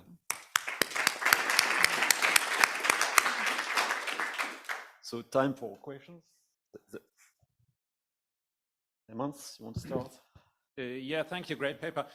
I was wondering, there is a literature on strategic aspects of coalition in contests, and it's like, you know, about things like when do you join a coalition in a contest if you're strong. I think one of the results is if you're strong, you tend to not join coalitions because there's a public goods problem. This is also about distributing the spoils and so on. I was just wondering if it would make sense to consider these coalitions here just from the perspective of this theory, which I think the setting is maybe slightly special because, I mean, what are the spoils here? So if you win a war, you know, you can plunder maybe, but the idea is not to plunder in Russia. So maybe the situation is different, but still you have to think about, you know, do you join a coalition, do you not join it? So, you know, if maybe you want to look into this and see if your results somehow related. Roberto? So I think it's very, my question was very much in line with the one of the Clemens just asked. And also related to one point that Monica was raising. In a way, so it seems to me that what you're doing is very static. All the strategic and retaliation aspect is missing. And in particular, there is one thing, so the formation, so the design of the coalition and the sharing of the burden eventually may be one of the elements that may trigger the formation of alternative coalitions, right? So I imagine that, you know, the more the Western is coalition, the more BRICS or China may decide to, you know, to join Russia. So this aspect seems missing, and it would be interesting to understand if it can be included in your framework or not. Thank you, Jean. So maybe I'm just brain dead because it's the end of the day, but I didn't think the difference between the unilateral and the multilateral welfare were that large. I even wonder if they were significant. Okay, David, let's smile. We don't hear you, David. Yes. Sorry, so maybe I'm brain dead because it's the beginning of the day for me. But no, I had two questions. So first, So that just to follow up on what the discussant has said on the difference between, I mean, what are the ingredients in the model that generate the numbers? I remember from the Bachmann study that you would need substitution elasticities to be very low for effects of the oil embargo to be big. And so the question is, in reality, how low are they? So it would be, I don't know, but I would be interested in knowing, if you had a general version of this model with low substitution elasticity between inputs, how much of a difference that would make? Probably it would, but I don't know to what extent. And the other thing is, so I'm new to this literature, so I don't know much. But is always the objective to reduce GDP of the country, or shouldn't sanctions be targeted on some industries in particular? And how can the model shed light on this? Thank you, Matthias. Yeah, I have one remark and one suggestion. So the remark is about the quantitative effect of in your gravity regression. It seems to me that, I mean, back of the envelope calculation suggests that actually the ad valorem equivalent of your sanction is about 7.5%, which sounds, I mean, just would like to know more on that. It seems to me a bit low, right? It's like imposing a tariff on average of 7.5 percentage point. And then the suggestion is that, I mean, could you retrieve some, to understand what are the political consequences of those sanctions? Could you retrieve some information on opinion surveys about the support for imposing the sanctions at the country level, and try to correlate them with your quantitative assessment of the cost incurred by each country when imposing the sanctions? So in the sense that, does it correlate positively or negatively? So countries that suffer the largest cost of imposing the sanctions, do they support less, or in general the sanction regime, or not? And I think that could connect to what David Tesmar presented yesterday. Are public opinions ready to bear a cost for moral values, imposing sanctions? Philippe? Yeah, I have a question on the timeline of the sanctions, because for Iran, if I remember well, they were lifted in 2016 and then reimposed in 2018. So can you look at the impact over time? So one question is to what extent the impact has waned potentially over time, because the economies have, I mean, countries have found ways to evade the sanctions. Another question, and in a sense, it's a bit related to what David was asking on, what's the ultimate objective? So in the case of Russia, I guess it was to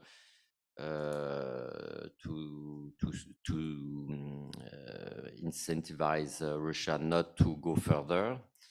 In a sense, it's clear that it failed, the sanctions.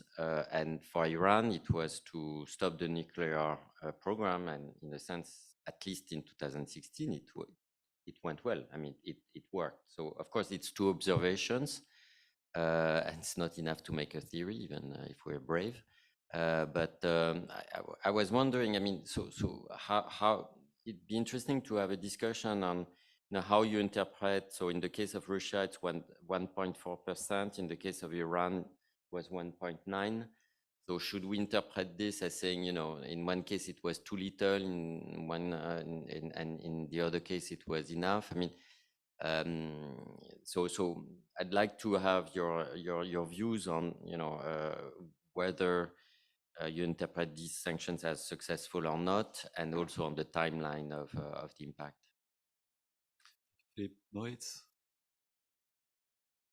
I wanted to say some praise. I really love the also the numbers that you gave for putting countries in autarky sort of as an upper bound for the effect that sanctions can have. I think that's really important.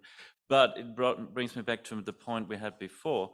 So if you look at the estimates of the economic cost of war, you're talking about somewhere like typically 10, 20% of GDP.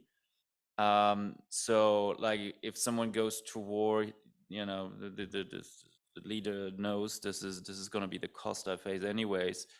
If the sanctions are about the same or even less, even in the worst, or like in the hardest of all cases where you really put a country in complete autarky, I don't know if that's going to discourage anyone, to be honest. You know, so I think just like maybe just a thought. I'd just be interested to hear what you think. I also had a question about your objective in the utility function. It seems to be a linear function of the consumption index. I don't know if you account for the concavity, because when you compare Iran, that has a GDP per capita which is 20 times lower than the US, then after the marginal utility of consumption should be very different between these countries. So I don't know if you account for that. Okay, so you can answer. You have something like 5 minutes. Tough to answer all those questions in 5 minutes, but let me maybe summarize or answer some questions together. First of all, thanks a lot for the discussion. Maybe if I could ask you for the slides, that'd be great. And thank you for the comments, questions. I think so. There's lots of things that we would have liked to do. Maybe some of the stuff we still can do, but at least it raises some interesting questions for potential future work. So maybe coming to your discussion, maybe if I can pick a couple of points. So the first one, sort of discussing a bit the results in the context of the related literature. I think that's a very good point. To our defense, I would say that I didn't know these other papers in this issue. No, not that I didn't know. I read some of them, but I think especially now that if they are going to be in the same issue, it really makes sense to put this a lot more into context, the results. Maybe about the question, what is a coalition? So the way that we think of your contribution to this multilateral existing coalition is what's the effect of you joining last? And so that's actually how we calculate the multilateral, so being part of this multilateral coalition. And in a way that touches also upon the point that was raised by Clemens Fust. So is there some strategic maneuvering into getting into a coalition or not? I think it's super interesting. I don't think our framework here can really shed light on this. But it's definitely something to think about. There is obviously a literature. There's also one specifically on sanctions from the 90s. I think that had sort of the Iraq sanctions and some of the South Africa sanctions still in mind, about when and how to sanction with whom. So that goes into that direction. Optimal sanctions, so the maximizing loss over. No, actually, I think you want maximize loss of the other over your own cost. There is some related work actually that goes into that direction by. I forgot the names now, but it's there's a working paper out by someone actually from Stockholm, I think, or it's a postdoc here in Stockholm that tries something like that. But I think that's a neat thing. It would especially be interesting in the context of who to add. So I think and that's something that I think we could do, especially when thinking of this in the context of this transfers mechanism, because you obviously want to convince the next country that it's not really costly for you, but overall it helps the cause, so to say. So I think that'd be something interesting to think about. Jean, I think your point on are they statistically significant, that's a great point. Something that we talk a lot about, stuff is insignificant or not. So this is something we can easily check. I don't want to answer this from the top of my head. There was a comment on whether you need low elasticity, that you need low elasticities for big effects. I'm going to refer questions about elasticities to Lionel, who's whose data we're using. So we're not estimating any elasticities ourselves. Matthias, you had a point on tariff equivalence. So actually, this is obviously related to the question on elasticities. So if I remember correctly, this was 20 versus 37% tariff equivalent on average. So it's a bit higher than what you had computed. But then again, these are obviously not tariffs. It's sort of non-tariff barriers, if you will. They don't generate any revenue. And vis-a-vis regarding the political support, actually, a co-author of mine and I, we had submitted a paper that looks at this question to this very issue as well. I didn't make it to this round, where we look at political support in France. So we have French elections, looking at how the support for far right and far left parties reacts to in municipalities that have been treated by the Russian embargo on certain food and agricultural products. So maybe that finds a home somewhere else. But we've been thinking about this question. That's what I meant to say. I think so. Maybe we can discuss the rest bilaterally afterwards. Thanks a lot from our side. So Massimo.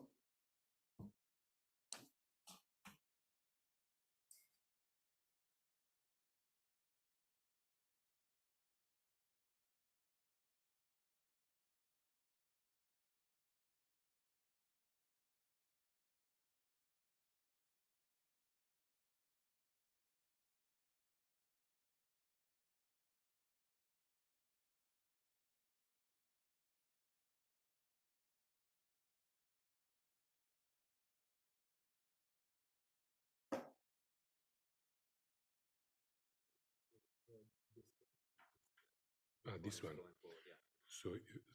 So now I'm still on the front page. Yeah? Okay. So thanks a lot for remaining until now, even though some of you have self-declared to be brain dead already, and I'm too. So I'll try not to make more of you fall down on that category. And my apologies also for not being here yesterday. Apparently, I missed some very good papers as well, including the one by Hannes, which is probably the most related to this paper, and therefore I look forward to integrating some of the comments, perhaps, or in any case, of the relationship with that paper in the final version. And thanks, of course, to the editor and the referees for improving the paper. Okay, so this paper is joint with Laura Ogliari, who is in the University of Bergamo, and Long Hong, who just got a job in the US at Temple, was a PhD student, Wisconsin. We started this paper long time ago when I got this ERC grant on power relations. And in fact, this was one of the biggest effort that we had to do in order to assess some of the main tenets of that work. Okay, so this should be the slide on power relations theory. Yes. So what is the story of the main tenets that I had in the ERC project? Well, in international relations, a lot of work has been done on conditions under which balance of power is better for peace or preponderance of power is better for peace. And whenever they talk about power in those contexts, it's basically military power, and mostly at the interstate level. For Siderman's paper and Müller and Rohner's papers and other more recent papers have looked at the impact of political power downgrading, political power reductions, etc. And those are important factors, perhaps more important factors, at least in the existing empirical work, for civil conflicts. And also some studies on inequality could be related in principle. But in general, what seemed to me at the beginning of my research on this is that one needs to consider both military power and political power. And so that's what this research is all about. Can we indeed explain and then find empirical evidence for why what matters is really the mismatch between the relative military and the relative political power. Same simple intuition being that if you are strong, but you also have a lot of political power, you don't have an incentive to alter the status quo. If you have very little political or economic power, but you are also very weak, you don't really have the much expectations to be able to improve on the status quo by going to war, so you don't go to war either. So it's only when there is a mismatch between the two that one of the two players will have an incentive to attack. And we'll see that this has implications for the concerns of this special issue of this journal, namely that when we talk about power sharing agreements, the main point of the paper is to convince policymakers that they need to consider both aspects, okay? So this is now the slides on introducing the key variables, yes? Okay, so just to have a quick recap of the theory, which is contained in a paper on the Quarterly Journal of Political Science. So you imagine that you have a government and a rebel group E, and that you consider these two simplifications of the power variables we just described. So P is the relative political power of E with respect to G, so it's all dyadic. And M is the probability of winning in a sort of potential conflict between E and G. And so M and P should be the capture in this simple account of why the mismatch matters that you will see in a second. And then, of course, there are costs of war as in the usual wars as lotteries. In this other slide, on the main prediction, think about first about the case in which you have an ethnic group that is actually quite powerful militarily, but is politically squeezed. So M minus P is actually positive. So then in that case, is this ethnic group who has a mismatch a potential threat for peace? Well, yes, because if in the expected utility of going to war is M times the surplus minus the cost, the value of staying peaceful is P times S. Therefore, you go to war when the cost is less than M minus P. And so if the cost is unknown, if there is some distribution of potential costs, your probability from a point of view of an observer, the probability that this E player will be interested in attacking is some positive f of M minus P times S function, right? So the usual cumulative distribution. So it's increasing in the mismatch. And similarly, if you look at it for cases in which the P is greater than M, in that case, it would be the government that potentially could have an incentive to repress a potentially powerful ethnic group, but only when the cost is below a certain threshold, or when it's expected to be a certain threshold, right? Which is, again, so in the data, we will see that is mostly the previous case that matters. So there is an asymmetric role of these incentives, but in any case, that's the main tenet. In the paper on Quarterly Journal of Political Science, we show that the simple intuition given here extends to even to all the cases in which you include bargaining, you include dynamics, you evaluate duration, you evaluate stalemates. So it can be extended in many directions. The intuition remains the same. Okay. So now this is the slide on this paper. Yes. So sorry if I keep asking, but sometimes my finger presses too much and go ahead by 2 slides or whatever. So what this paper therefore does, okay, so we take this prediction seriously. I take myself seriously, too much perhaps, and we try to construct data. It took 5 years.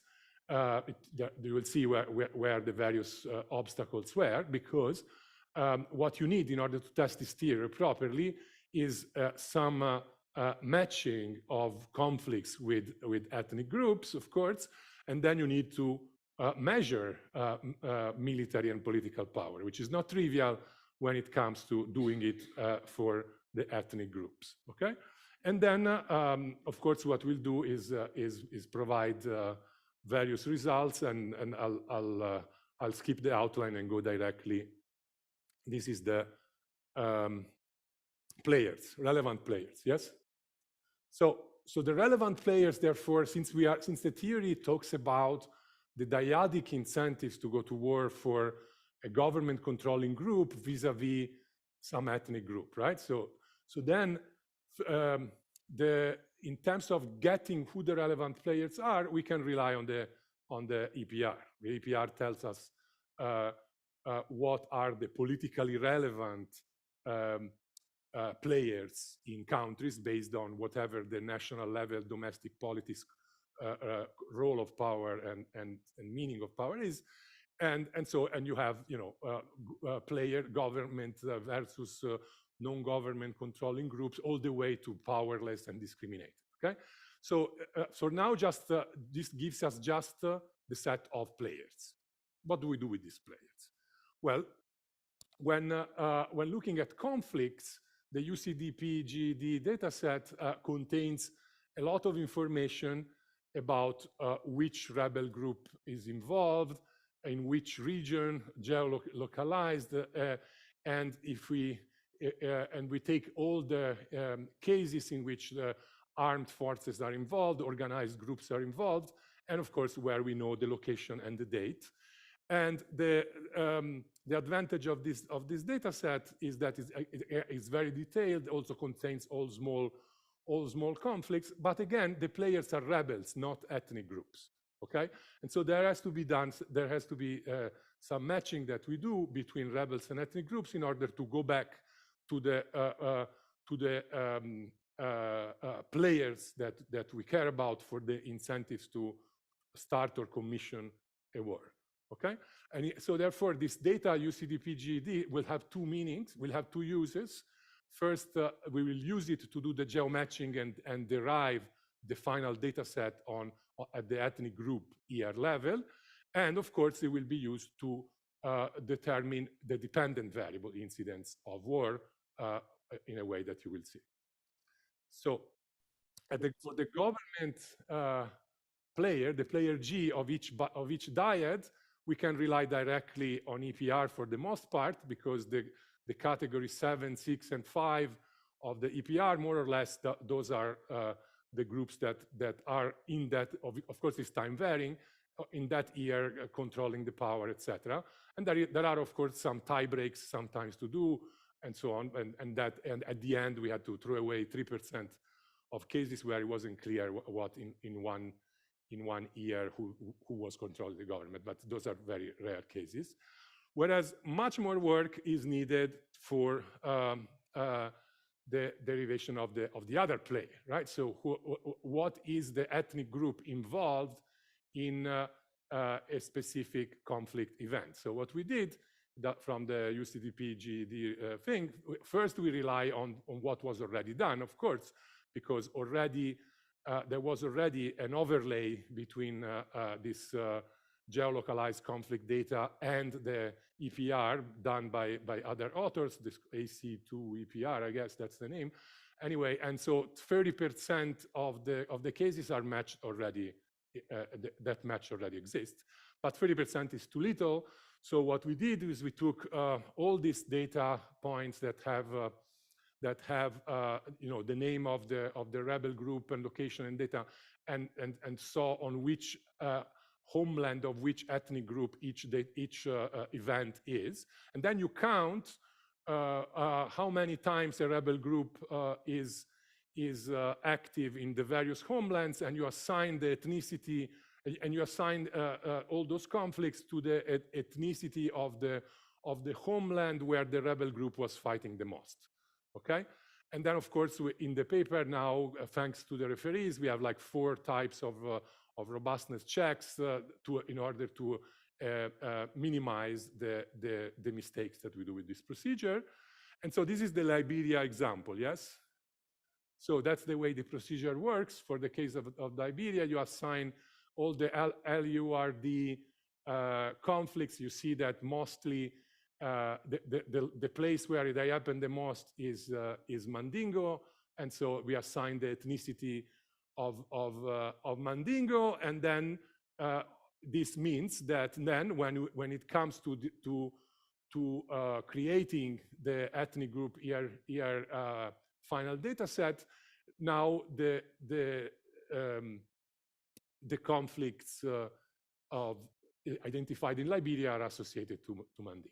Okay, so that's the idea. Now, of course, in the paper and in the questions, if you want, there will be space for lots of robustness. So with all the results that I'm going to show are going to hold both with this extended geomatching and also with the geomatching done previously on that 30% of the data, and also by dropping cases with many different methodologies, dropping cases in which perhaps the assignment was a bit too close and based on too few data. Okay, very good. And then, of course, this. So at the end, we have this this data set, ethnic group year level, with conflict assignment and how many fatalities are there in the year for that conflict. All right. So this is now the political power slide. Yes. So the first measure of political power is the one offered already by EPR. It's very discrete. So because the definition is simply the ratio between the political power assigned by the EPR to E divided by that of the government, then the most frequent data points for the political power of E are 0.4 when it is quite powerful, but it's a junior partner of a government where the senior partner has a value 5, or else it is powerless, in which case it has 0.4, so because it's 2 instead of 5, and the case in which it's fully discriminated. So you have these 3 potential data points. So in a sense, it's going to be useful to both do the analysis with this type of well-known measure of political power, and with something a little bit more sophisticated, and that allows also to check for nonlinearities and convexities and so on, which is creating a more continuous measures. And from this, we rely on the methodology of Francois and Trebbi.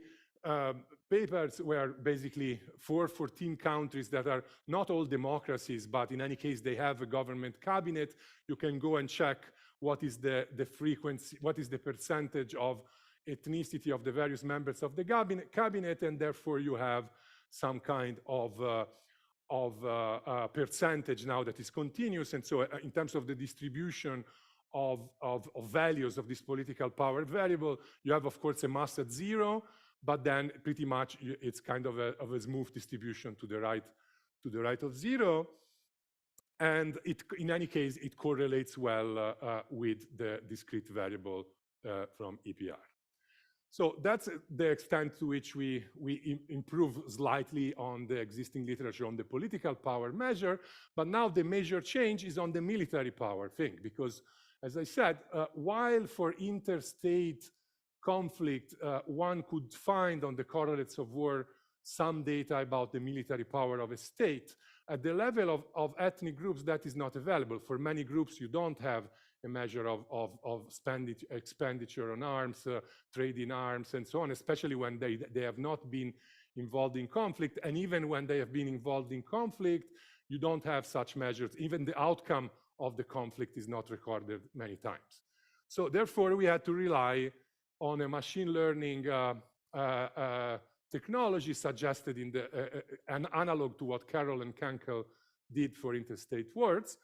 And so the bottom line is that we take an extended training set where we do have conflict outcomes, which we will measure in terms of the relevant relative fatalities.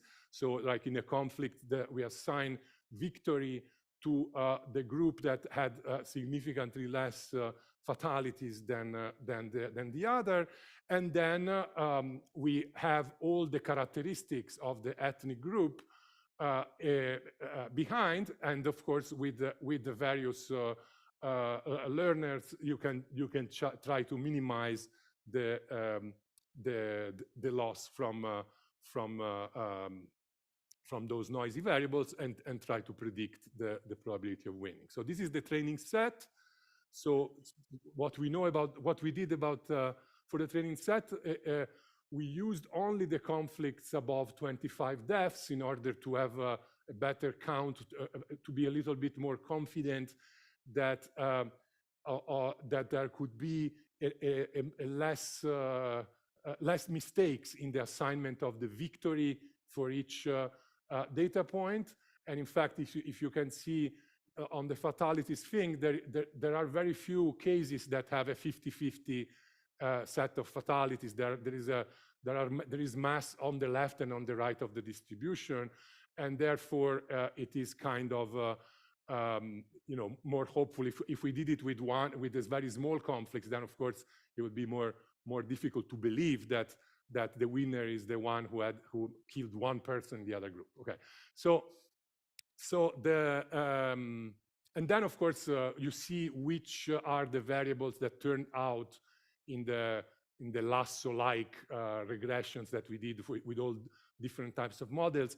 You see that the variables that seem to explain the most the probability of winning of a group that enters into a conflict against a government controlling group, some of them are not time varying, relate to geography, relate to country characteristics, but some actually depend on how much external support they have or other variables that in principle could vary. So one could expect a little bit of time variation also in those things. And so the algorithm is what we have been working a lot, and I'm the one who knows the least about it among the co-authors. But in any case, apparently it's a good idea, they tell me, to have these three or four different models and then apply a mysterious super learner, mysterious to me, that allows to minimize the loss and cross-validate effectively the predictions. Okay, so please don't ask me too many things about this.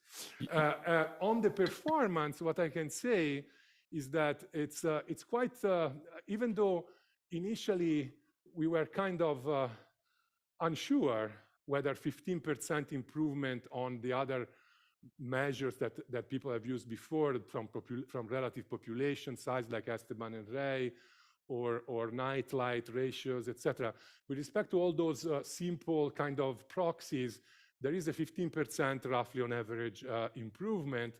And we were not sure how big or small that is, but then comparing it with Caron and Kenkel, so Caron and Kenkel, on applying this methodology on interstate conflict, they get an improvement of 21, 22%.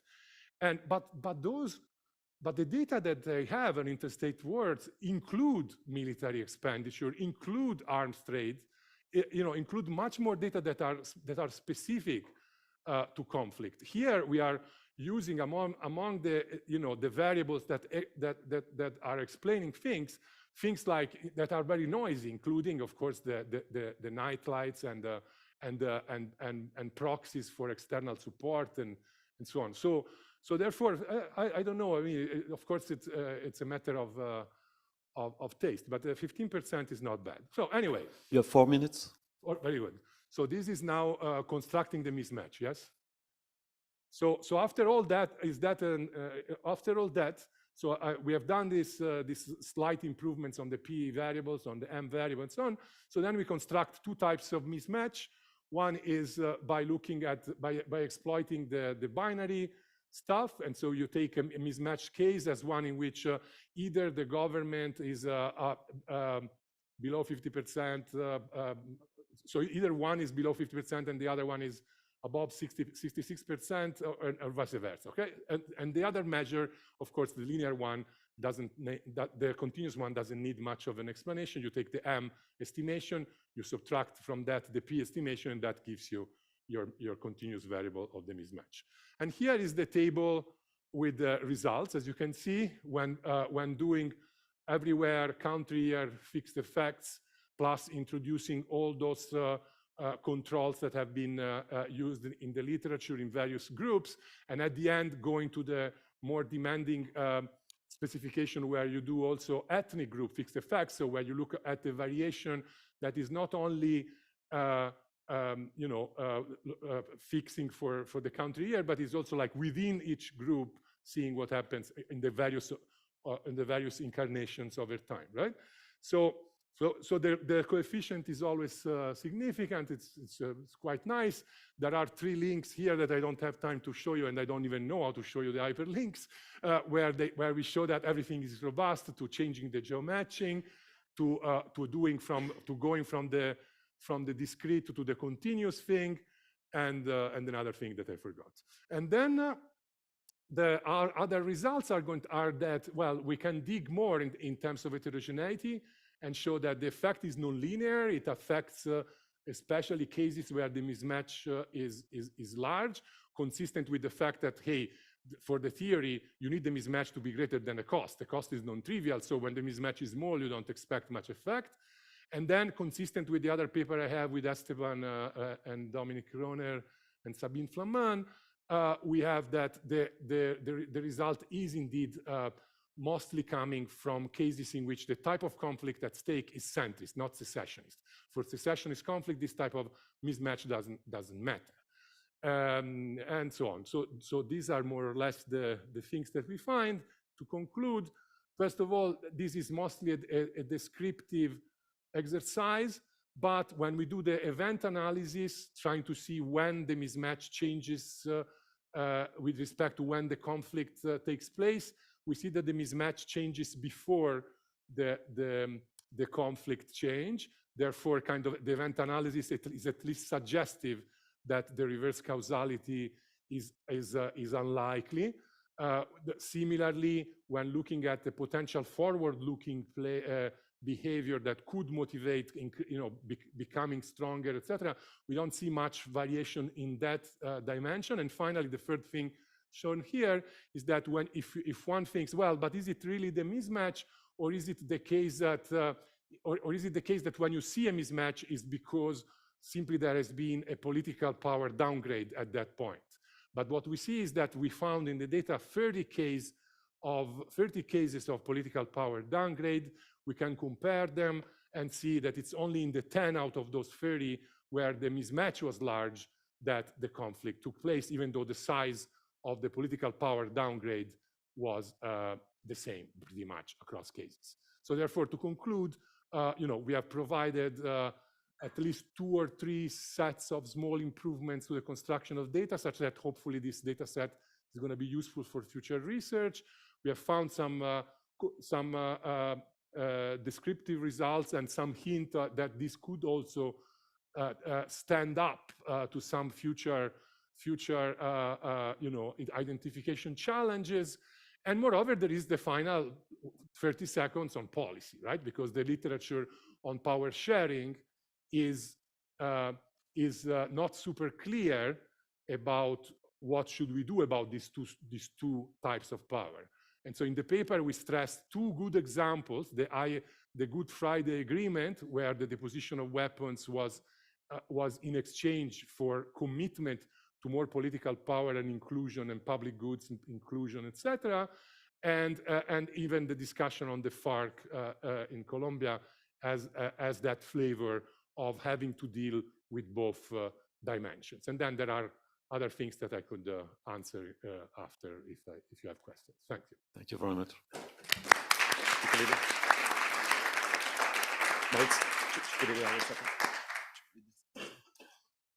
Okay. Yeah. Mathieu. So the discussion is Mathieu.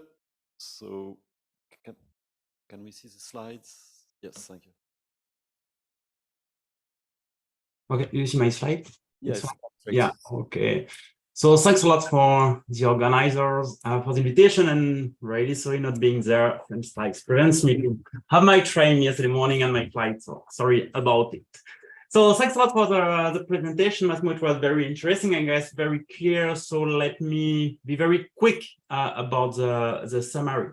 So here, the main results that you have in this paper, that is basically the empirical part of the theoretical paper that you briefly present this afternoon, is that basically the main result that imbalance between ethnic groups, political and military power matters to understand civil violence. At the end, you find quite a sizable effect, okay, because groups that are characterized by higher mismatch between military and political power are approximately 30% more likely to engage in a conflict against the governments. And then there is some extra results. The one on non-linearity, I guess, is really great and very interesting. And then you have also results on how highly mismatched groups are also much more involved in larger and centrist conflict, but I will come back about a conclusion related to these two last findings. Then in terms of policy implication, you say a few words about it in the conclusion, but one of the main policy implications is that policies for peace should reduce power mismatches between relevant groups. I think that, and especially in regard to the literature on the determinants of conflict, there is two major other contributions besides the results, is that the relative political power is the way you measure it, making use of this matching between armed groups and ethnic groups, and the one on the relative military power was uses three fancy model of machine learning. So I don't have much comments on that. So I guess it's released for you, Massimo, about it. So I have a three main set of comments. The first one, and because I guess this is one of the major contributions, it's related to data constructions, mainly on the political power and the military one. I have just a doubt about one of the interpretation of the results, and the last point is that, especially because of why we are here since today, is about the policy implications of this. So let me just start a bit about the military power and the way you measure it. So here, what you do basically is that there is a kind of inference on the ethnic or the rebel groups, and you can call it as you want, as a strength, from the probability of winning a conflict against the government. Okay, so here, basically, it's really a story about the strengths, and you are looking at ethnic groups or rebel groups against the government. But now, if we look a bit about the nature of the violence, and sorry, I was a bit lazy, I didn't took UCDP data, but actually one that I know a little bit more for Africa from 97 to 22, but I guess it's relatively similar in terms of magnitude.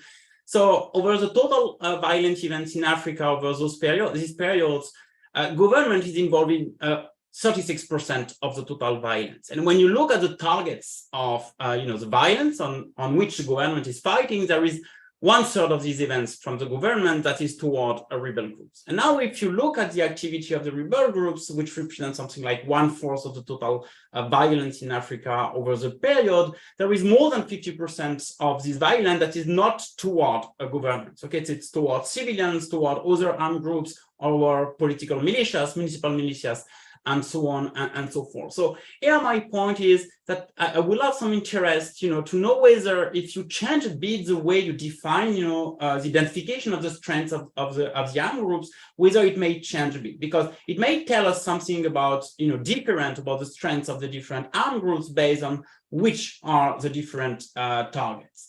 And my second point is now the way you frame, I guess, in the paper and the way you identify is that you do not take into account that maybe there is some coalition of ethnic groups against the government. And again, in the data, it's very frequent that for some events or for some battles, there is different groups that join forces to fight against the government. So yeah, I'm not sure exactly how it may be implemented, and then we can discuss about it later on, but it is something at least that should be discussed about, coalitions and how, you can integrate it in your data. So this is the first point related to the military power. The second one, and I guess it was extremely clear in your presentation, is that one crucial aspect is to define the winning side, sorry. So basically, as you said, there is no data available, and then you made an assumption, and you make use of the fatalities ratio as a proxy whether a group has won the battle. And then here there is another assumption, is that the winning party has a lower number of fatalities, related to the population than the losing party. But here, the measure of the fatalities is the measure of fatalities coming from the fighters, from the government, or from the armed groups. So here, to some extent, you exclude the civilian fatalities. And for me, it's not obvious why you should exclude the civilian fatalities. Because at some point, we should learn something about the civilian fatalities, because it may tell us a lot about the strengths of some groups, but also about the strategy or the technology of some groups or from some governments. And also to some extent, you may have a group that may win, okay, based on just the fatalities not related to the civilian fatalities, but with a larger share of civilian fatalities. So then I'm wondering whether, if you integrate it in your measure of military power, whether it changes a lot or not, and what is the correlation between the two. Now, as soon as we are fine with these two different assumptions, and when we consider your main measure, at the very end of the paper, which I guess related to some answer you did to some referees, you mentioned two different aspects about the military power measure. The first one is that 88% of the variance is explained by difference across ethnic groups, and the second one is that military power is extremely persistent over time. Okay, and this one is deeply related to the way you construct it, with these machine learning techniques, because most of the ingredient inputs in your machine learning techniques are most of them time invariant, okay, which probably makes sense. Now, based on that, as I guess the most convincing way to identify the effect is by the inclusion of ethnic groups, which is what you said in the paper, also your baseline estimates. I'm really wondering about what is the identifying variation that is left if once you include the ethnic group fixed effect.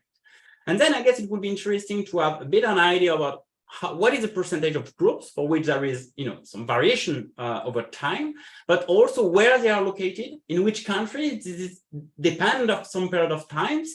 And then related to that, what about some cross-sectional results where probably, I guess, there is a lot of food for thought also in that dimensions. And then I think this is very time-consuming, so it's much more maybe something that we should discuss. But maybe adding some more time-invariant determinants in the machine learning procedure would be nice. Okay, so maybe having some, I don't know, because groups are they have some specialization. Specialization could be more valuable in some years than in some others. Some may have some natural resources, some others, some forests. You may have some deforestation. They can value those goods. So maybe you can have more time variant characteristics of the ethnic groups that make ethnic groups richer at some point, and then having a larger military power in some years. So then I have a question about the data. But well, if you're not using ACLA, but it's not super important. And then two small other comments about especially why you include Asia for the machine learning procedure. And I think that also to ease the reading, it would be nice to keep only the linear measure, which is, I guess, the most convincing one. But in regard to your presentation, I guess it was also relatively obvious, and I am also a big fan of the non-linearity. So now about the political power, I have two main comments. So in the way to define the rebel group ethnicity, you make use of very new and fancy methodologies that you call the geomatching, where basically it's based on where violence that we observe is located. But now I'm still struggling a bit, and after your presentation, to understand whether, when we identify violence in some ethnic groups, okay, if the number of violent events is highest in ethnic groups, you decide that these armed groups is, close to these ethnic groups. But now, how could you disentangle between the fact that those groups may probably fight in these ethnic groups to contest or to take control of the regions? Okay, it's not because this is the real base of these groups, but only because this is, because they fight over, for this territory. For me, it's not very clear how you may disentangle the two. And then, so you have it's very carefully explained in the paper. You have a very drastic selection of violent events that I do agree makes a lot of sense. But then there is a kind of side effect, meaning that at the end, from 89 to 2015, you end up with a bit less than 3K events, okay, among more than 300 rebel groups, which means that for every rebel groups, you really have very few observations over the period. So now my question is that if you relax a bit, these constraints about which kind of events you want to include or not, whether the matching could be different. And then, which is probably something that is easily doable, is that if you look at the continuous measure, based on the paper of Frank Roy and these quarters in 2015, so here, the way to compute the political power, the relative political power, is really to look at the ratio of the cabinet seats for a group in a given year relative to the seats held by the government's ethnicity. But now my understanding is that you do not take into account the value of the cabinet seats. And then here, I guess it would be interesting to compare to some extent some cabinet seats where the value is larger, so meaning that if you are, in charge of the defense, it's probably much more valuable. You have much more power than if you are in charge of sport. So I guess this is refinement that could be interesting to have. Now I'm done with the data, just about the interpretation. And even if you were relatively quick, because the paper is dense, especially in the data procedure, during the presentation, but there is two findings, and my understanding is that probably there is one little contradiction in the interpretation. So in one of the conclusions is that a part, of the effects is mostly driven by the military mismatch. Okay, so and when you put the two in the same estimates, the one that seems to be having at least the most important quantitative effect is a military mismatch. But then if you look at just the results after, what you show is that basically the power mismatch is positively correlated with centrist conflicts. And your interpretation is that it talks, and it is reasonable given the dimension of the political power that is captured by the mismatch variable. So here, I have a kind of bit trouble to really link these two effects. And I think that if you really want to conclude about that, you really need to estimate whether groups with high military power and low political power are affected differently by the mismatch than groups with high political power and low military power, which is just, I guess, adding one extra tables. And the same, for the big and small conflicts. I guess it's very clear in the paper is that you have to make some coding choice and so on and so forth, and then based on this comparison, I'm not very clear about the conclusion, and I guess there is some extra test that I guess should be important in that direction. So, and now before to conclude, let me just give some other remarks on the policy implication, especially because there is this angle of this special issue. So I guess it will deserve a little bit more of discussion and related to the policy implication of your results. And I can see two paths, to do that. The first one, which is a kind of standard one, is that just to play a bit more with some heterogeneity and to try to see whether some country characteristics like the level of development, institutional quality, political system may affect the baseline estimate you have now on average, but also some local characteristics, okay, or whether local development, local specialization, if it's urban or rural areas, if you are open to trade or not, may affect differently the power mismatch. And then I think that something that is probably a bit more ambitious, but I think that would be extremely important, especially in terms for the policy makers, is really to understand what are the determinants and the roots of these military and political mismatches. So you speak about it in the very last paragraph of the conclusion, but I guess it would be fascinating having a full section about it, because now, as soon as we analyze, and I am convinced by the fact that this military and political mismatch is very important determinants of violence.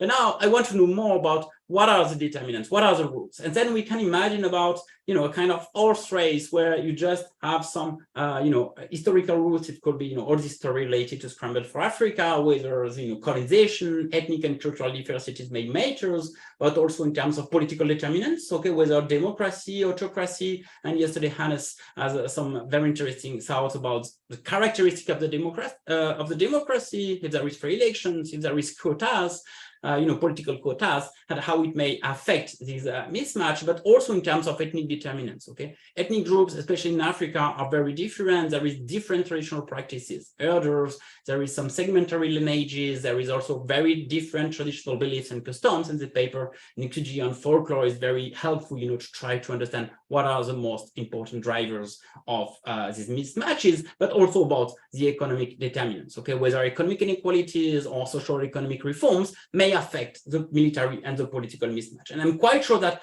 from this kind of analysis, we can learn a lot also, and especially for the policy makers. Okay, so I guess I'm really out of time. So I have just some minor comments, but not so important at this stage. Thank you very much. Thanks a lot. Thank you very much. So, yeah, we can take some questions. Federico? Yeah, thanks, Massimo. This is Federico Rossi.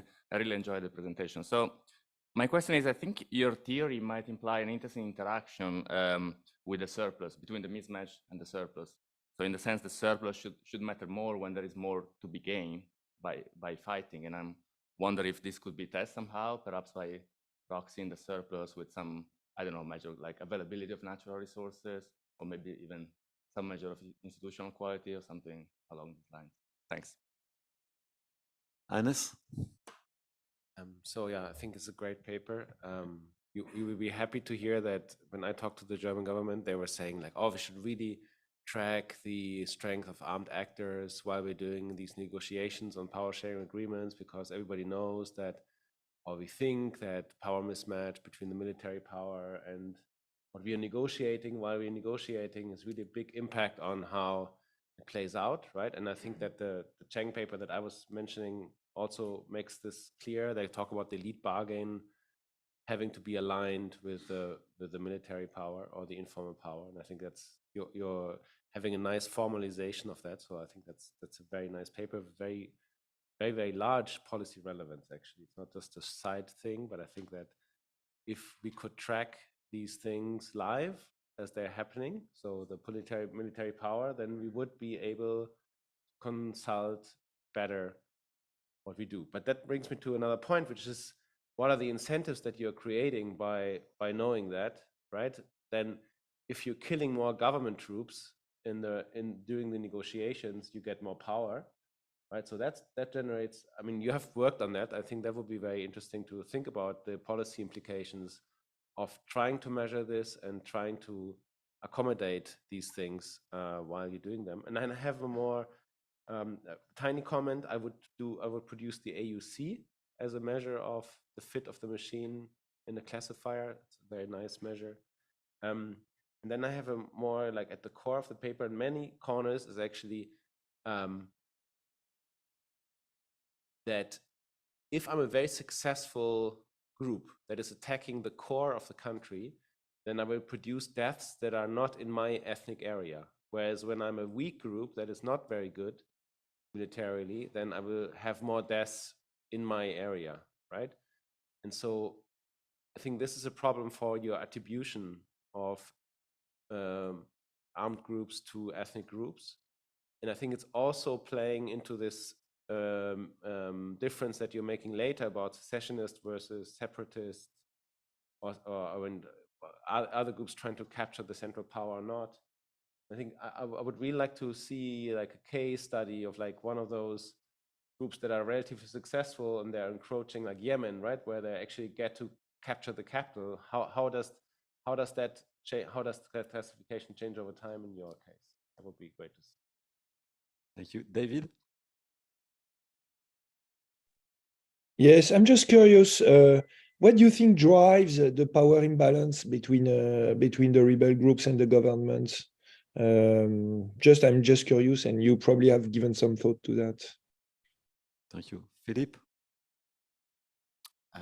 Yeah, so it's a great paper, and I think that sadly, indeed, it can be used as potentially as a predictive instrument for sensitive areas or sensitive situations. Still, I'm a bit uncomfortable with some of the political implications, because in a sense, what you're saying is that if we don't want violence and conflicts, we should align military and political power. So what does it mean for minority groups who are dominated, discriminated? I mean, I'm a bit uncomfortable in the sense that what that means is that they should have no political power, they should have no military power, and then we have peaceful relations, but then they're still in a bad situation. I'm thinking of course, a lot of minority groups in many countries in history. Thank you, Philippe. So Massimo, you have 6 minutes to answer all these questions. Perhaps you can select. Here, yes, okay. So thanks a lot. Of course, I will ask Matthew to send me the slides because there are many questions there. So let me start from the questions in the audience today, and then hopefully I will have time to discuss Matthew's later one by one. So resources, we didn't stress it in the paper, the role of resources, because that's on that part, there is plenty of results already, including some of our own with Dominic, etc. So the interaction effect is probably true. We could check it, but yeah, it's pretty obvious that both M minus P and S matter. Now on the drivers, that's where we are going to work probably for our future papers, in the sense that there are potentially many ways to think about the drivers of mismatch, but not a single one of them was easy enough to make us think about a precise identification already for this paper. There are a few things that we have been trying, like diff in diff with respect to the end of the Cold War, where the external support of one of the superpowers, or maybe or both of both, became less available to the ethnic groups that were maintaining the peace, but then after the drop of their support of external power decided to attack, etc. So there are some case studies that we could show of that kind, but the identification was not perfect. One thing that I'm thinking about is that, as I said, the external support and the support of co-ethnics currently in power are two things that matter in the determination of the probability of winning in the machine learning algorithms, and therefore they could be used for a sort of idea that I'm thinking about identification, in the sense that I could take, for example, the interstate resource words that affect the use of resources by the players in the interstate resource worlds, which often include superpowers, but in any case include the groups that are in power. And then that basically weakens the support, the external support for the ethnic groups in the other countries. And so that could be a more systematic source of driver of mismatch that we could study in future work. Then there is the important question of Philippe. I completely agree. In fact, the point of these policy implications being short in this paper is that this paper suggests that if you have just the objective of peace, which is clearly the main objective of a power sharing agreement, then you have to take into account both. It doesn't say in which direction you have to take into account both, and it doesn't say that your only objective should be peace, because in fact, if the only way to obtain a power sharing agreement that maintains peace is to further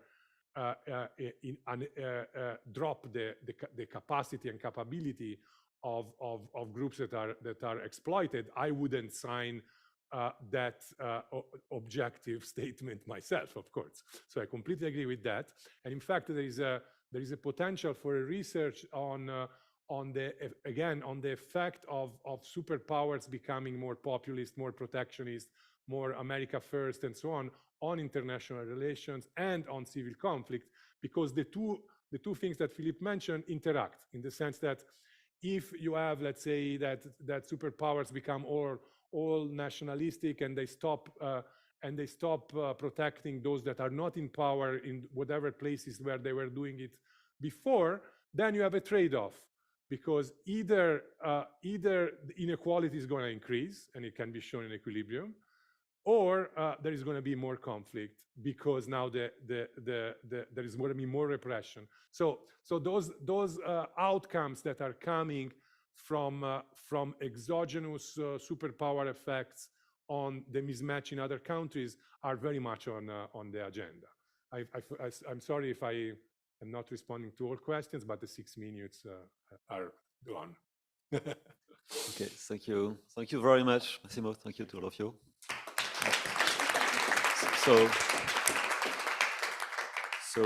So we are at the end of this workshop. So I want to thank some people, especially Moritz, who just left, has been a managing editor for 4 years, and he take other responsibilities. So he played a very important role over the last years. So thanks to Maurice, he had to leave, but our thought are with him. Also thanks to you, Matthias, for organizing this wonderful set of papers. So it's a very exciting, special issue that will be very important, I think, in a series of economic policy. So thank you very much. Very, very nice papers and very nice. Also, thank you for those who are, or the panel who are leaving, to Giacomo Di Giorgi, who is not here. He left just after, but so thanks so much, Giacomo. Thanks to Timo Fitzer also, so thank you for I mean, your activity, and so thanks for all the authors, the panel, the other managing editors who are quite far, but yeah, I hope I'll be able to come back to Paris to see you sometimes. And thanks to the Bank of Sweden for the very nice hosting period that we had. To the technicians, wonderful organization, to the deputy director, to the governor, and also to security, which was very effective also to help us being safe. And so hoping to see you in the next future. And also thanks to Mariolina and also to we organize almost very much.